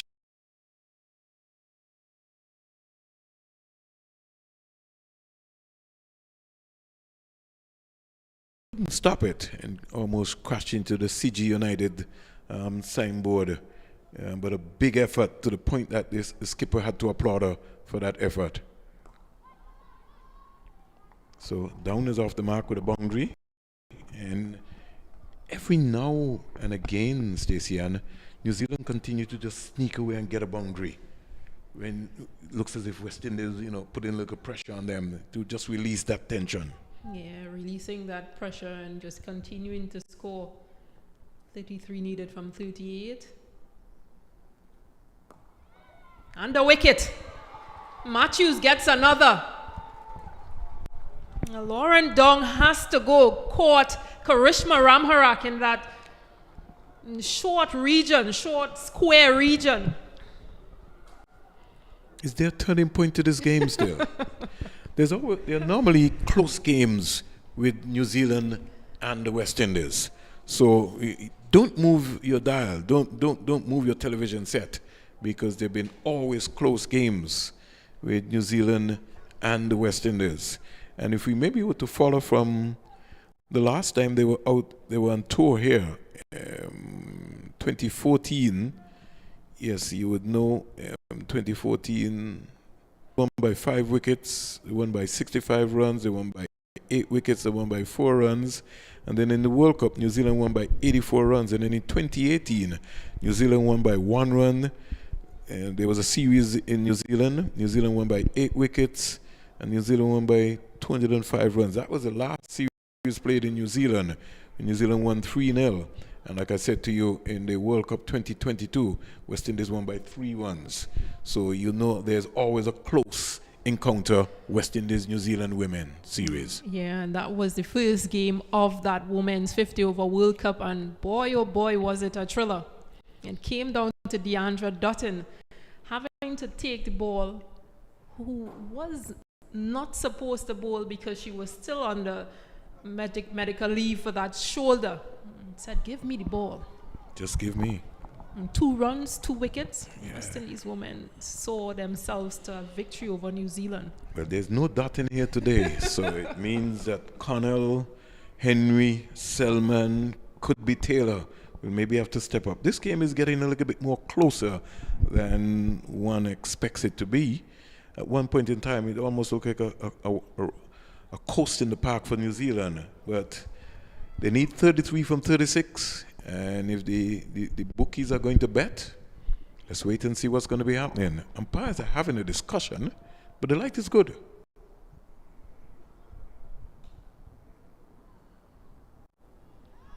Yeah, 6 overs to go. Yeah, they've opted to send Hallie Jensen, who can hit a long ball. Yeah, she can, and we saw that in the women's CPL on 60. Maybe just that familiarity being the reason to make that decision to send her. She can hit a long ball. So let's see what's going to happen. She's not facing, she's on north, and Kerr is on strike. That one going past Amelia Kerr's bat. Good take by Rashada Williams behind the stumps. All of a sudden, the West Indies feel like they're in this game. Yeah, you can actually hear them. You can hear the support. You can hear them very chirpy now. I should have had this couple overs back. Never too late. Wide delivery. Connell just trying a little bit too hard for the extra pace there, going wider and wider.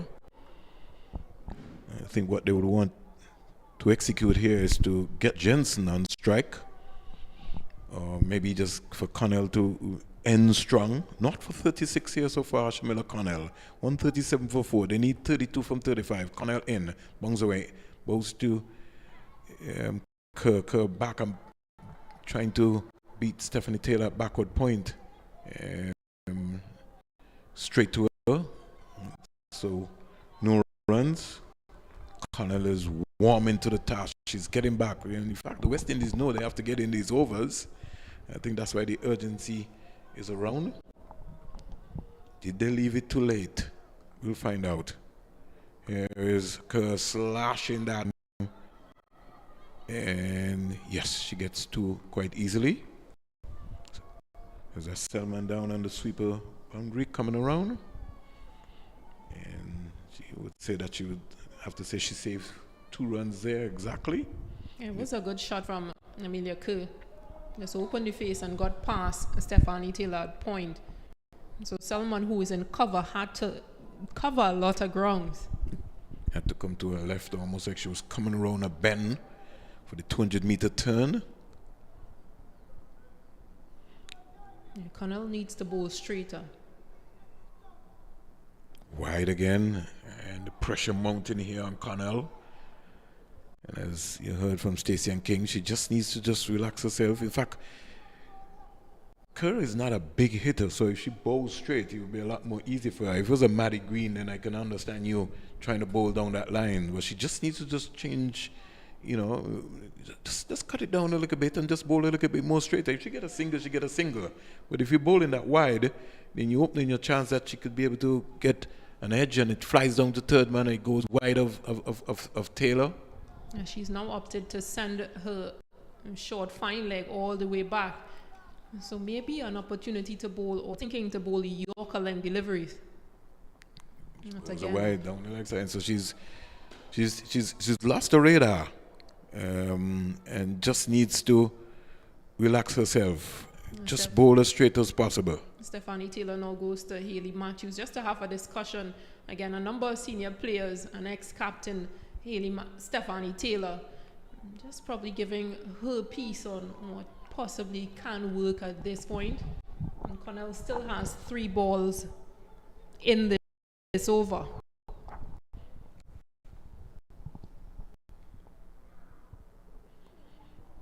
Yeah, I think using pace at this point might just be exactly what New Zealand needs. Connell has bowled into her 7th over. She's already had 41 runs scored off her.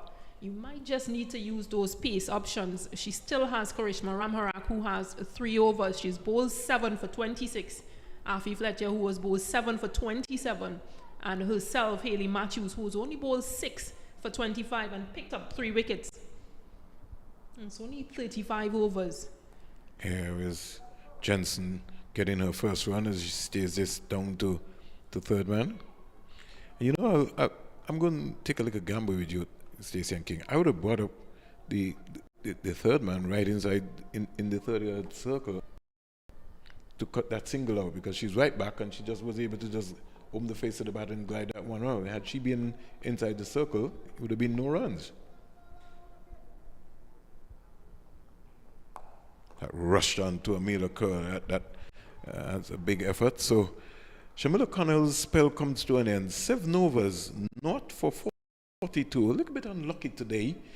Could have had some wickets in that column, but that's how the cookie crumbles sometimes. New Zealand need 26 from 30. They're 143 for 4, and this game could go either way, as Hayley Matthews will look to start and hopefully get a couple of wickets in this over, or even just build pressure. She's already picked up 3 wickets. She's picked up that of Sophie Devine, Maddie Green, and Lauren Down. I think it's the right option to use spin, take pace off. Wicketkeeper is right up as well. Just create more chances. Yeah, and in that, you can now create more dot balls and more pressure on this pair. Force a big shot, force them to clear the boundaries.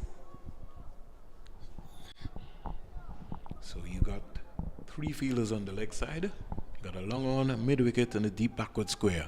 Everyone else inside the 30 yards, inside the circle. And Matthews was into a 7th over, 3 for 25. Know that it is important to build the pressure on Jensen, who has just come in. Yeah, 2 dot balls. And so far in her over, she's bowling really tight. She's bowling wicket to wicket, not giving any room. So the new batter Jensen will have to make the mistake. She'll have to try and improvise. Peel for a leg before there, but that one seemed to be going down. And now Amelia Kerr comes up.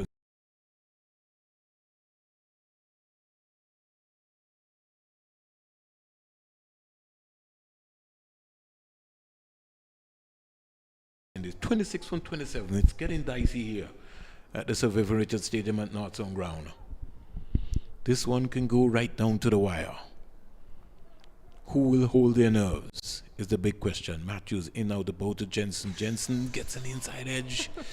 Ooh, Chinese cut as he would call it. And is darting his way going down to the fine leg area. They're thinking about 3. No, they get 2 runs. And anything could have happened there. Could have gone on to hit the stumps. And Rashada Williams was jumping like, oh, couldn't that just graze the stumps? They get 2 runs in the meantime. Jensen, she goes to 3, Kerr 38. Matthews 3 for 27. She's into her 7th over, 6.4 overs, 3 for 27. The West Indies captain. She's in now to bow to Jensen. Jensen is going across the line, and the pressure building here. Yes, it is. You can almost tell like something has got to give. Something will happen. It's a big swing and a miss from Hayley Jensen, but what would have happened if she had connected? Might have maybe just spooned out into the air. We never know.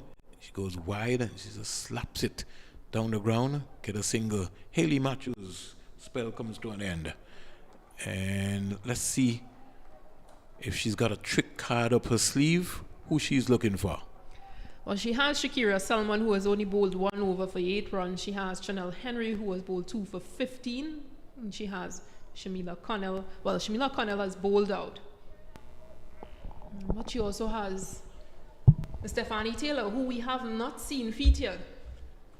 I think the option will be between Stephanie Taylor or Chanel Henry. Yeah, conversations from those 3 senior players. From a New Zealand perspective, Hayley Jensen is 4 of 8 and Amelia Kerr is 38 of 62. So another 23 needed of 24. And 31 overs gone. New Zealand 146 for 4.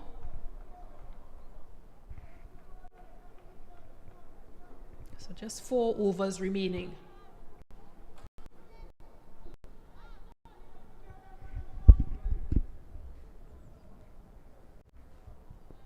It seems like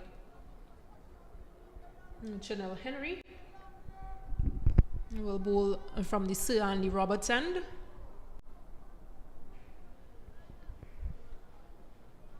4 fielders out for her. A deep cover, deep mid-wicket. Mid-on.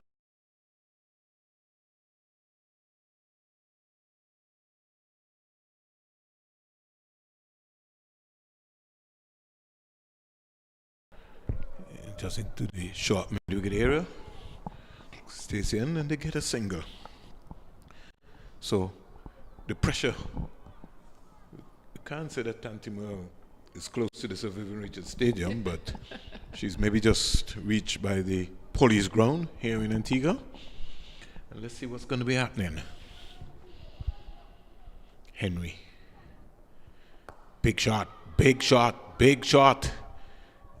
Won't have the legs to get a boundary, but Kerr is really using her experience here. Yeah, found that gap. Again, Shabika Gajnabi in that long on position had to run across to her left. So a good gap finding from Amelia Kerr, who moves on to 40. 20 from 22. Big shot again, big shot again. Somebody can come up with a screamer. No, she gets away with this. And that's simply because the boundaries are so huge here for this game. 50 up for New Zealand. 150 up, 160 minutes in 31.3 overs. Kerr goes on balls.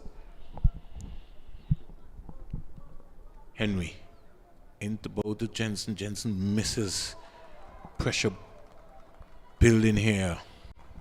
Yeah, but it's a good idea from Jensen. Just try to back away. Know that short third man is in the ring. So again, anything splices off her bat, any bat gets a tall on ball, it can't run away. Here is Jensen clipping this one out. Wicket to the West Indies. Wicket to the West Indies. Jensen goes, but Amelia Kerr is still there. Yeah, Kaishona Knight taking another catch, her third of this game in that deep mid-wicket region. Again, another player trying to swing a ball that is on the off into the leg, not taking heed of that wind that is blowing across the ground. Even though it's a little wind right now, it's still there, but still a huge boundary to go across for Jensen. She goes for 5 off 11. New Zealand 150 for 5. 19 from 9. The final 3 overs. That's the big $1 million question that is still being asked. We're in St. John's, Antigua and Barbuda. The time here is 5:50, 4:50 in Jamaica. 150 for 5. Who will buckle under the pressure? Henry. Inside out, down to the boundary for 4. That's what you were talking about. Halliday gets a boundary. That's what you were saying. Stacey and King, you can't give them width. If you get width, you can get under it. And every now and again, New Zealand always sneak ahead. They just get a boundary. They find a boundary and that's over after being in control of the game, West Indies. Yeah, just to bring things back. In fact, it was Kerr who got that boundary. Just Kerr, yeah. Yes. Amelia Kerr, sorry. Amelia Kerr. Folks, for the man of the match moving around. It's going to be a long, as we would say, can we say it's a long night? Long evening. 154 for 5. Kerr's batted beautifully. 45 from 65. And she stands between the West Indies winning and New Zealand winning and West Indies losing this game. Amelia Kerr. So let's see what the tactic is going to be. Who is coming back now? Selman is going to come back. Henry, 1 for 23 from her 3. New Zealand needs 15 from 18 balls. I'll tell you something. Halliday is in strike. I would have brought up the long on and the long off right inside the boundary. Put some pressure right back on her. Yeah, you need to put pressure on her. You need to. Really completely done that. I don't think she could be it. But let's wait and see. Yeah, just too easy. And she's off the mark, because I'm saying you got to be thinking about building that pressure on Halliday, who's just coming. I mean, if we follow by Halliday's stats, she's played some 26 games, Brookie Halliday for New Zealand, 356 runs, a high score of 60. So,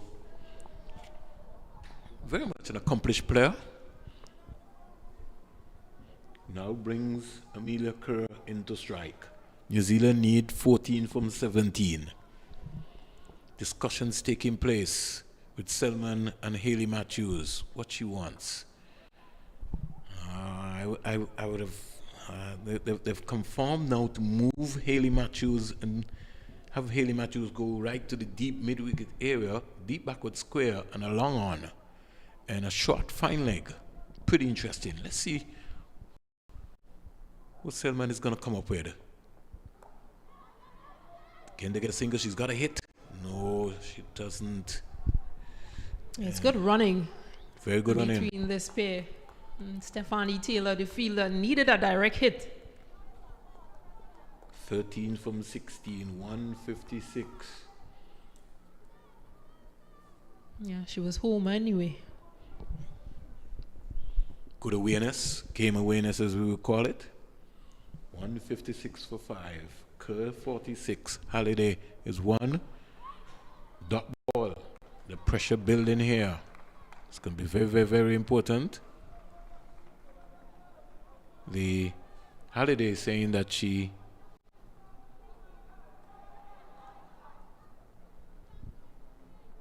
they want to have a discussion. Or I think she was either indicating, I thought she was saying that she couldn't, somebody was blocking her, but it maybe was not that. Umpire is looking around. He's trying to, Joel Wilson is trying to find out what is happening. What is she saying? Okay, umpires are going to have maybe questioning the light. Or no?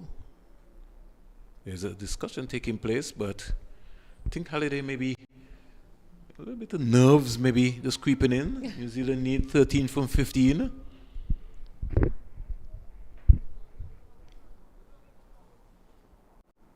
Cramped off a room. Somebody could be in trouble if Taylor. No, she gets home again. So it would have been difficult if she had thrown because Salmon in her follow through after bowling would have taken her away from the stumps. Yes. 12 from 14. Halliday's 2. Kerr comes back into strike. 46. This will go right down to the wire. 157 for 5.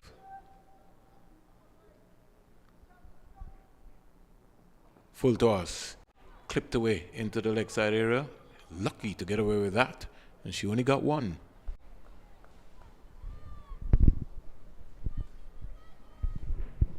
Yeah, West Indies with one of their most senior bowlers, Shakira Salmon. Can she do it? Can she get that breakthrough that they need at this point? 11 runs needed from 13 balls. Another close encounter between these two teams.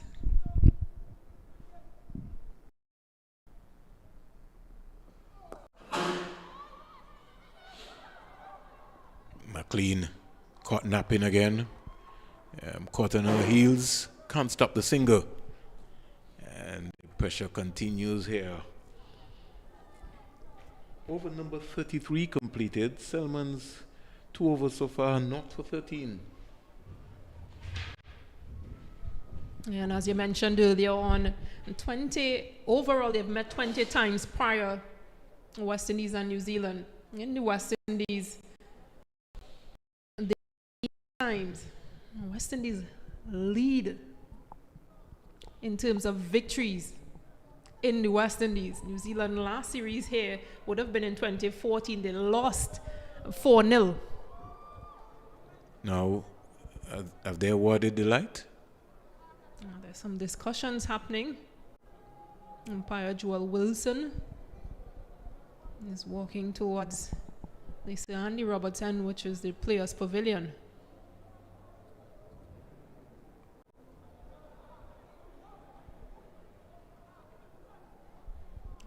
Not sure what's happening, but it seems that West Indies players are making their way off. They're shaking hands with the umpires.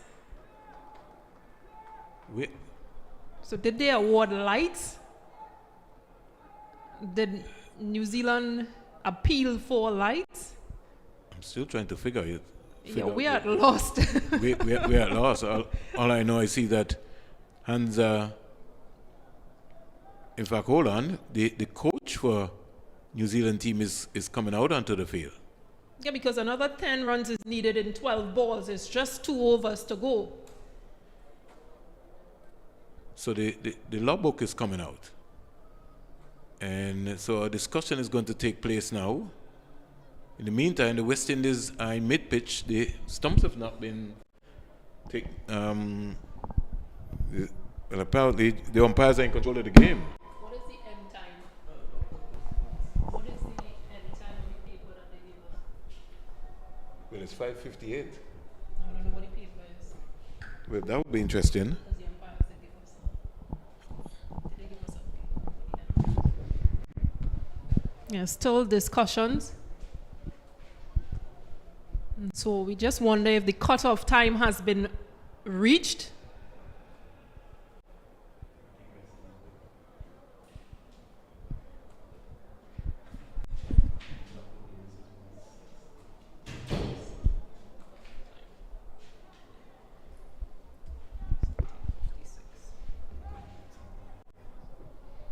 And so initially, they've given us a match end time of 17:56.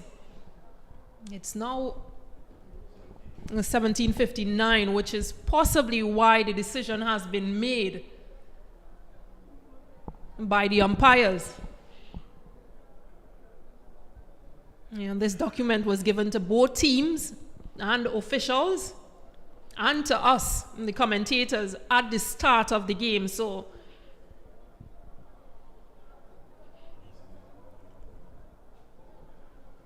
West Indies win by 1 run. Under the Duckworth Lewis.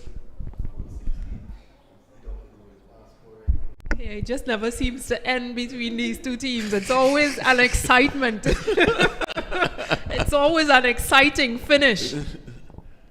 Yeah, well, let's wait and see in terms of what's happening.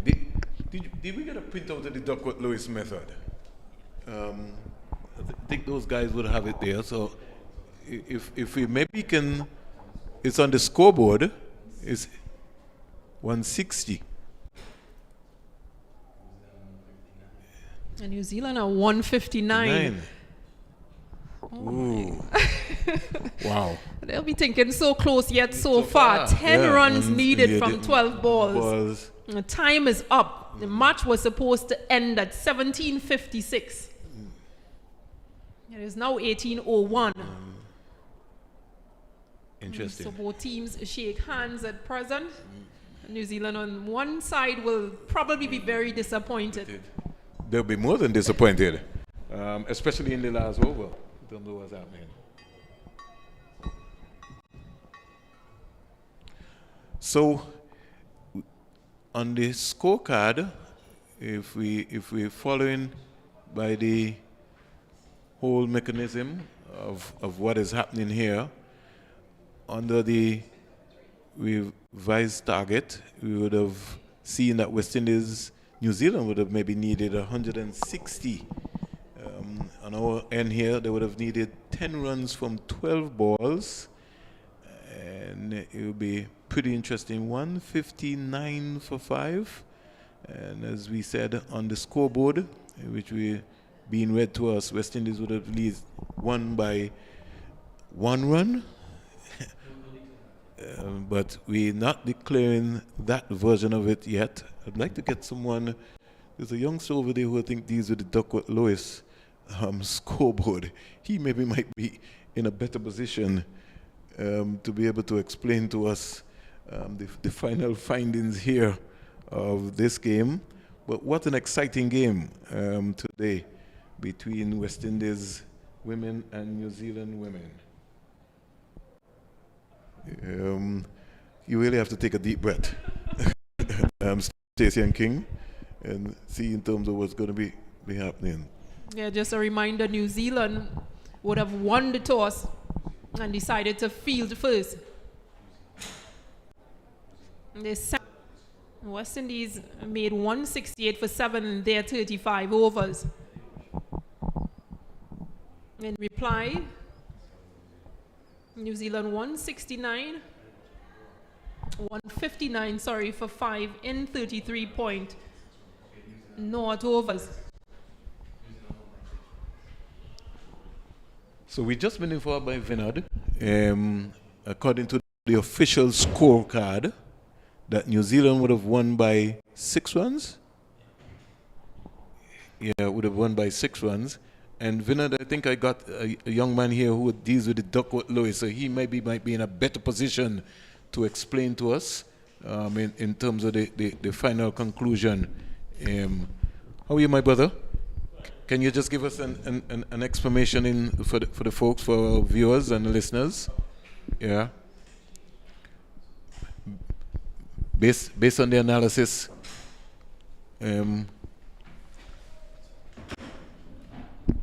Hi, good night. Yeah. Well, the simple explanation is that play got called off due to bad light.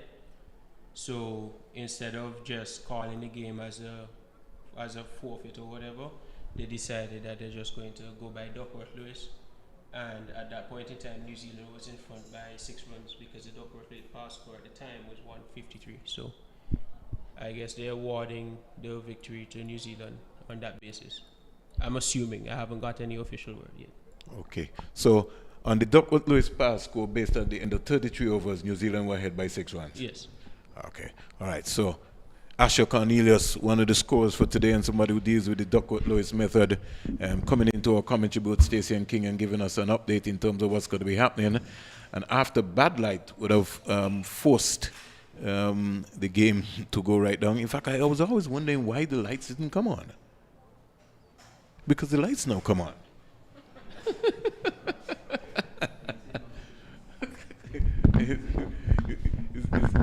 It never ceases to amaze me in terms of what's going to be happening. What are you seeing on Cricket Info?